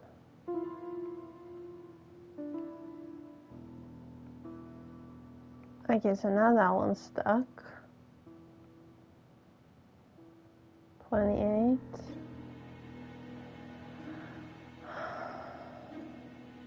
Not just a witch. Yes. Yes, that's the one. I think I was mixing it up a little with a Roald Dahl.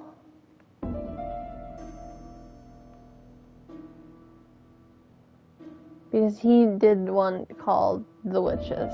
I know that. This is like things I haven't thought about in 25 years or so.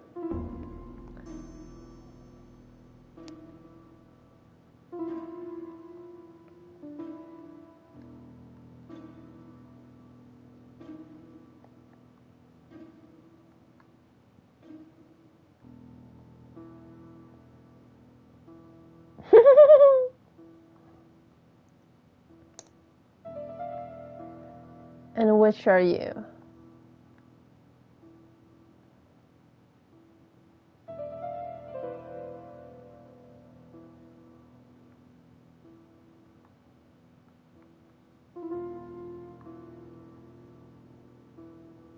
But there was an interact here.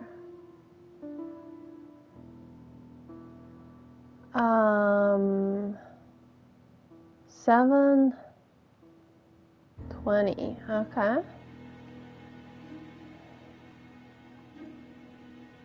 Uh, 20.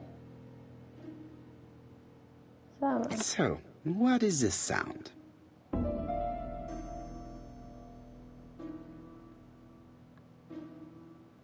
I should be able to open the trunk now.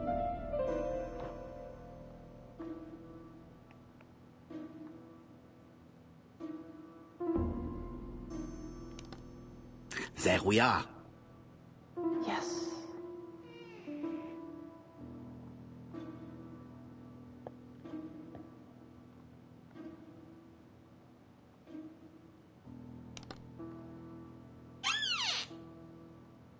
Whiskey and other good quality drinks. Mr. Clark really has refined tastes. Whiskey and other good quality... Okay.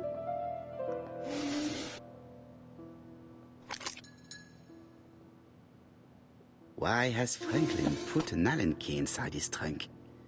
I'll borrow it for a minute.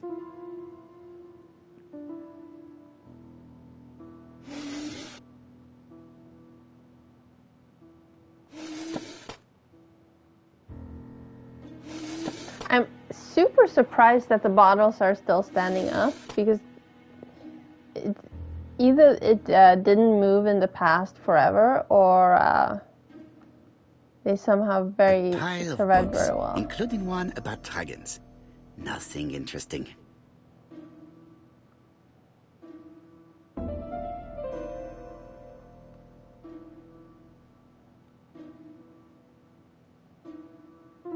pile of books, No, including one... I have a feeling there's something going on with the lid.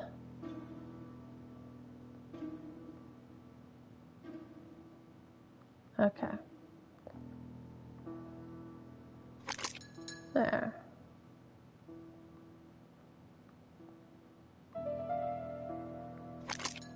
No?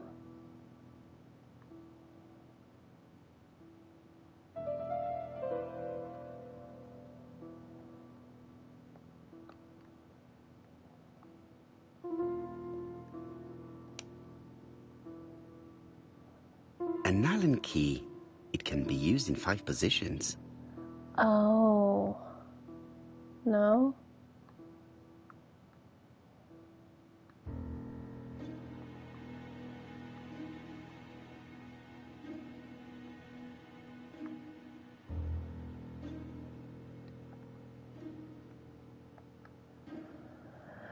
Oh, so I needed to actually... There, yes. No. An Allen key. Uh-huh. Yes. This skeleton key...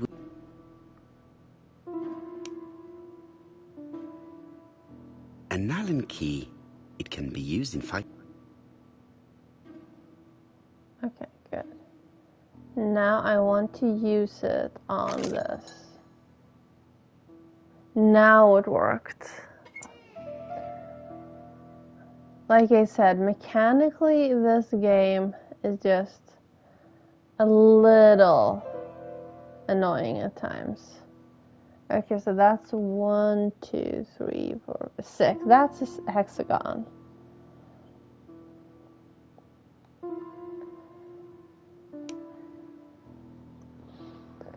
An Allen key. And it needs to keep telling me that it's an Allen key. There. Isn't octo 8? Because that's 6.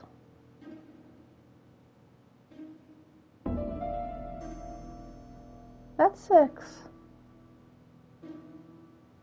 Are you looking at the outside rim or the inside rim? Because I'm looking at the inside rim.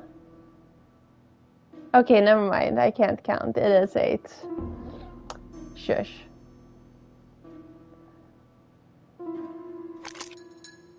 Fine.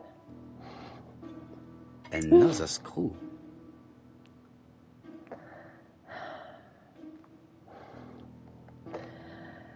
I mean, it's tiny. To be fair, it's tiny.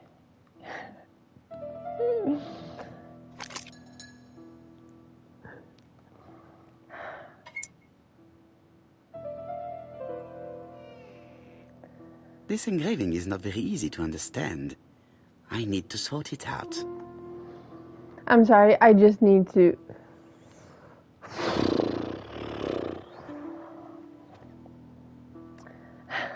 How do we...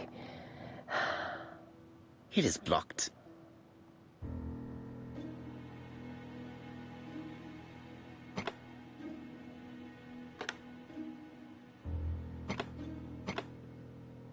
It is blocked. Okay, so the middle one does not move.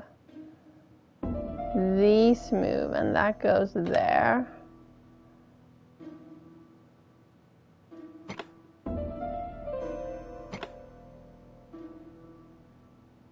And there. And there. And now we move those again. And those. And that one moves on its own. God damn it. Oh, for crying out loud.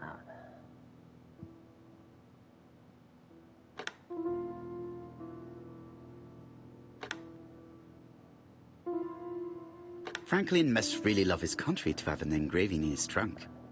I think I heard the panel above release. How many more panels are there?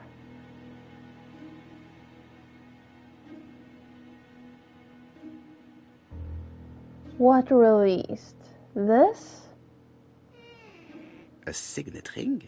Aha. A signet ring with a code written on it. 1587. I already knew It may that. be useful to me.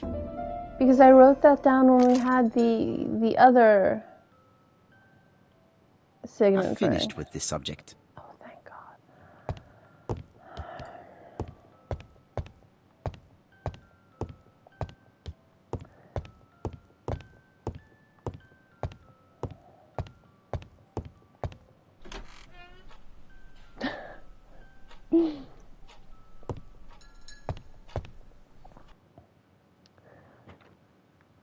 Oh, this is the book we saw earlier. Comside's private collection.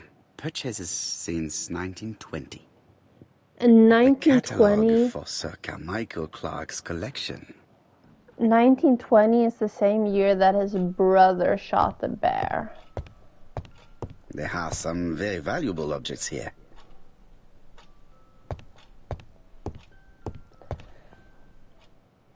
Like, I'm really enjoying the game, but it's just a little...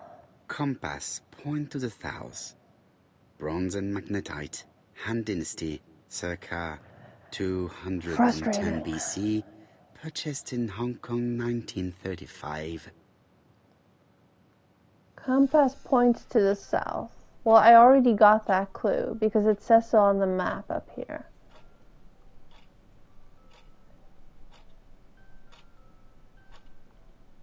Traditional Chinese map. Facsimile. South is on the top of the map. And that is supposed to help me with the puzzle in the other room, I guess. Okay, well, there are letters here.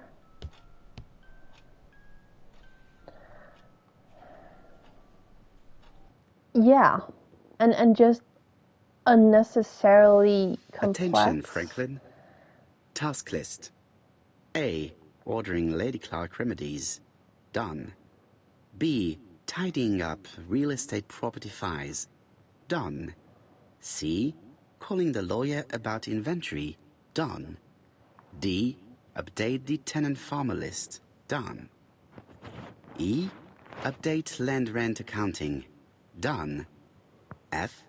Ordering a restock of arsenic. Done. P.S. I have left on the living room table some of my things I don't want to keep. The locket and the dagger. I am sure you know why. Thora.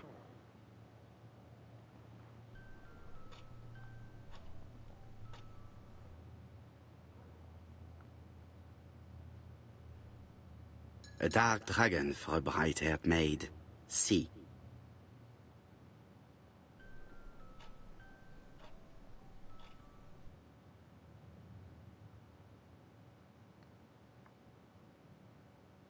Wait, was he killed with his own damn knife? I've already seen similar daggers. It sure as hell looks like it, because that's blood.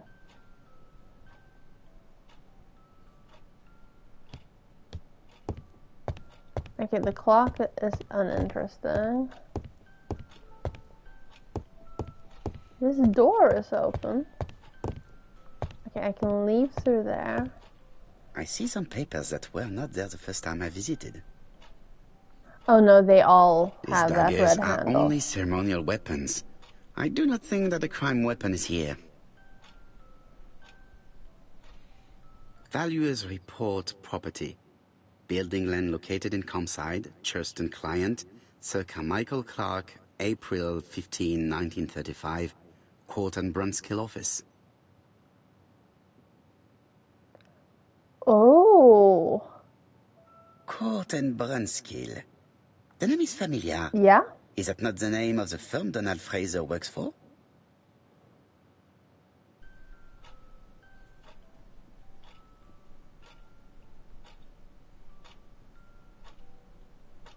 So there's something else here.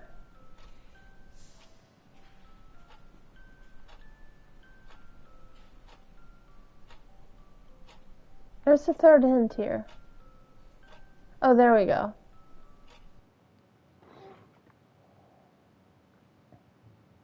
Ernest Logan, MD, Brighton Cancer Institute, 201 Dusk Road, Brighton. Okay, well this we've already Lady read. Clark, I estimate that Lady Clark's life...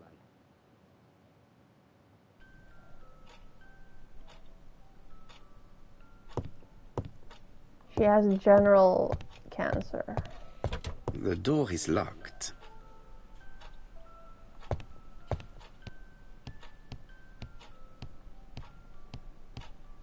Sir Carmichael's collection could rival that of a major museum.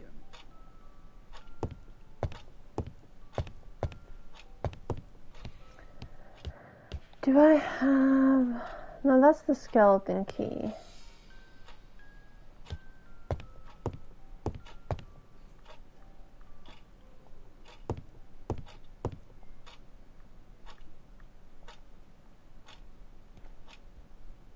That is not the key for that. Okay, let's go outside, I guess. Order and method above all. Okay, Let us finish never mind. Let's not go outside.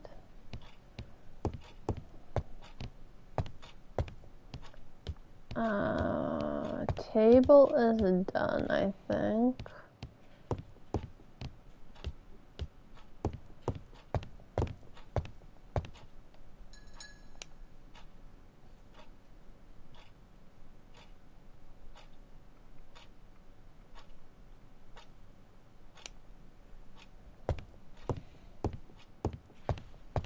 So south is up.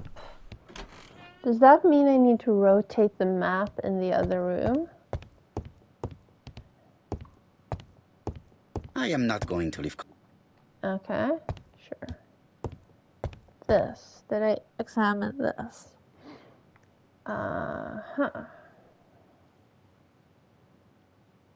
Miss Thorogray, Comside, Chuston, Devon. Telescope. Arsenic trioxide thallium.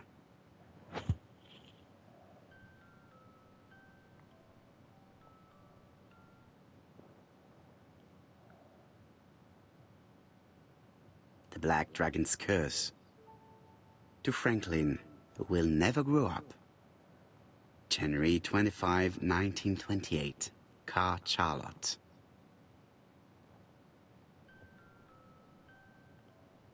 Is Charlotte his wife? Lady Clark?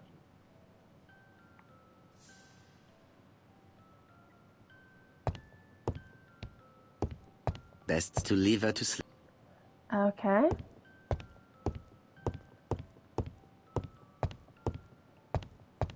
Okay.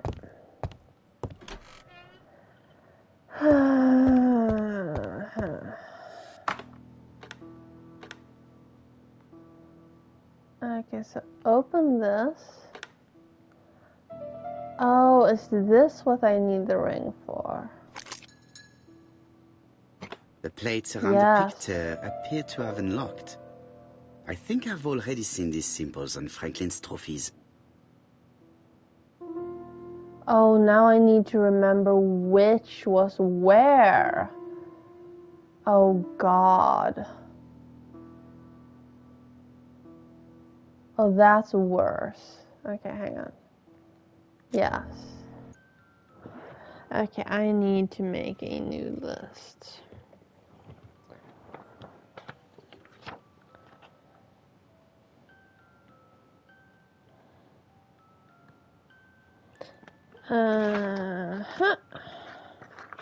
Right? Yes. Okay. A, B, C. Okay, how many are there? 1, 2, 3, 4, 5, 6, 7, 8, 9, 10, 11, 12, 13, 14. 5, 6, 7, 8, 9, 10, 11, 12, 13, 14. There we go. Nice. Good job. February 1922, South Africa. 1922. South Africa. And that is a... What does it say? Great doo-doo. Okay, let's just call it a deer still. That's fine.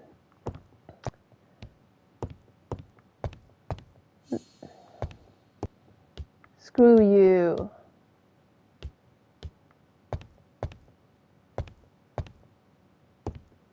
There. Bear. July 1920. Alaska Peninsula. Alaska. I think I don't need all of them because there's only like 5 circles up in that top corner.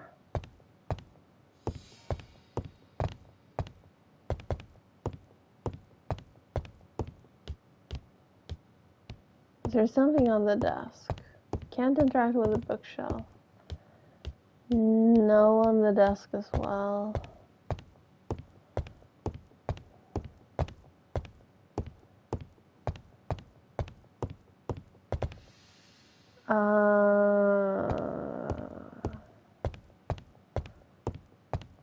The other books said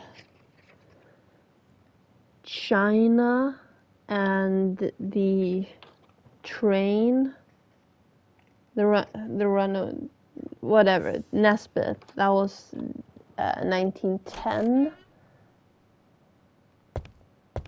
But this, the lion, Sumatra, right? April 1925, Aceh Province, Sumatra.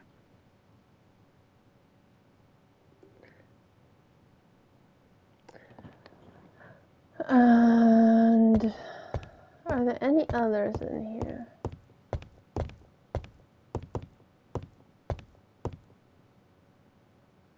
The book was dragons, right?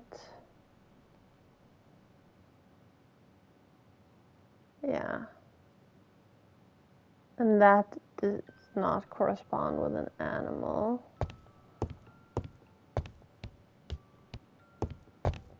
I don't think there's anything in the suitcase.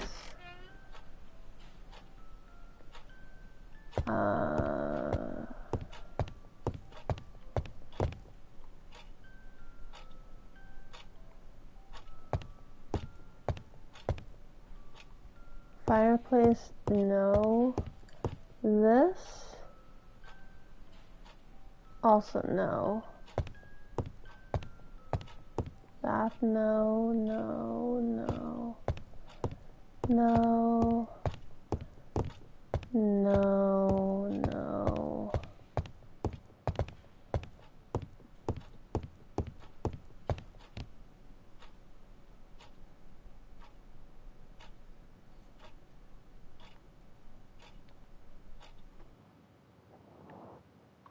Compass, point to the south.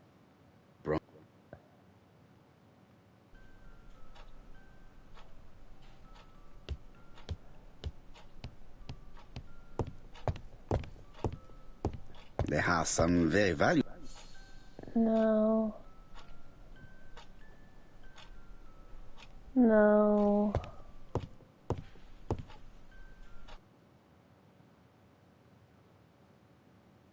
No.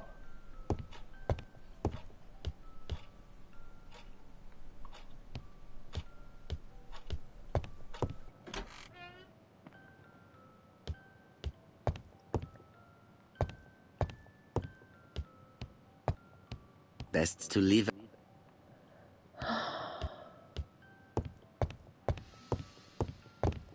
And I can't exit this, right? I am not going to leave. No. Okay, let's double check this. I've finished with this subject. No? Okay, never mind.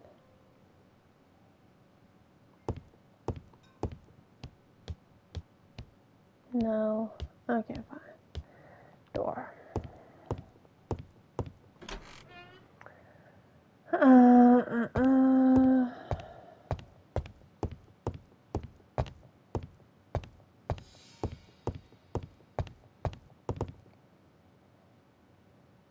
Franklin Clark appears And to be a this just typical says British that and gentleman. kicks me out. A good sportsman, a hunter, a traveller.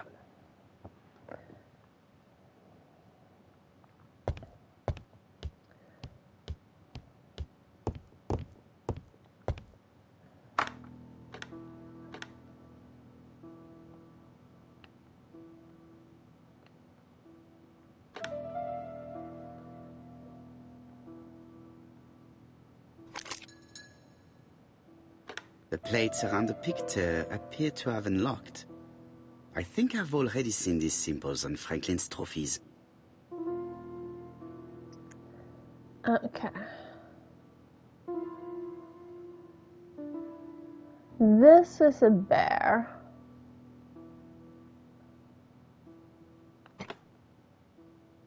And that would be Alaska.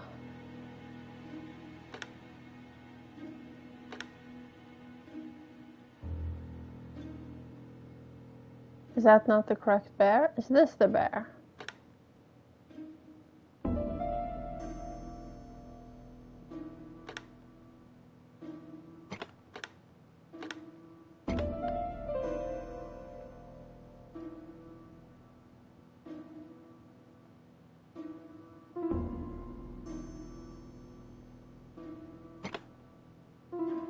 Oh, okay. Bear. Oh, maybe where they intersect. No, bear and bear.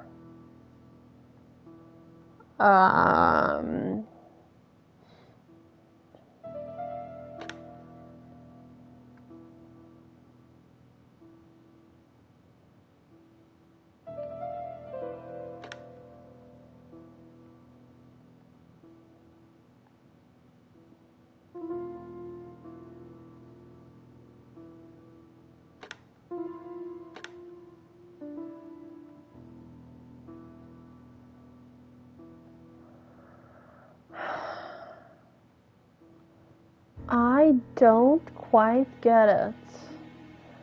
There's three of these footprints.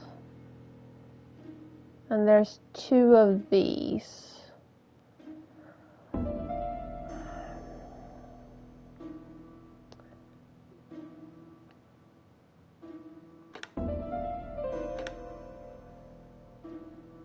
Okay, if I turn this, I can't. But I could turn that one.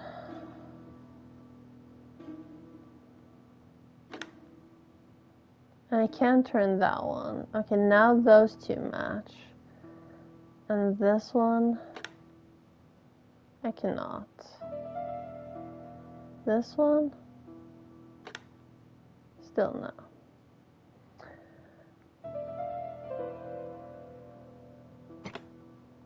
The Alaskan Kodiak bear. Uh-huh. Oh, okay. Okay, so let me just do this instead. 1, 2, 3, 4. 1, 2, 3, 4, 3, 2, 1, 2, 3, 4. So this one and this one hit Alaska, and South Africa is here. So that would be a deer. That would be this one. The African kudu. Yeah, kudu. Sure. Deer. That's that one and that one. And now we need Sumatra. Sumatra is like here, right? So that would be this one. The lion of Sumatra. Yes. That's that one. And I heard the sound of a mechanism. Aha. Strange way of protecting one's safe. Triangulating one's hunting sites on a map.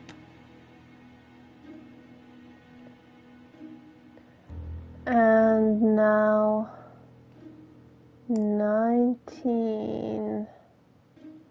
No, wait, 15. What was that number? 87. Right? These documents are very likely going to help me for the rest of the inquiry. Okay, now I can check that off. And I can check that off. And school Eton report. College School Year, 1912-1913. Franklin Clark. School report for Franklin Clark. According to his teachers, Franklin was a good student, but lacked discipline. 12 gold sovereigns. Some shares for the Southern Railway and some treasury bills. This is not worth much, hardly enough to justify your robbery. Sir Carmichael Clark, Comside, Churston, Devon, to Mr. Franklin Clark, Peninsula Hotel, Salisbury Road, Tsim Kowloon, Hong Kong. Comside, 1935, January the 12th. Dear Franklin, first, I wish you a good start to a successful new year. I have received your letter dated December 10th. Thanks for defending my interest against Wang, this robber. Things could have got pretty bad if you weren't a real cold-blooded guy. I envy you for that. Things go on here much as usual. Charlotte is moderately free from pain. I wish one could say more. Sorry. You may remember Thora Gray. She is a dear girl and a greater comfort to me that I can tell you. I should not have known what to do through this bad time but for her. I'm alive. She has an exquisite taste and shares my passion for Chinese art. No daughter could be a closer or more sympathetic companion. Life has been difficult, but I am glad to feel that here she has a home and true affection. You wrote me you want to stay in China for 1 more year or even longer. I don't object. The longer you stay, the more opportunities you will have to increase our collection. Nonetheless, you should know that we miss you here, and that Charlotte will be gone by the time you come back. I am, dear Franklin, your truly affectionate brother. Charlotte Clark, Comside, Churston, Devon, to Mr. Franklin Clark, Peninsula Hotel, Salisbury Road, Tsim Sha Tsui, Kowloon, Hong Kong, Comside, 1935, January 1st. I wish you with all my heart a happy year 1935. Writing my greeting cards, I have affectionate thoughts for you. Always smiling as a child, sailing to distant countries and bringing back to us trunks full of wonder. At home, everything annoys me, starting with this young Thora Sir Carmichael is so fond of. I have nobody to share my feelings with, so I write to you. How can I tell you what happens to me? The simplest way the better. I am doomed. I still have 1 year to live, no more. How do I know? I opened the secret drawer of Carmichael and read a letter not addressed to me. In this letter, Dr. Logan tells my husband in the most direct way the truth he conceals from me. Sir, I know, but my husband doesn't know I know. Please don't tell him. And if he shares the truth with you, act as you were surprised. Carl will probably speak in his usual convoluted way, but I wanted to be the first to announce it to you. It does matter to me that you are aware of what happens in Comside. Warm regards, Charlotte.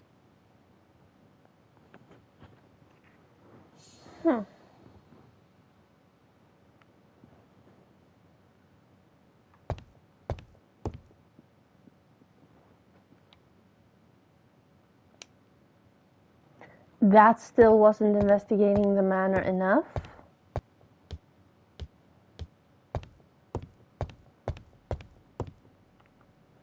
Okay.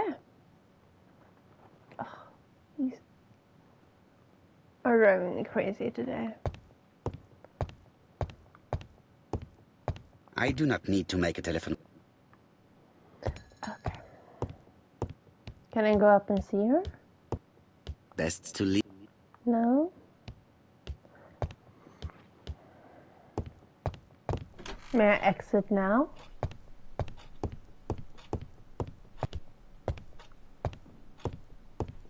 Order. No? I actually didn't try the skeleton key on this. The door is locked. I was thinking that one key can't be skeleton enough to fit everything, can it? But I guess I was wrong. I mean, obviously. This unit contains the medical records for Sir Carmichael Clark's patients. Let us study them closely and see if there are any familiar names. No deaths on the records from A to D. They've been handled recently. No names. No, but... Disappointing. Like, a skeleton key shouldn't be big enough for the front door as well as small enough for this cupboard. Like, this is a piece of furniture. A skeleton key should only cover what's actually stationary in the house. Lots of dust. The records from E to Z have not been touched for years. No names. Disappointing.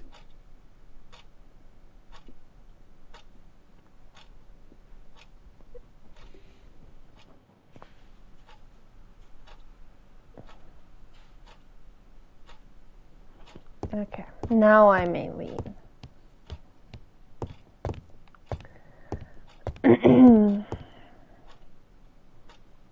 Like, I wouldn't have a skeleton key that fits my jewelry box and my... Where is the horrible smell of carrion coming from?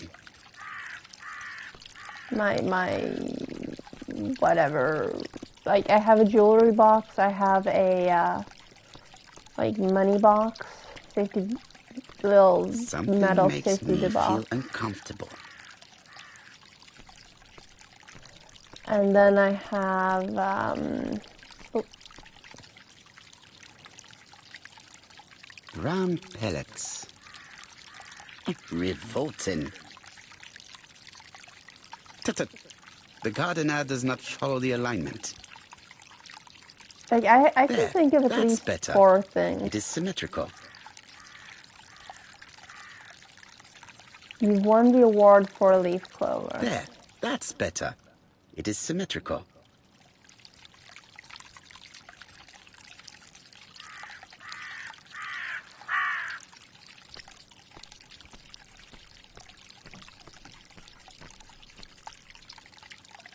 Yes.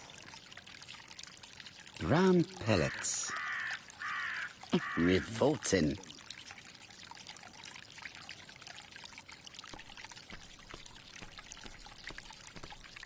But they also tore the bush out of that one.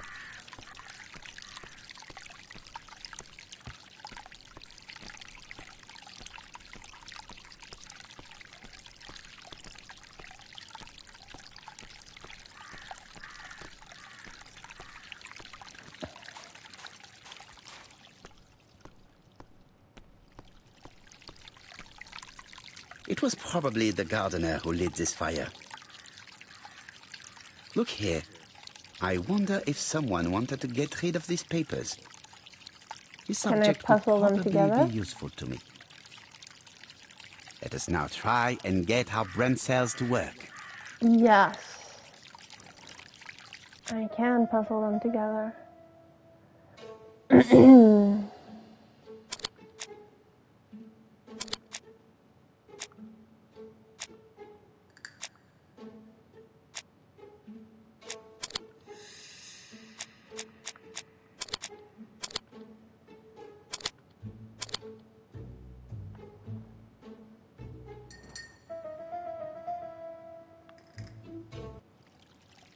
Everything that Thorgray has left behind comes from Sir Carmichael's collection. He most probably gave them to her. But she chose to leave them here rather than run the risk of being accused of theft. It is understandable when you know just how much Lady Clark mistrusted her. Let us now try and get our brain cells to work.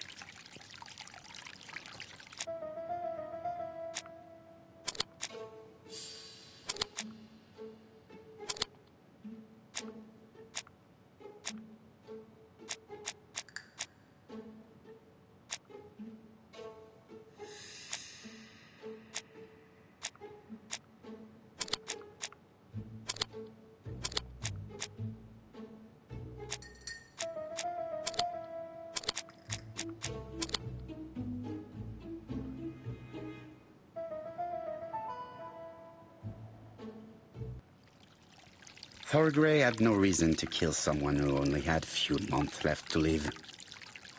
The poison she ordered was for rats. The gardener must have made good use of it, considering the stinking remains on the path, not far from the property. I still I've approve. finished here. I must put the skeleton key back and inform Hastings that I'm returning to London.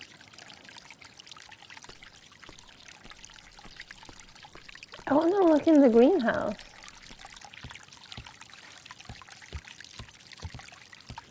I can look in the greenhouse.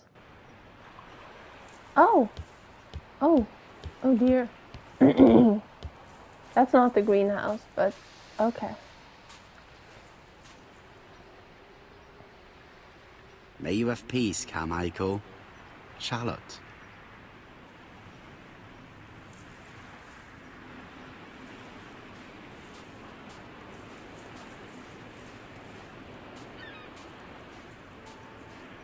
Was that,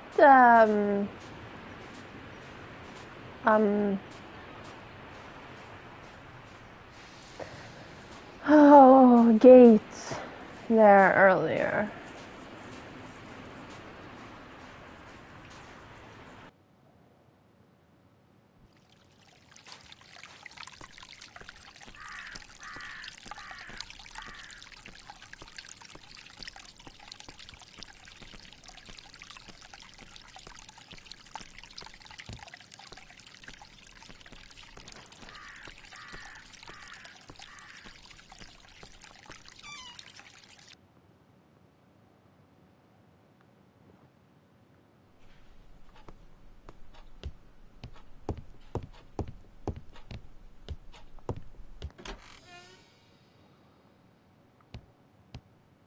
Oh wait, put the key back.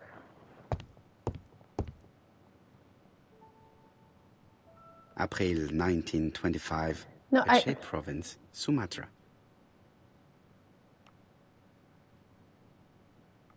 Okay, hang on. Let's observe this. If someone has tried to get rid of these documents, they may be important.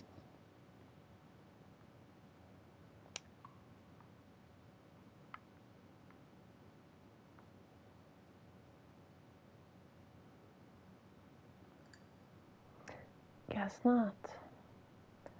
Okay, use key on this. Perfect. Nothing else is keeping me here.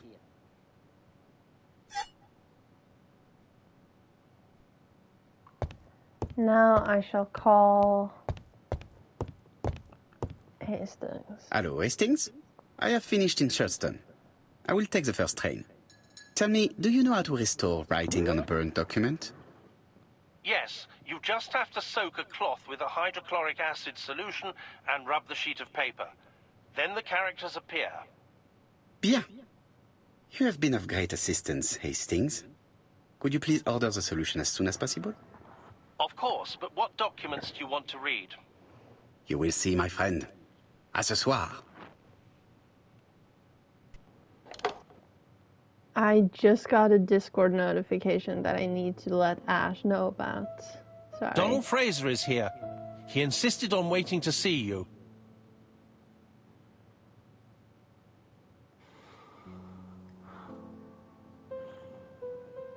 Oh, Hungarian mustache. Lovely.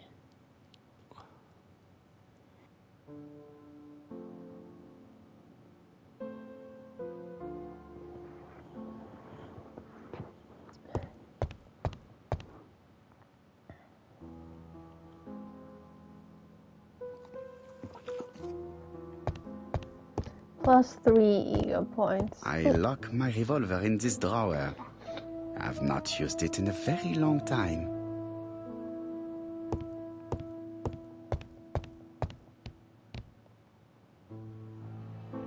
This man is tired.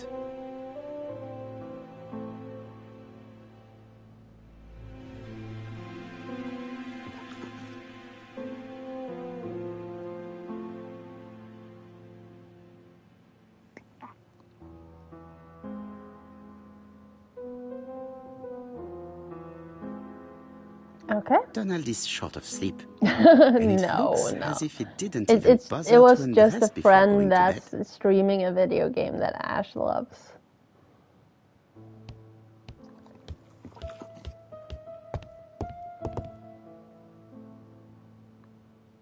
Ah, some cool hair.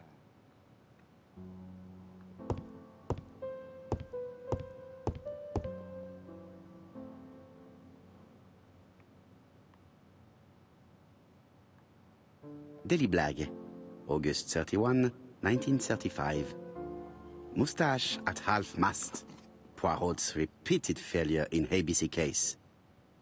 Sometimes small things trouble great men. Hastings, faithful collaborator of the Belgian detective, knows something about it. 3 mornings in a row, he confided to us, the cook broke the egg yolks when preparing Poirot's breakfast. This apparently casual event has greatly disturbed my friend, to the point it breaks his concentration and slows his judgment. I also noticed his mustache, of which he is so proud, being duller than usual. Poirot, I assure you I haven't said any such thing to the journalists. They twist everything.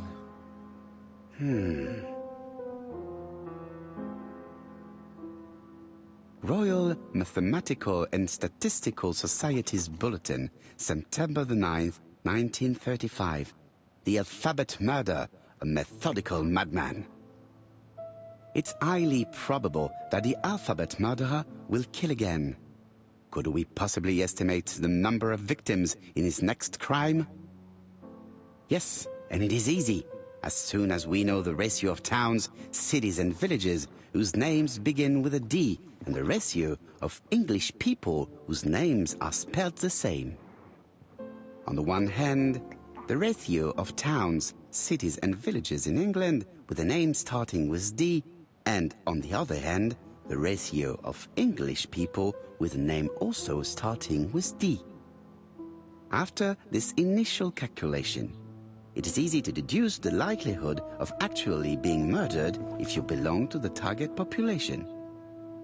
Go to the last page to find our results and details on the calculations. I wonder if I missed an achievement by not reading them every single day. Oh well.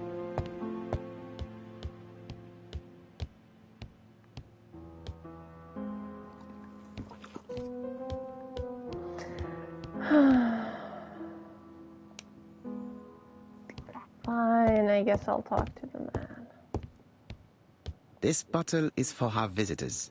Personally, I prefer the sherry.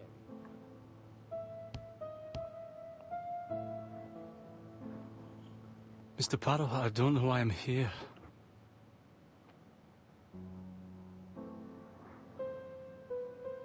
You wanted to talk, and you came to find the only man capable of hearing you. Mr. Poirot, since Betty's death, I've doubts about myself. I don't know what to do. And I keep having a horrible dream 3 nights in a row. Have a drink, and tell me about this dream.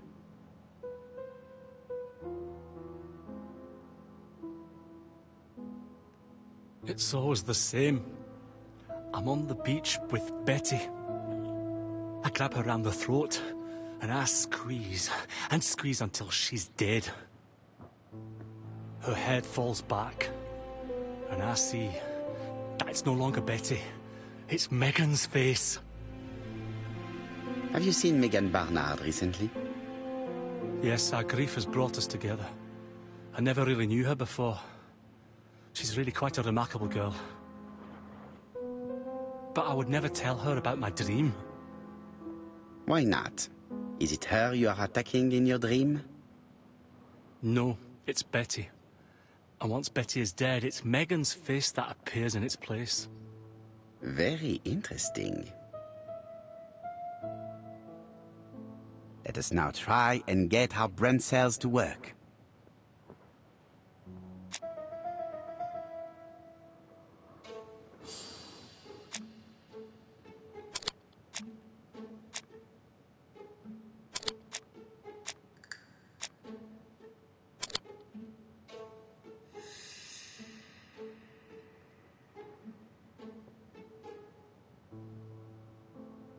Mr. Fraser, I think that the real meaning of this dream is that you are in love with Megan Barnard. Please go on. Do. This dream certainly betrays your guilt. Oh.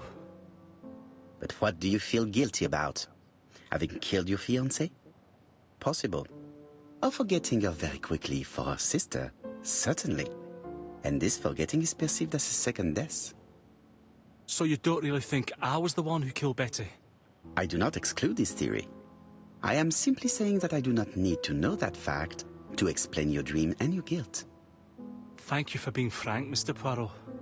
You've helped me a great deal. I'm going back to Bexhill. I'll not take any more of your time up. Bexhill. It is late, Mr. Fraser, and you are tired. I'll sleep on the train. I like trains. It's easy to sleep rocked by the sound of the wheels. Poor boy, he seems Freud completely mustache. lost. Well, women seem to like him. I think Megan will take care of him. Oh, I remember. Did you order the product I needed? Yes, we'll be receiving it tomorrow. Bien, it is late, and I asked Miss Gray to come tomorrow morning.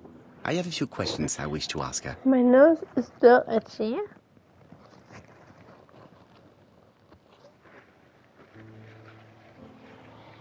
Mademoiselle, I asked you here in order to answer a very important question.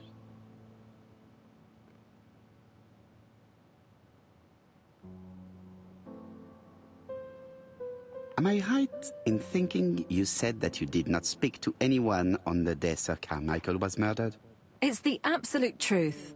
Yet, Lady Clark maintained that she saw you talking to a stranger on the front doorstep. Really? She must have been mistaken. Oh, I remember now. I'd forgotten all about it, but it wasn't important. It was just a salesman. One of those traders who sell stockings from door to door. Stockings? Can you describe him to me? Medium size. Glasses. Dark suit and a felt hat. Not the sort of man you notice. Completely harmless. That's why I forgot all about him. Nothing else? He was very hesitant and shy. Usually door-to-door salesmen are very confident. But he wasn't. I checked how long to beat, and I knew it was like 6, 7. But I thought, you know what, it's okay.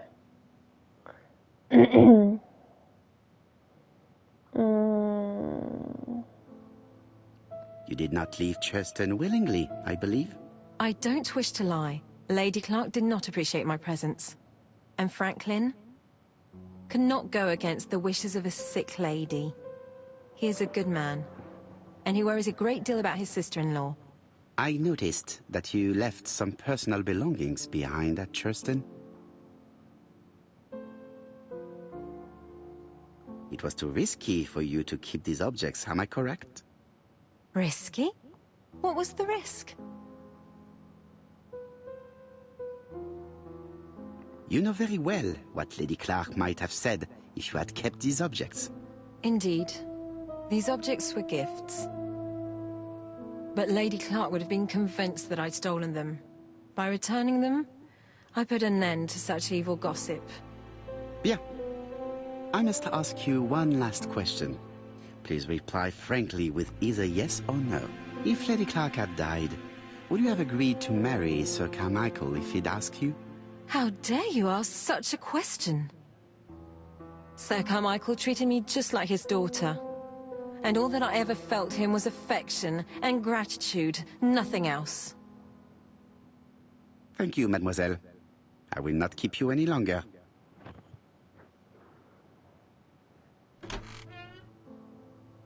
I met Thora Grey on the stairs. Her cheeks were ablaze, and she appeared to be deeply hurt. Poirot, have you offended the poor girl again? Do you have good reasons for accusing her? I accused her of nothing, Hastings. I simply asked her an important question she did not answer. Let us see if we can answer it for her.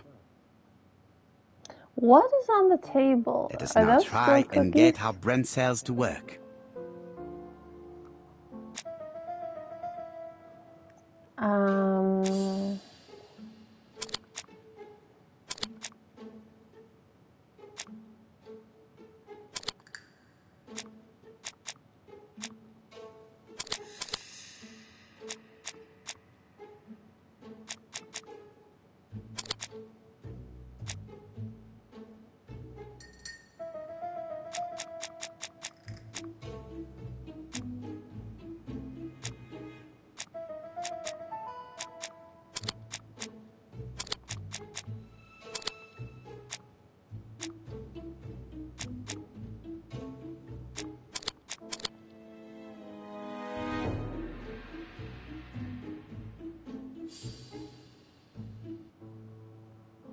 You must know how to read between the lines, Hastings.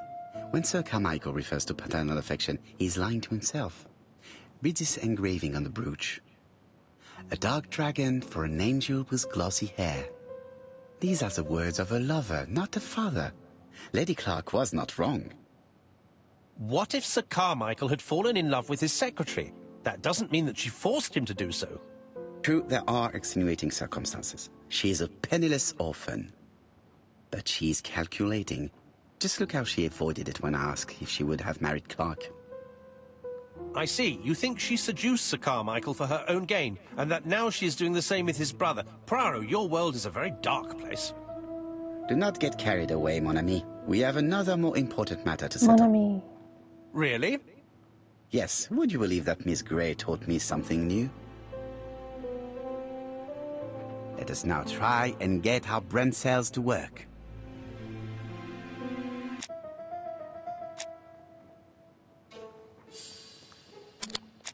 Stocking box. Door-to-door salesman.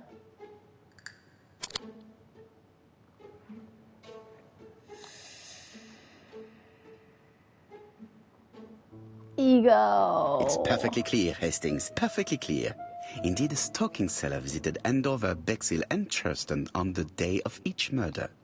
We have our suspect. This should be of interest to Job.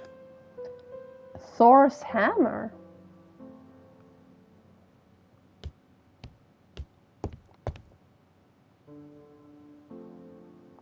Nothing.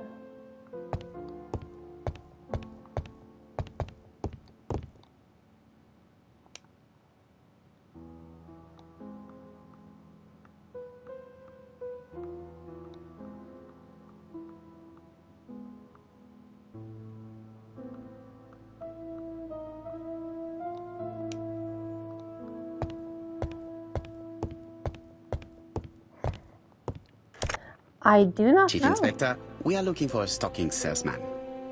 I see you have a suspect. Yes. Contact all the stocking wholesalers who may employ him. Your suspect is a salesman? No, he does not take orders. He sells door to door. Right. The hunt is on.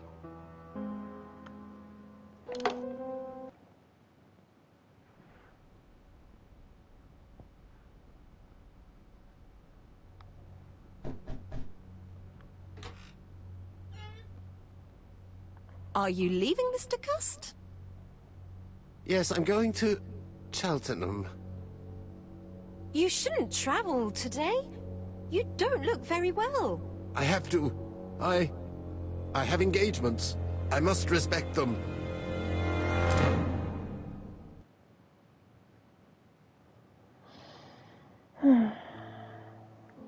Can you get the post, Hastings? And why don't you go and get it yourself?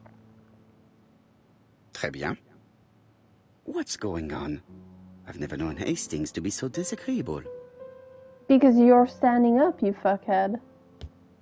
Don't be a douche.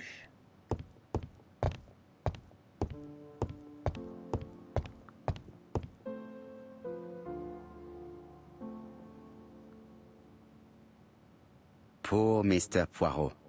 I'm quite sorry for you. If at first you don't succeed, try again. We've a long way to go still. Typery? No, that comes later. Letter T. The next little incident will take place in Doncaster on September 11th. So long. But that's yesterday. ABC. I should compare this letter with the one on my desk, which I received earlier, to see if it does indeed No, come wait, from it the is same today. person. It said September 11th. When she sat down, not when we met with him.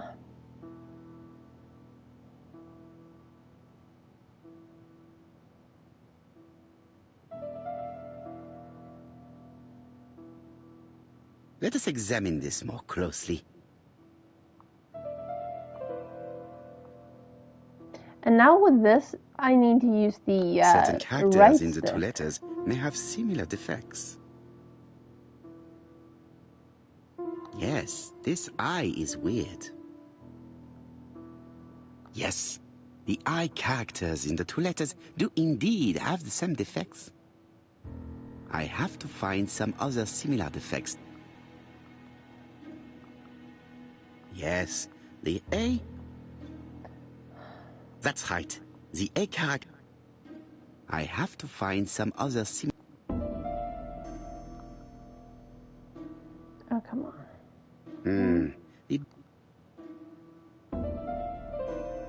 Of course, my theory was right. These two letters were written with the same typewriter. Hastings, he strikes tomorrow. Chief Inspector Japp? No, it's He's the on 11th another as well. line. Can I take a message? Yes, please, mademoiselle. Yes, très It is bien. from Hercule Poirot. Très bien. Tell him ABC strikes tomorrow in Doncaster. He must call me back. Very well, sir. Bien, now I'm going to see Yes. what I can find from these burnt documents. I've received the product I need. Hastings, if you do not mind, I would like you to take a few notes. Yes, yes. Gold paper knife.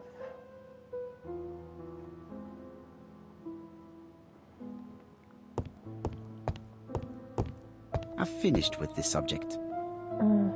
Okay.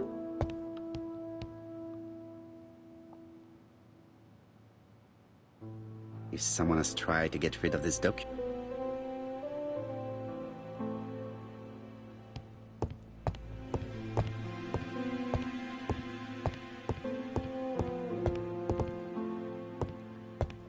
now, down to work. All of this needs putting in order a little.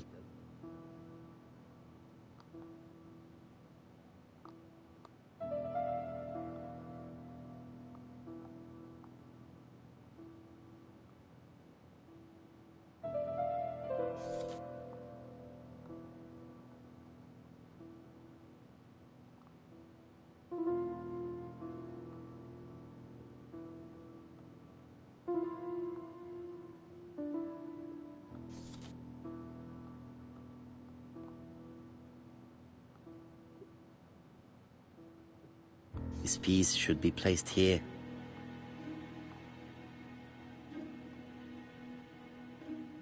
It's so simple.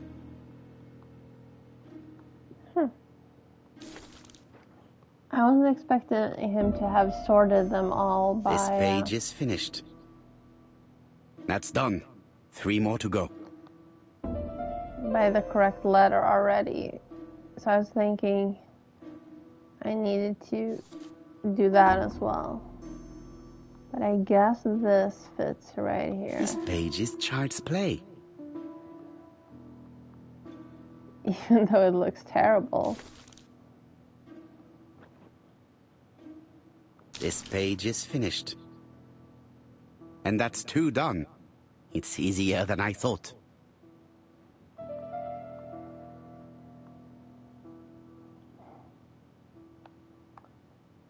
No, that is absolutely correct. It's just a little off center, I guess. And that goes there. This page is Child's Play. That is absolutely fantastic looking. Glitching. This piece should be placed here.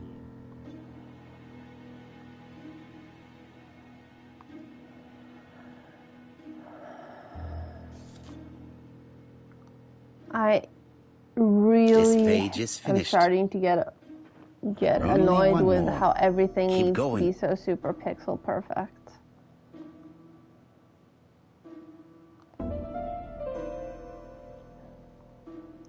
This page will be reconstructed in a flash.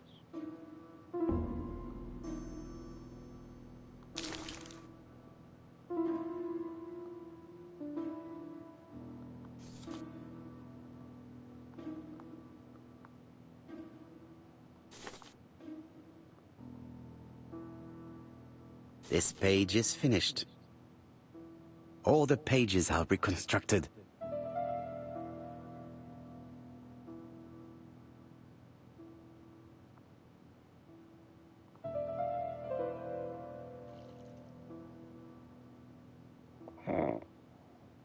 The cloth is now soaked with solvent.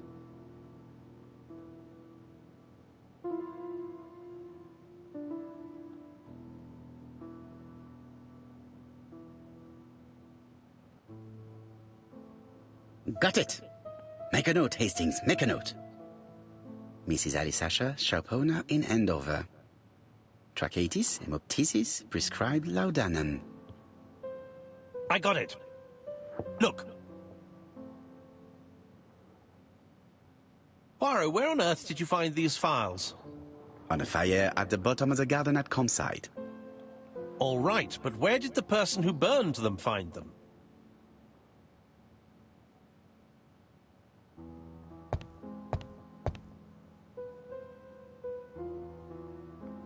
Alice Asher, shopkeeper in Andover.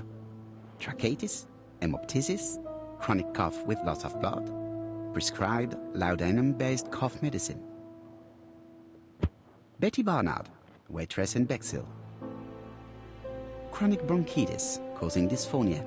Advised to stop smoking. Alexander Bonaparte Cust. War wounded, mustard gas and head trauma. Pulmonary emphysema. Hemoptysis. Coughing fits with blood. Suffers from absences and amnesia. Dick Dudley Dunbar, owner of the Black Swan Hotel in Doncaster. Asthmatic, heart disease, heart condition. Dick Dudley Dunbar. Let us now try and get our brain cells to work.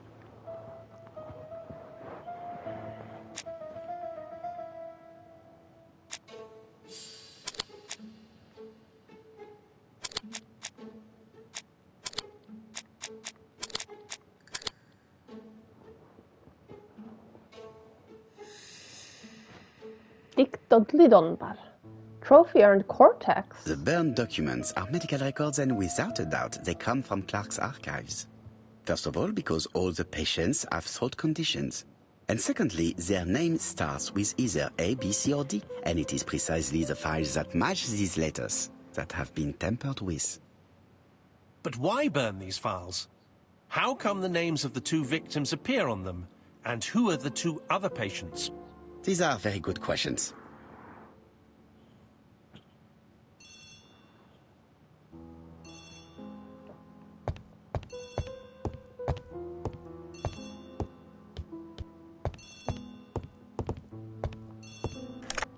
Hello, Poirot? Any news, Chief Inspector? You wanted a stocking seller? We have one. Reported by his landlady, who thought he was behaving suspiciously. He has the most unbelievable name. Alexander Bonaparte Cust. Alexander Bonaparte Cust. Yes, Alexander Bonaparte Cust. How did you guess? Poirot, You have magical powers. It's a serious lead. I called Doncaster. A person matching Cuss' description has been seen at the station. He got off the train from London, but after that, nobody knows where he went.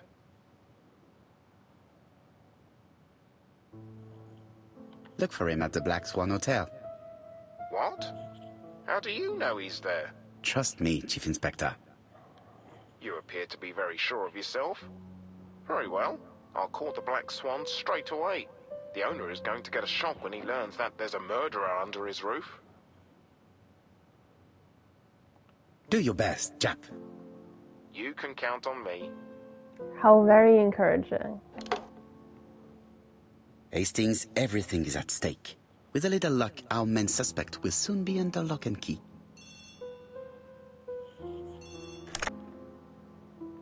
So, has Cuss been arrested? Yes, the Doncaster police are sending him by train. That is good news. But why so gloomy, Chief Inspector? Well, Dick when I Dudley told the Dunbar. hotel owner that he was sheltering a murderer, he collapsed. He's dead? No, fortunately, but it has taken its toll on him. It has to be said that with his name starting with the letter D, he had every reason to fear Cuss. I bet he was going to be the next victim. Chief Inspector, I believe that I share responsibility for this incident. What do you mean? I saw Mr. Dunbar's medical records. His heart was weak. I should have warned you. It's very honest of you to tell me that, Poirot. I appreciate your gesture. Please keep me informed of his progress. You can count on me. I'll do what's needed. I will visit him at his bedside when the killer is caught. That's typical of you, Poirot. We should focus on the next part of the investigation in order to avoid other incidents. While we're waiting to question Cuss, we could search his room in London. Where does he live? The Marbury Guest House? I'll see you there. Yes, but start without me. First of all, I have to sort out a few details for Cuss' transfer. I understand. À bientôt. So that's why I should have called instead Hastings, of letting we are him making call. good progress. Please go and search the room of our #1 suspect. With pleasure. I did have a dentist appointment, but I'll cancel. The dentist. So that is why you were so nervous and bad-tempered. A visit to the dentist is never an enjoyable prospect. Go But to an the dentist. unavoidable one. Go to your appointment, Hastings. I will manage on my own.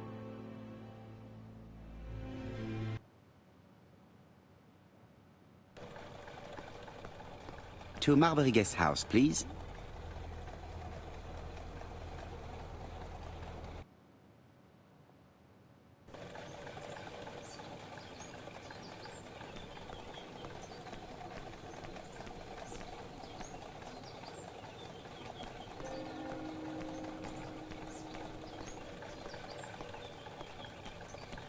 I've been I'm going afraid past not. this modest guest house for so long. I would never have thought that the ABC case would lead me here. Do you see it? Do you see it? Cat.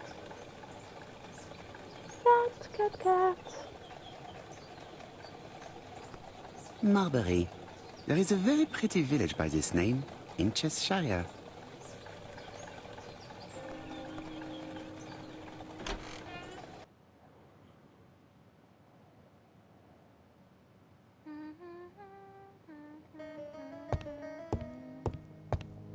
It is a very beautiful piano. Maybe Mrs. Marbury likes to play in her free time.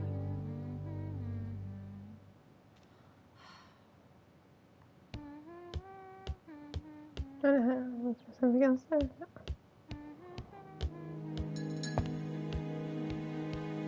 I should check the register. Mrs. Marbury may have been hiding something from me.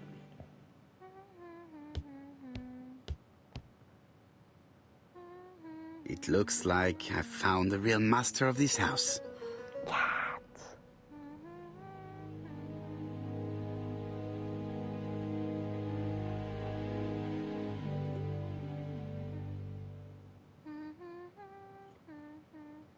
There is no need to worry about the household cat. I'm sure that Mrs. Marbury lets it do what it pleases. It looks fairly ginger, yeah.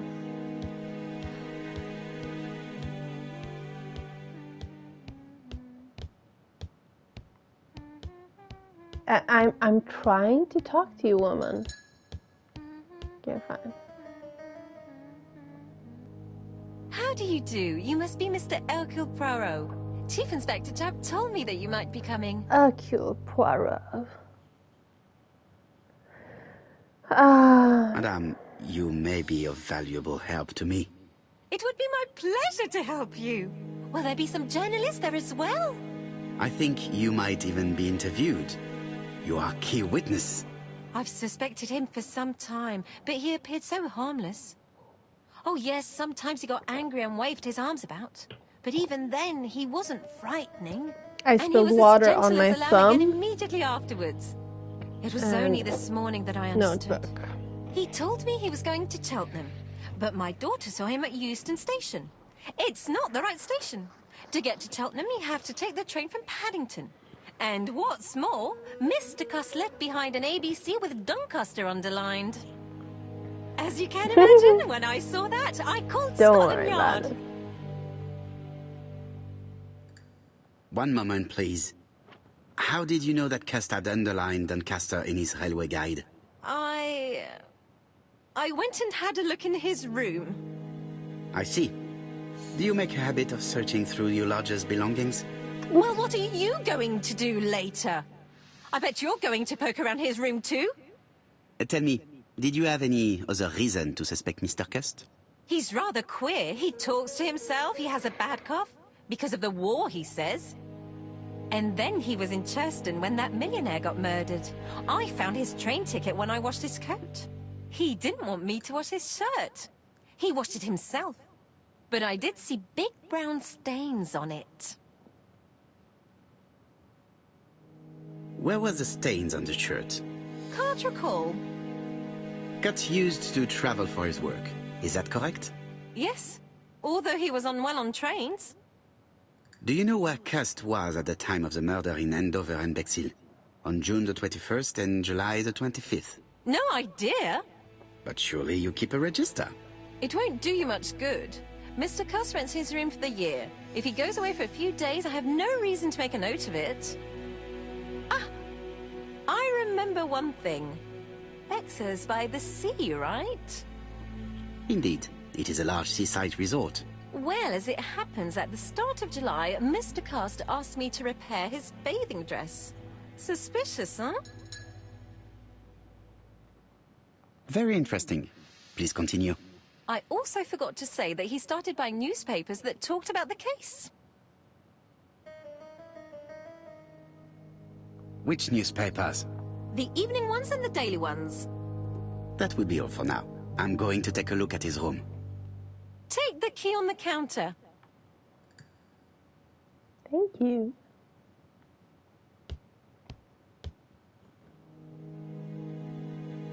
I don't think my register will help you. Mr. Cuss rents his room all year. If he goes away for a few days, I have no reason to make a note of it.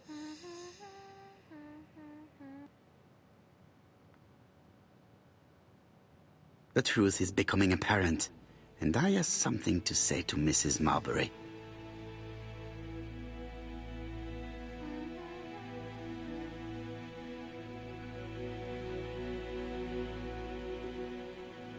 This woman appears to be in a bad mood. Well, that potato is completely black.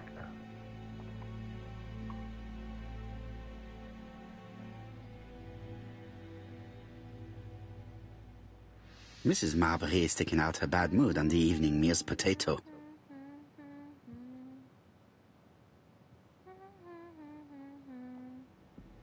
Mrs. Marbury, if I am to believe the register, you rented room 306 to a certain Mr. Fishman on the day of the Bexhill murder. Room 306 is Cust's room. Can you explain yourself? If I did, it was because Mr. Cust wasn't here. What about it?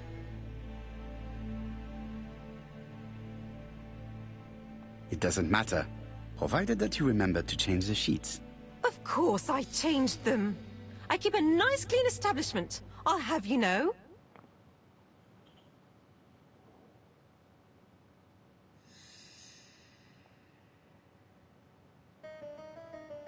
No more need to consult the register. Okay.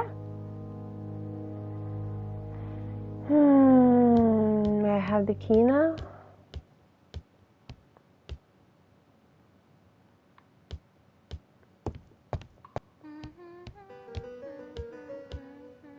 There is no need to worry about the household cat. I'm sure that Mrs. Marbury lets it do what it pleases. Do I have the key already? Oh, I do. Never mind. Sure. Let's go upstairs then.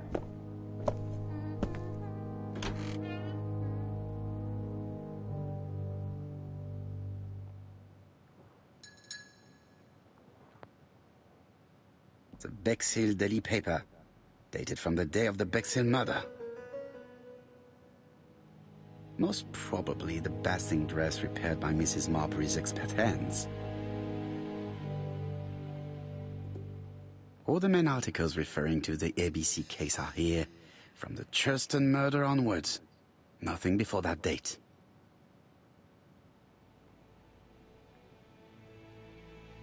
Trousers, white shirts, everything has been washed very well.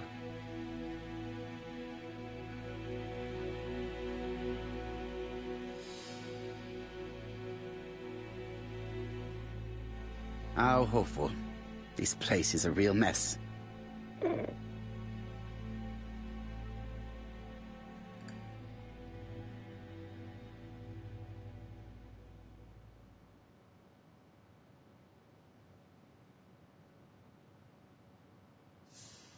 If The least we this can is a say mess, that Mr. Cust is not very concerned about order and balance.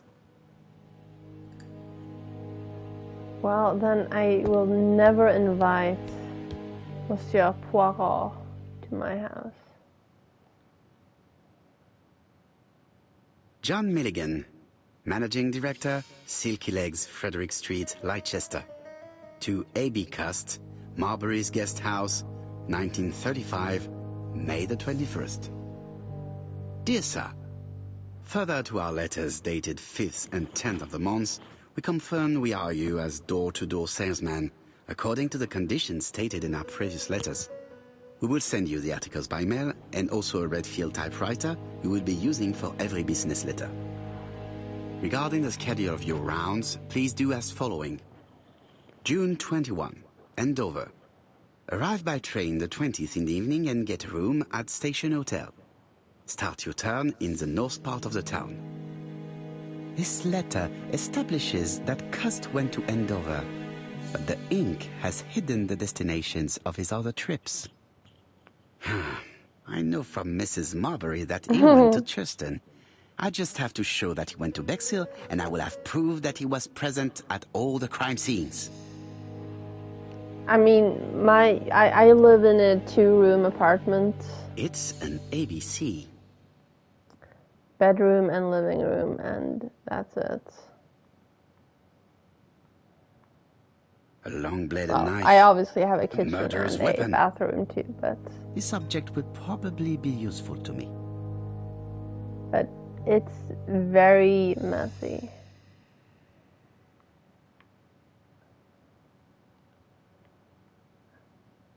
Cust is parsimonious. He keeps his pencils and sharpens them until there is nothing left. Kitchen isn't It is super clear big. that he did not grow up in luxury. Did Cust drop it when What he do opened you the say, window? Ash? Or was it Mrs. Marbury while she was cleaning? I have to get the ribbon. How am I going to do it?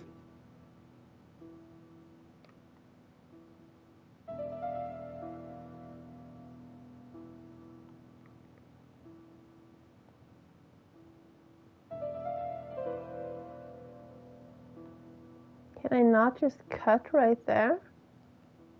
I mean, I can see that it says.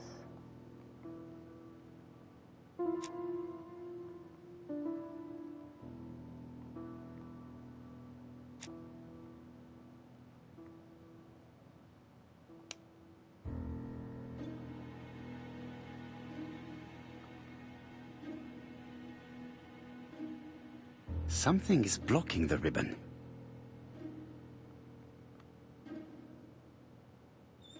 The left-hand heel has been removed.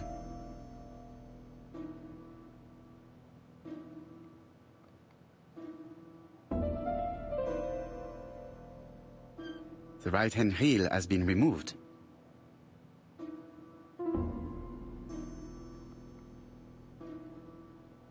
Something is blocking the ribbon. Still? Something is blocking the ribbon.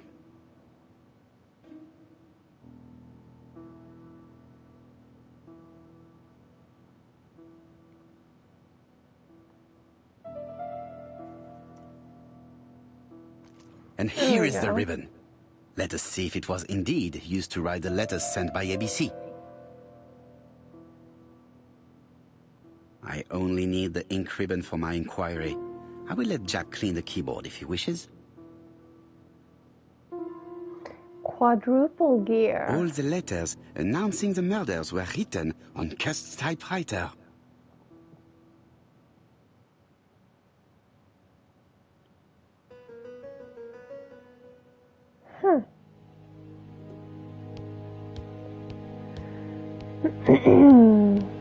Well, you just taught me an important lesson.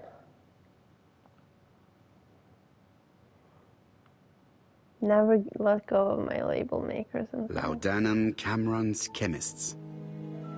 Laudanum, a medicine for coughs. It is what Dr. Clark prescribed for Mrs. Asher. This subject would probably be useful to me. Ooh.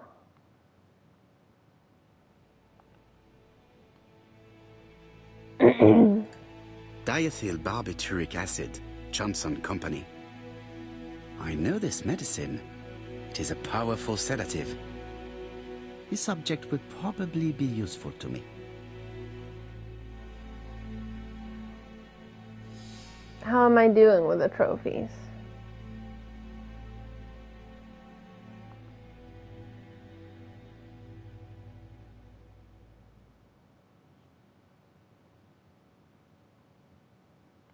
$15 in total.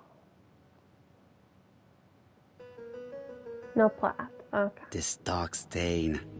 It could be blood, but goodness knows how long it has been there.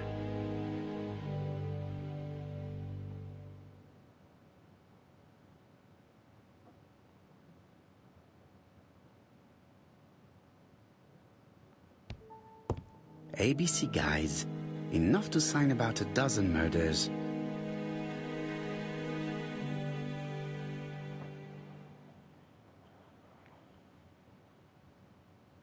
Okay, it's finally done. Good. ABC guys, enough to sign about a dozen murders. Yeah, you said that.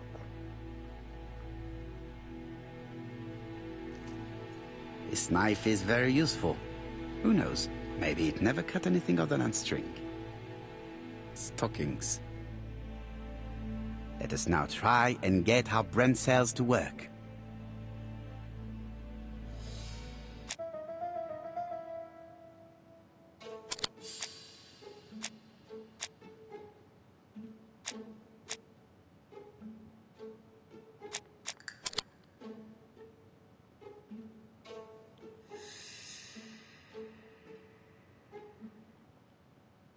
The register shows that Cust did not sleep at the guest house on the day of the murder. Where was he? Bexhill. The Bexhill paper reveals it. Cust bought this newspaper in Bexhill on July the 25th. No use continuing the inspection of this room. I've seen all there is to see. Have I? Have I really?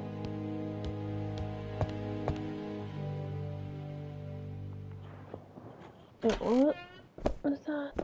Oh. Goodbye, Mrs. Marbury.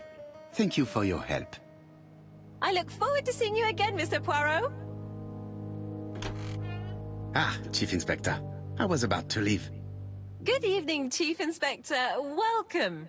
Please excuse me, I must go to the kitchen. I'll leave the key of Mr. Cust on the counter. But it might I'm be sorry a I'm beat. late. I've spent ages with the Doncaster police. And you? I have established one fact. On 3 occasions, Cust was at the scene on the day of the crimes.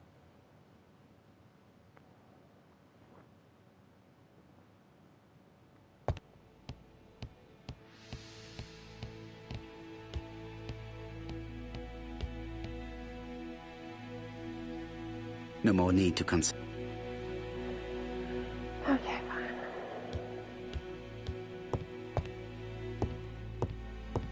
I had best talk to Jap.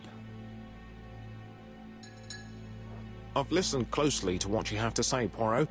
For me, there's no doubt Cust is guilty. Do you have any element that might prove the contrary? That is what we're going to look for. Let us now try and get our brain cells to work.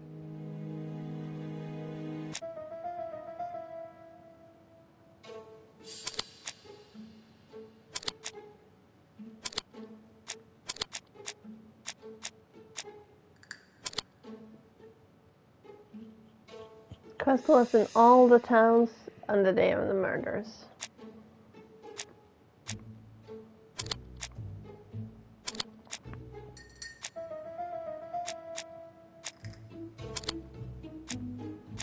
Okay, I think that one is wrong.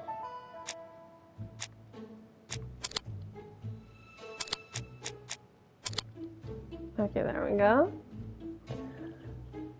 I do realize I should probably have been reading these aloud, but you know what? Is Cust's behavior suspicious? He keeps the newspapers that talk about the murders. He lied about where he was going. And he had blood on him. Although it could be his own blood. The evidence against Cust is overwhelming. His presence at the scenes, the knife, the blood-stained shirt, the ABCs in a box. C'est vrai. However, the blood Mrs. Marbury saw on Cust's shirt may have been his own. According to his medical records, he suffers from hemoptysis. The murderer cut Sir Carmichael's throat from behind, and the blood spurted outwards. You would expect the murderer's shirt to be stained on the sleeves, not on the buttonholes, yet we see quite the opposite. You would expect the murderer to keep the newspaper articles about his crimes. But Cust's collection starts in Cheston, as if it discovered the case rather late. I agree it's troubling, but it doesn't change my mind. There's small details that we should be able to clear up by questioning Cust. When can we talk to him? Doncaster is sending him to us on the first train. Are they questioning him already? He says he can't remember a thing. It's plausible. Doctors say he suffers from absences and amnesia. Mrs. Marbury has confirmed this. He may have done the murders in an altered state. A familiar situation. It's not enough to clear his name. Dr. Thompson insisted that even if you don't know what you're doing, you never commit a murder without wanting to. Très intéressant. I shall remember that. Right. I'll go and examine the suspect's room. Chief Inspector, I took the liberty of removing a few clues to examinatum. All right, we'll discuss them tomorrow. In the meantime, I'm going to see if you've missed something. I wish he'd actually taken a piece of paper and used the typewriter instead of just grabbing the ribbon, because the eye looked suspicious to me. The I as in the letter I, not I as in that kind of I.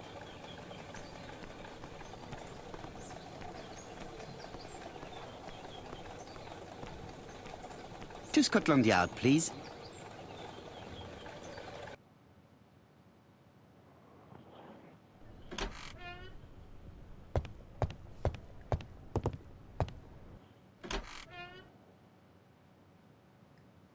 Candelabra mustache.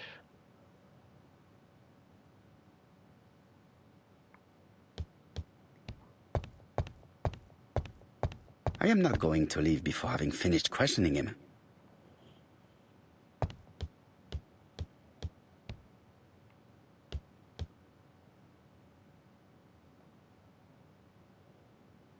This man is not in good shape.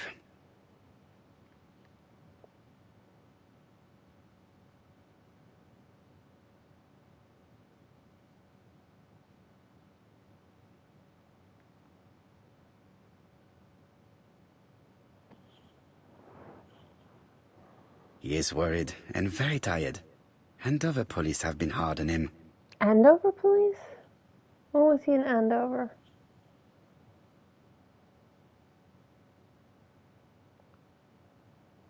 What do you want from me?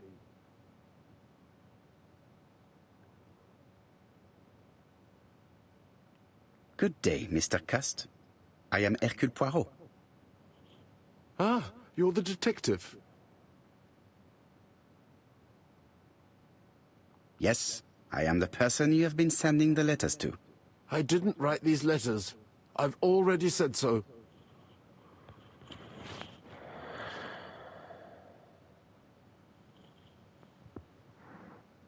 Très bien. You did not write these letters. But the question remains, who did? Probably one of my enemies. I have many.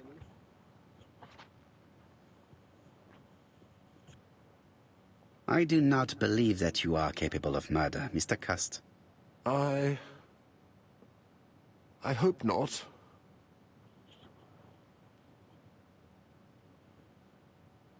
You suffered during the war. It's true. I was wounded. I suffered. But the army was the only place I didn't feel inferior. No questions. Just orders to follow. But ever since you were wounded, you have absences, bouts of amnesia. And headaches. Professor Clark treated you. Yes, a few years ago he really helped me with my burned throat.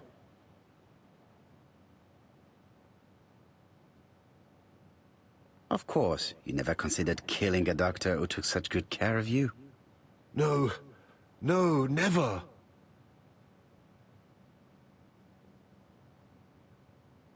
Do you deny being at the scene of the crimes? So? There was no harm in being there. It was only for my work. You were seen at all the crime scenes. Yes, I was. I travel a lot. But not for pleasure. I am terribly unwell in trains. But I had to respect my engagements. My employer gave me very precise written instructions about the towns I had to visit. Let's see. The company you claim to work for, Silky Legs, has never heard of you. And as for these letters they sent you, they were written on your own typewriter. The company sent me the typewriter when I started working for them.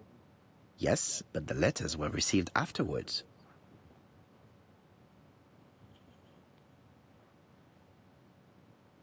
So it would appear that you typed them before sending them to yourself. I don't remember. Good God! I don't know what's happening to me. My head hurts terribly.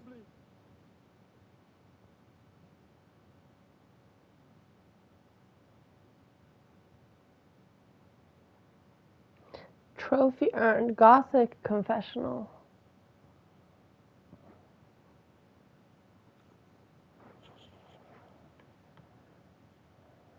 He is prey to a terrible anxiety. Is it remorse? Or simply the pressure of the questioning and the train journey?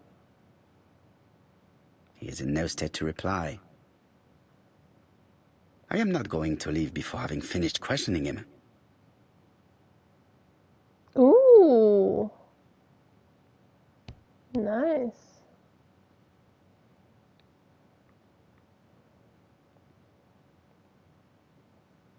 Which one's this? Laudanum, a medicine for coughs. It is what Dr. Clark prescribed for Mrs. Asher. Oh, so I should give him the sedative. What's this? A ribbon. No,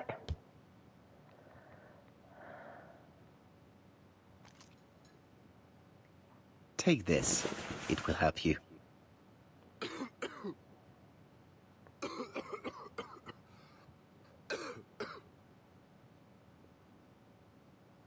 Oh, I think I'll be fine. Let us see, Cust. Look at me. You know very well that you committed these murders? Yes, I know. But I'm not wrong in saying that you do not know why you committed them. No, I don't.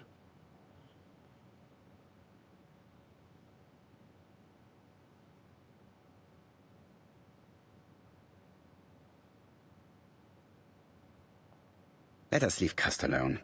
He's at the end of his tether. And what conclusions have you drawn? Plenty. Red It Cross. might help us to understand him a little Kaiser better. mustache. Let us now try and get our brain cells to work.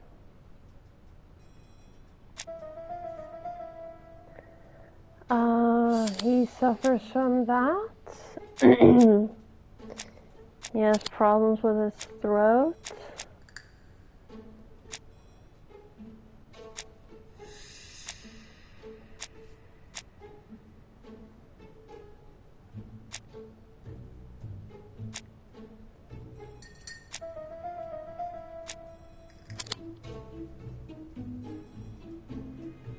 Cust is mentally and physically weak, not really the profile of our killer. Are there any clues that do not support Cust's guilt in the Churston murder? That's the first paper he bought. And the blood doesn't match. No? Okay, that one then. You would expect the murderer's shirt to be stained on the sleeves, not the buttonholes, yet we see quite the opposite. Any clues that do not support his guilt? He didn't have the newspapers. He didn't recognize Poirot. There are several details that would show that Cust is not guilty. Can we say without a shadow of doubt that he is guilty? He had no reason to kill them, and he didn't write the letters. There we go. I don't see any clearer than before. This is worse. There is one point to highlight. C'est curieux. Cust admits that he killed, but he does not know why. What did Dr. Thompson say? Even if Cust killed while in an altered state, it still must have been his deepest desire. He must have had a motive. Let's keep it simple. Never mind his motive. He confessed. But you see, he can confess to anything and everything. He denied the I murders have and then 9 confessed to them. of the trophies. He confirmed that he never typed the letters. Then, with great ease, I managed to get him say quite the opposite. Come on, he behaved like a guilty man. He lied to his landlady. Because deep down he believes himself guilty. From the papers, he noticed that he had always been at the scene of the crimes. He must think that he killed and then simply forgot what he had done. How can you be so sure? Let us look at his psychological profile. You will understand my point of view. Let us now try and get our brain cells to work.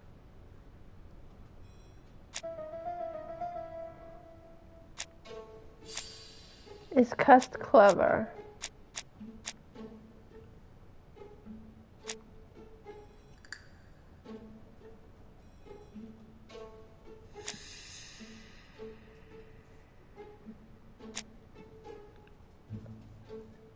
No.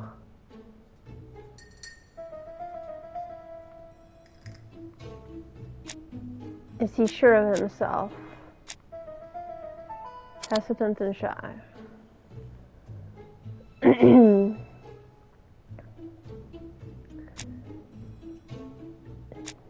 Seductive. No. He's forgettable.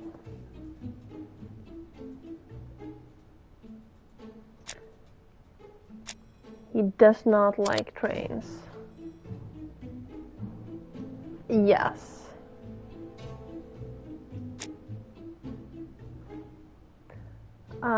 Impulsive.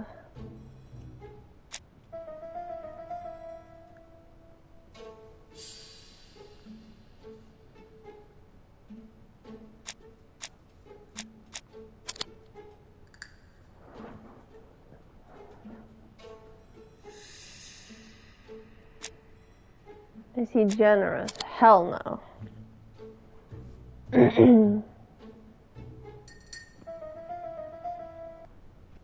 I'd never heard it before either. Cust's character is quite the opposite of the murderer's. But if he's a madman, can we really talk about his character? You know very well that our murderer does not behave like a psychopath. Apart from the signature, there is no ritual repetition in the choice of victims. Very well, you're right as always. So, we have no confession, no culprit, no suspects, nothing. And all that after 2 months of inquiry? What should I do? Have faith. Just give me 24 hours. Have a little faith in me. Who is that? I recognize it. Go home. To White Haven, please.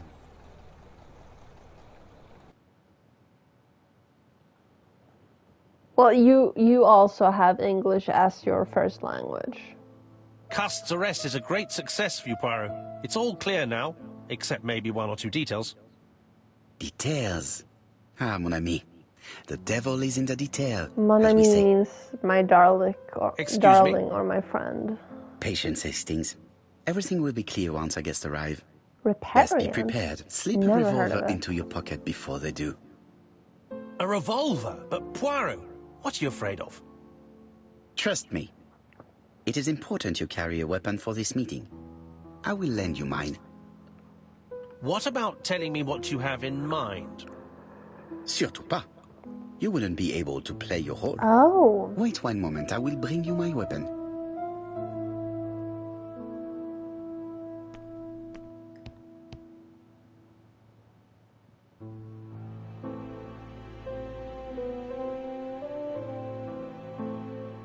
Hastings' photo album. He is very proud of his bag. Why do we have his photo album again? I forgot. Churston, Devon, population 500 inhabitants. Hourly of trains. London, Churston. Trains of evening. London, 6:45 p.m. I didn't read this properly Newton for about B. 11 a.m. Churston, 11:45 a.m. London, 11:45 p.m. Newton about 6:08 a.m. Churston, 7:15 a.m.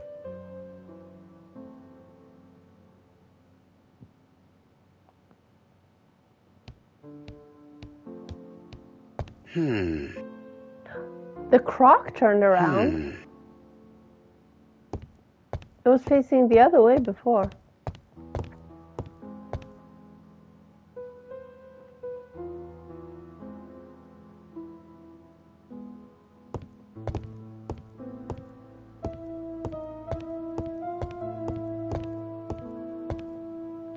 The white ammunition are blank cartridges.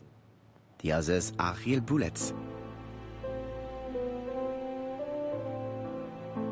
The revolver is loaded with real bullets. I still have time to choose blancs. The revolver is loaded with blancs. I still have time to choose real bullets.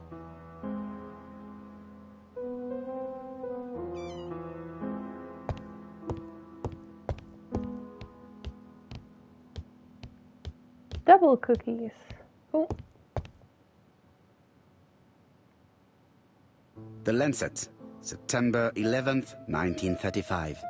General Medical Journal. The alphabet murderer... Okay, I'm sorry, I'm gonna skip Our this. assertion. But is a... Daily Flicker. A... Incense burner?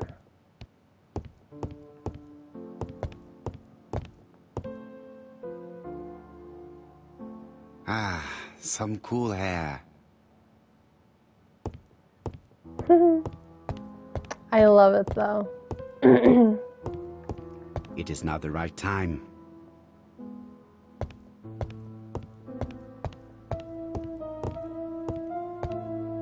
Okay, fine, here. What about telling me what you have in mind? Surtout pas. You wouldn't be able to play your role. Wait 1 moment, I will bring you my weapon.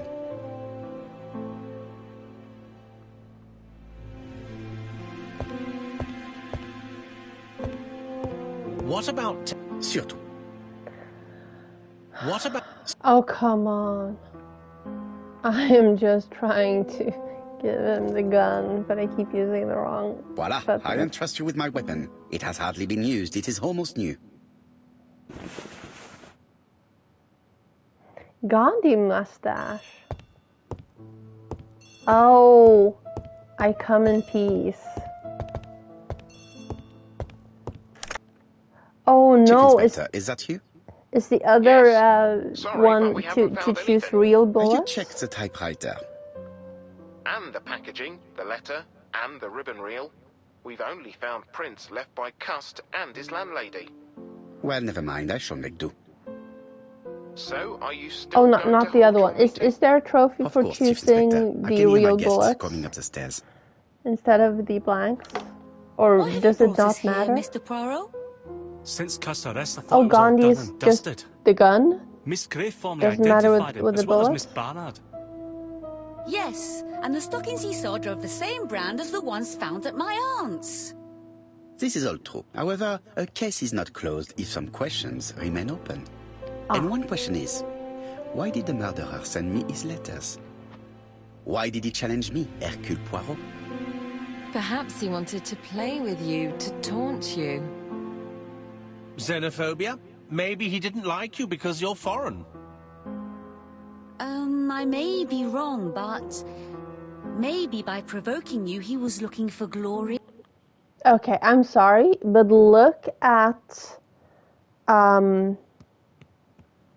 Sora's buttonhole. That flower is from the it's a wild flower from the from like 2 feet away from where Carmichael was murdered. She's been back at the house. All these theories should be studied. Let us now try and get our brain cells to work.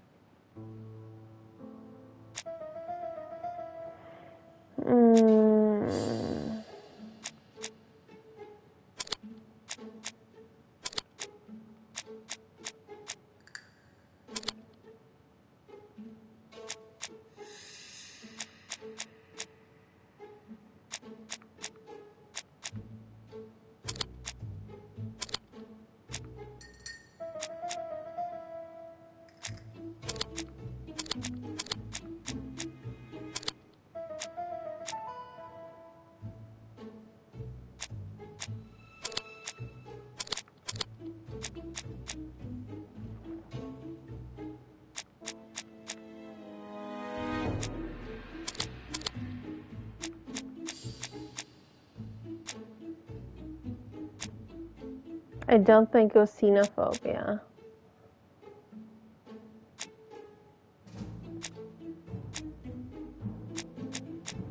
Wait, which one's this? Warn him as a challenge.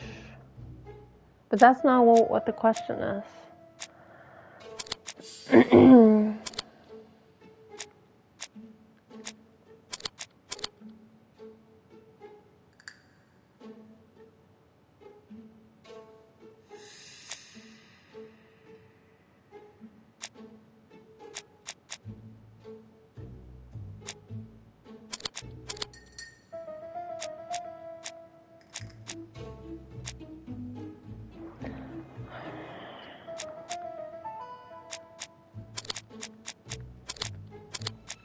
Okay, hang on. Why did he make a mistake?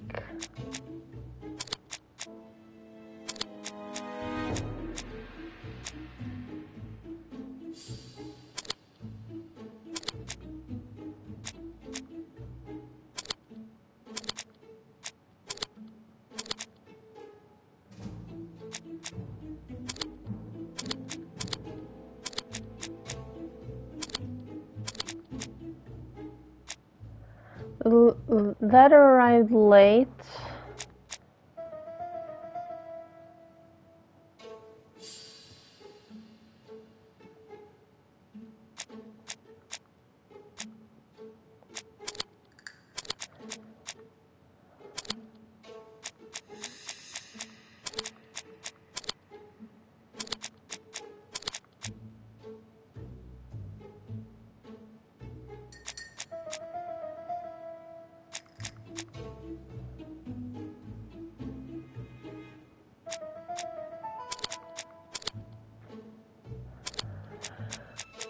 I don't think any of these answer the question. Inferiority complex would...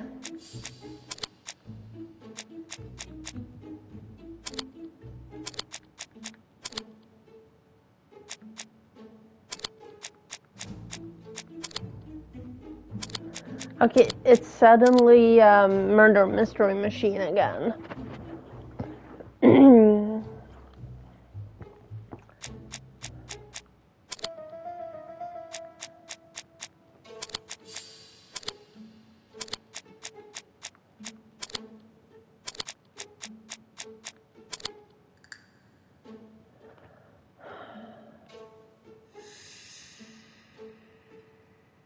So one of the murders is a copycat. Is that what they're trying to say?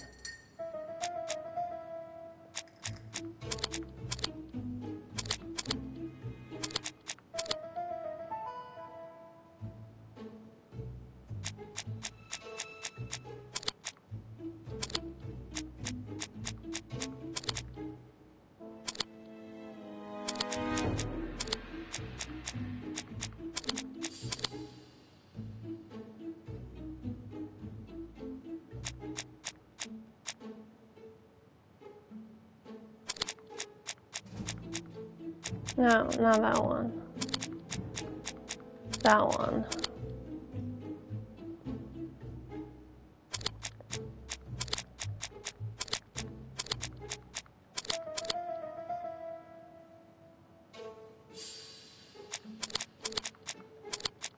Why did he make a mistake?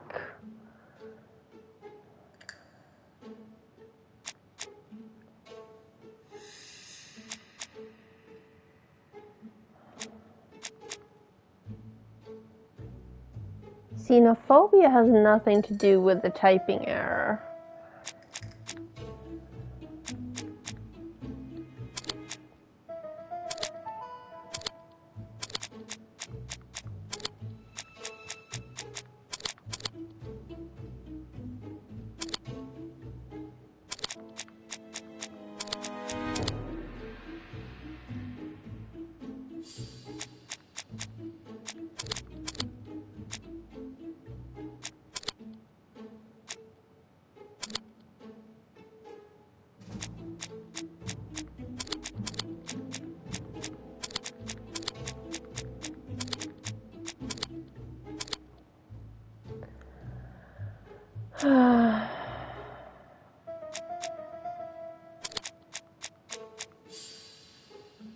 Well, that one, and that one is the next one.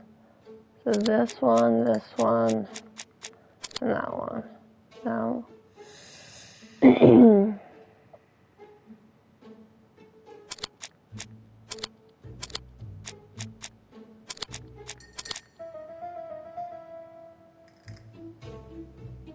He made a mistake on purpose.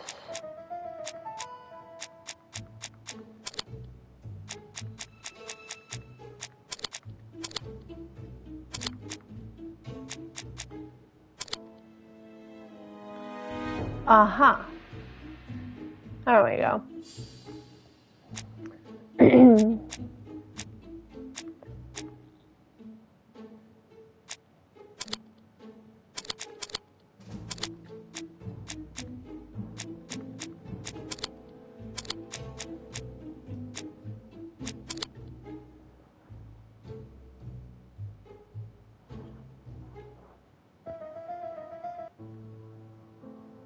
Is everything clear now?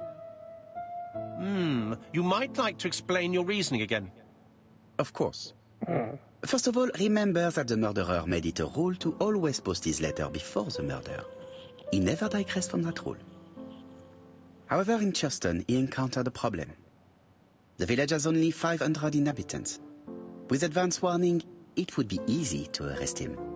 Therefore, the murderer delayed his letters deliberately with the wrong address.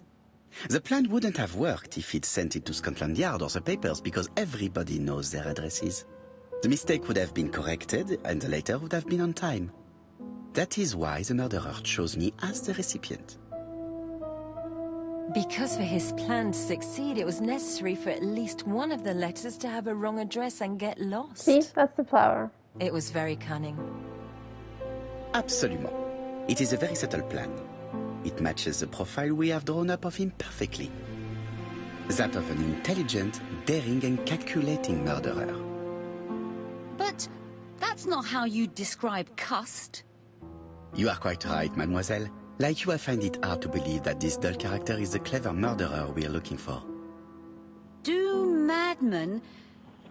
I mean, if he's mad, he might have two very different sides. No doubt. But the murderer is not mad. All the specialists agree that he does not have the profile of the psychopath. But if Cust is not guilty, how do you explain his presence at the scene of the crimes? Mr. Clark, the answer to your question is in the medical records of your brother's patients. Documents which Cust most certainly did not have access to. Let us now try and get our brain cells to work.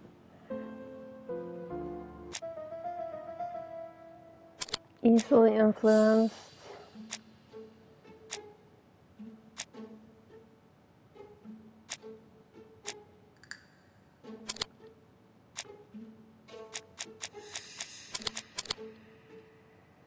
Cust is mentally fragile and easy to manipulate.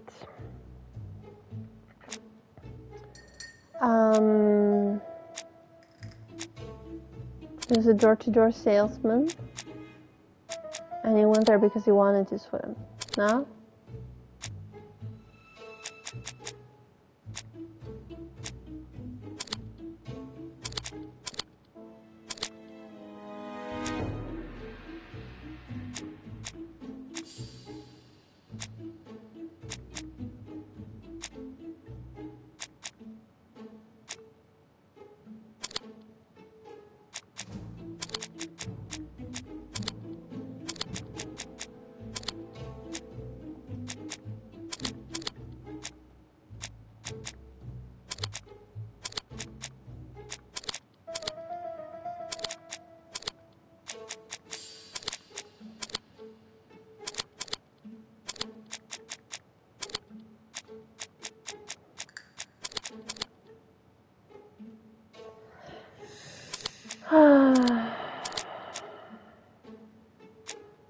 That one is not on him.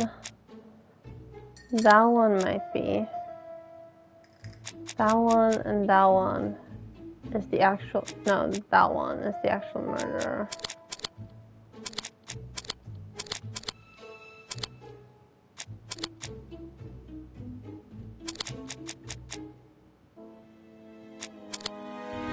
There. Cust was manipulated. The killer made him go to the towns as to hide his tracks. He did not kill, and he did not have access to the medical records. Dr. Clark's patient's records provided a very useful list of potential victims, sorted by No, it alphabetical absolutely order. does not The have to killer be a definitely he. used it, explaining the fact that all the victims were former patients of the doctor. It is this fact that clears Cust once and for all, because he never had access to these records. I think So how it's did the he happen to be brother. at the scene of the crimes? Either the murderer sent him there, or Cust was following him closely. Cust's highly suggestible nature leads us to the second hypothesis. The murderer was manipulating him. He systematically sent Cust to the towns where he was going to strike, so that the suspicion would land on the poor man's shoulder. That's evil. What sort of killer could have such a plan? And what would he gain from three completely different murders? Indeed, it seems unlikely that the same murderer committed all the crimes. What should we take from that?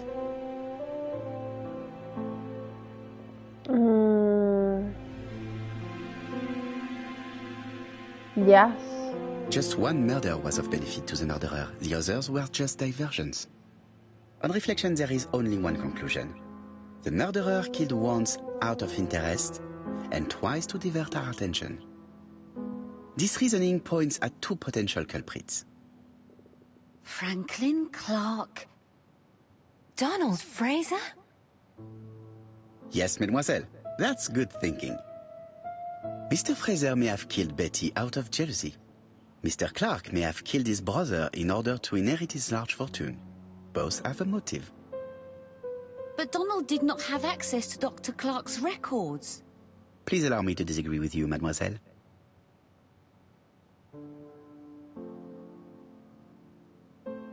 He works for Court and Brunskill, one of whose clients was Sir Carmichael. It doesn't prove that I went to Comeside.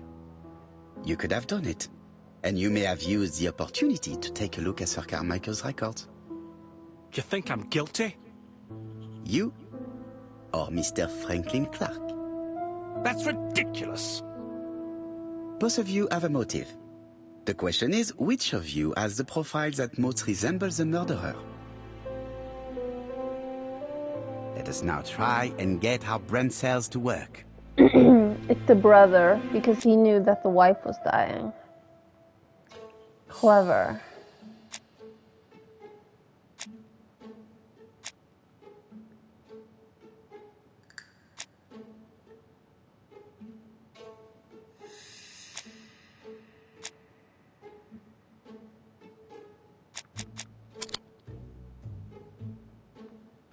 Yes.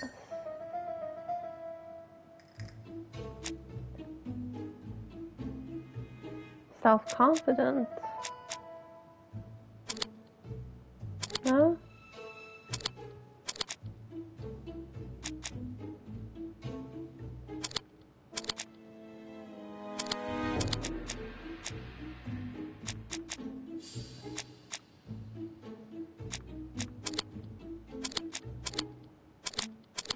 Oh, come on.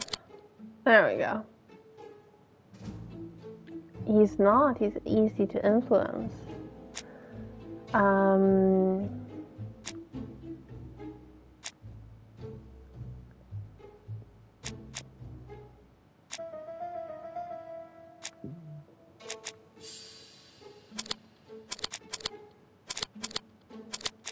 Okay, fine, that one.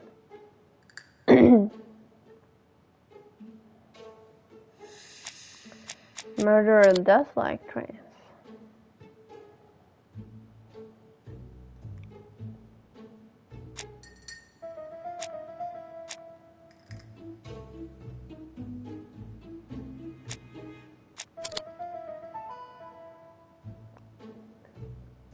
Well, there we go.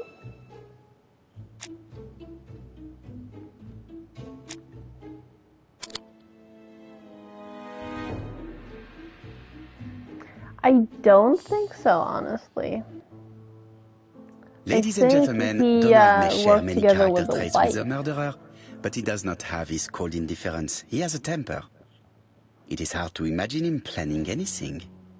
Also, jealousy is his motive, and crimes of passion are rarely planned.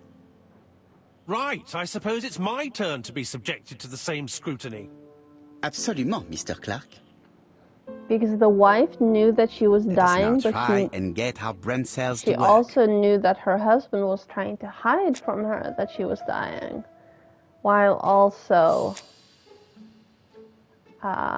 sleeping around, or perhaps sleeping around. Franklin is clever.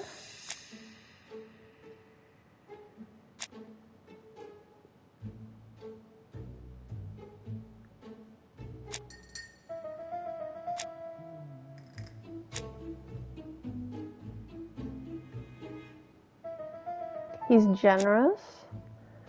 That one is he loves trains.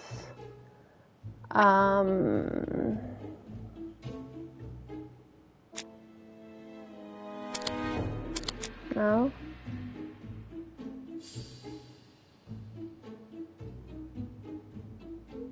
That means she's a seductress.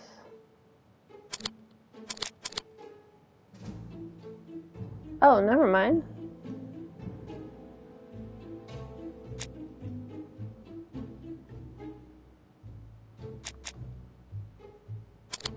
There we go. Okay. They're both seductresses. Likes trains.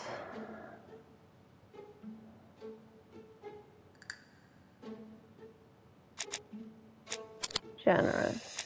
Oh, no. That one.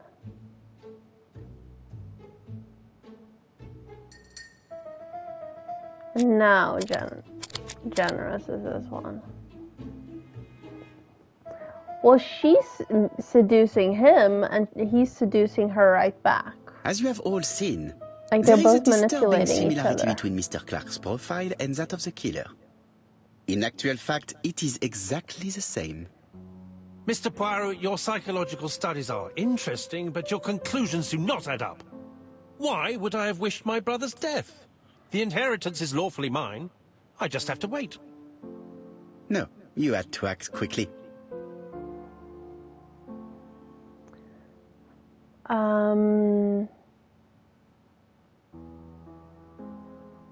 Because you are incapable of waiting. Really? Well, I am no murderer. You presented him as being a cold and patient schemer. Certes, normalement. But Lady Clark's imminent death precipitated events. Mademoiselle, although you haven't been telling the truth, there is no doubt in my mind that you would have found a way to marry Sir Carmichael after Lady Clark's death. For you, Mr. Clark, it was a disaster. If Miss Grey had children by your brother, you would not have inherited a thing. You realized the danger after reading several letters from Comside, especially one in which your brother opened his heart to you. So you hurried home from China, and you took action. In truth, Cust was no more than a puppet manipulated by the real culprit. You, Mr. Clark. Such an imagination, Mr. Poirot. In fact, nobody manipulated Cust. The famous instructions he received by post. He wrote them on the typewriter. We know that for sure.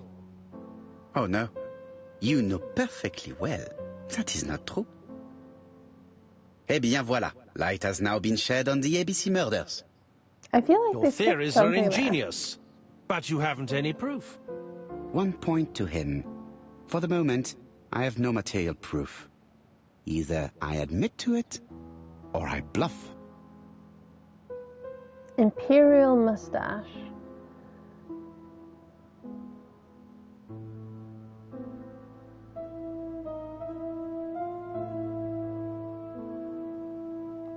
One thing proves it.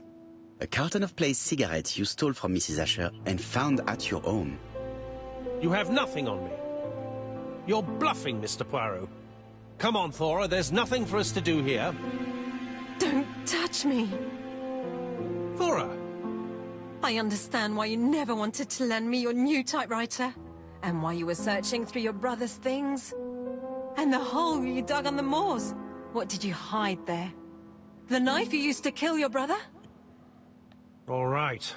Well played. I lose. The game's up. The jig is up. Something's out. They finally found me. A renegade who had it made. Escape for a bounty.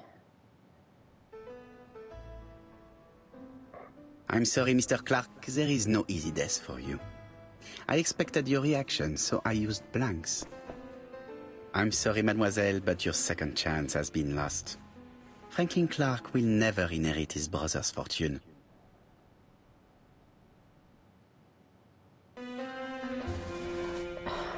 Well, yes. Absolutely. But let's suspend... Disappointed at having missed the chance to become Lady Clark, Thora Grey Suspend left belief. England. No, what's the term? Donald You know what I Fraser mean. and Megan Barnard married. Aww. On Poirot's recommendation, Mary Drower started to work for Lady Clark. The elderly lady's condition suddenly took a turn for the better. And a few months later, to Dr. Logan's great surprise, she was back on her feet again. According to this eminent physician, it appears to be an extremely rare case of spontaneous remission. Lady Clark has enjoyed very good health ever since.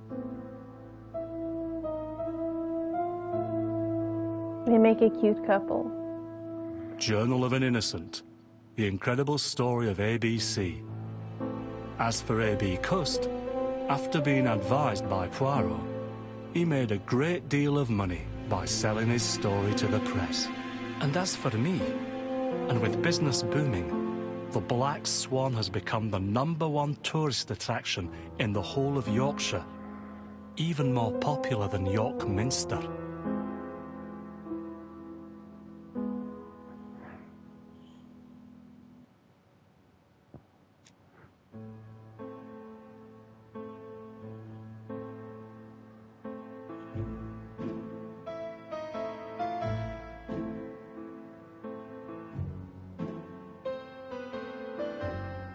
I think I own 3 Agatha Christies, but this is not one of them.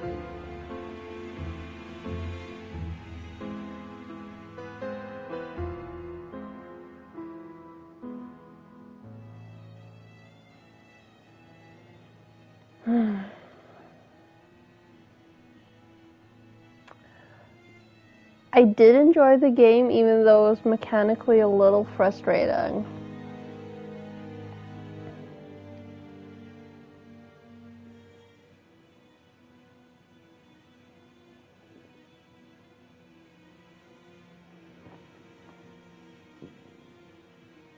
Yes.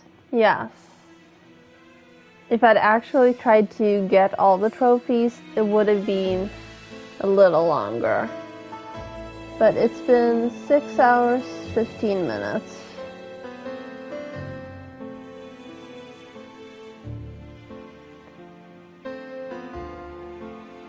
Let me check.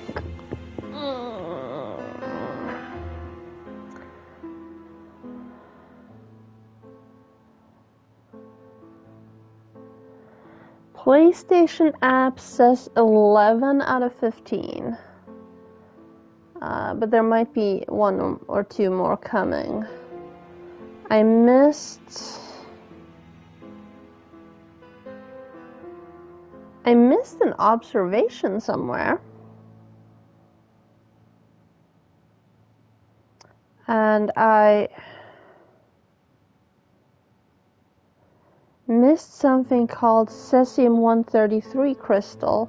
Symmetry is the source of all beauty, and that order generates virtue. Yeah, and you believe that order generates virtue. What a pleasure it is to sort through things and tidy up. You are loyal to Poirot's spirit. So that must be to, like, pick everything. Large donkey.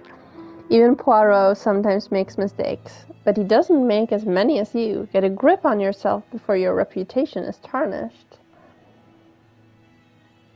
And then there's a hidden one. Oh, how rude. If I make the call to D-Town, the Black Swan, that's a trophy. If I'm the one who makes the phone call, instead of letting what's-his-face do it.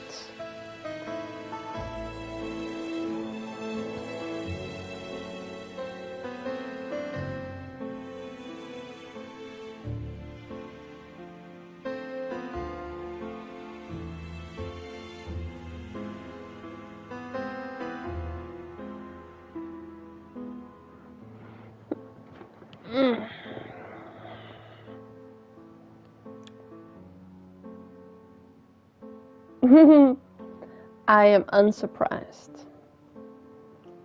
I think you'd need to use a walkthrough for that. Honestly.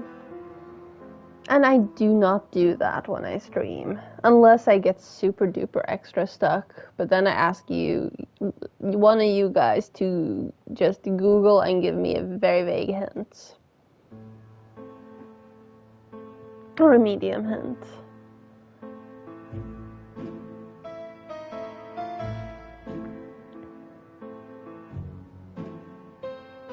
I don't know if this is the same company that's dropping the okay, we've gone through it once. 456. Well, that's not bad. If this is the same company that's dropping the Hitchcock Vertigo game. But there we have it. We are done. Let's look at the bonuses. Oh.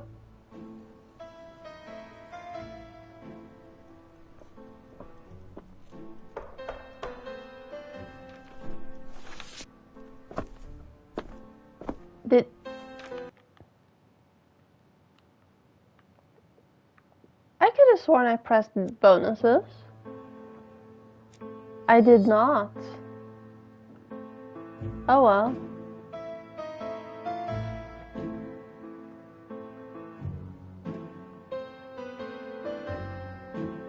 Did I get all of these? Ah. Pendula Studio is the people that made Black Sad.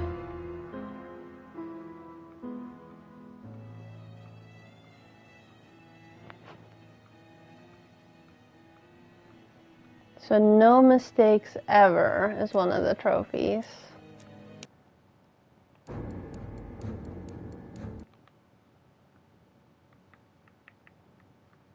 No, come on. There.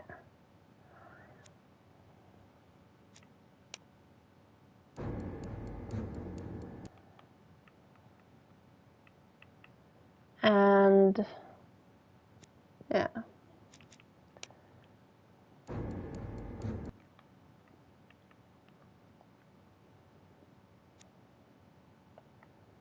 Okay, let's see here. What did we miss? We missed Eagle's Eye, which is all the observations. So I missed something somewhere. Snowflake, I have no idea what that one is. That one's not a trophy. This is a trophy. Oh, I wasn't even a medium donkey. Well, that's nice. I don't know what these... Oh, cleaning tomcat must have been the... that one. Right? Sheriff Mustache is being the one who calls the dude in D-Town. Black Swan, I'm not sure. Ah.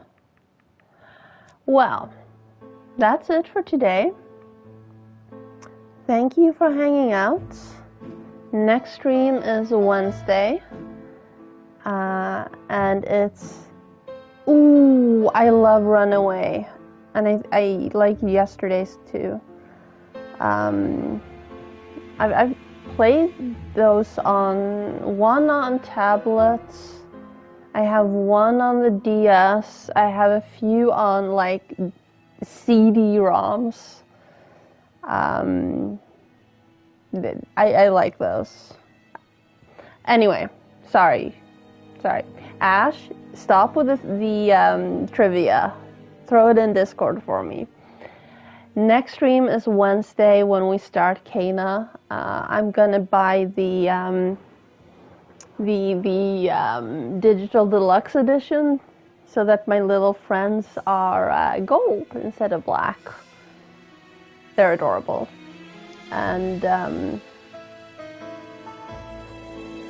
yeah, we'll see what comes after. I have no clue how long it is. I haven't seen anything. I doubt it's on How Long to Beat yet, even though there might have been some pre-order copies. No, not review copies. But yeah, that's it. Have a good one, and I'll see you on Wednesday. Bye. Wrong button. That button. Actual bye.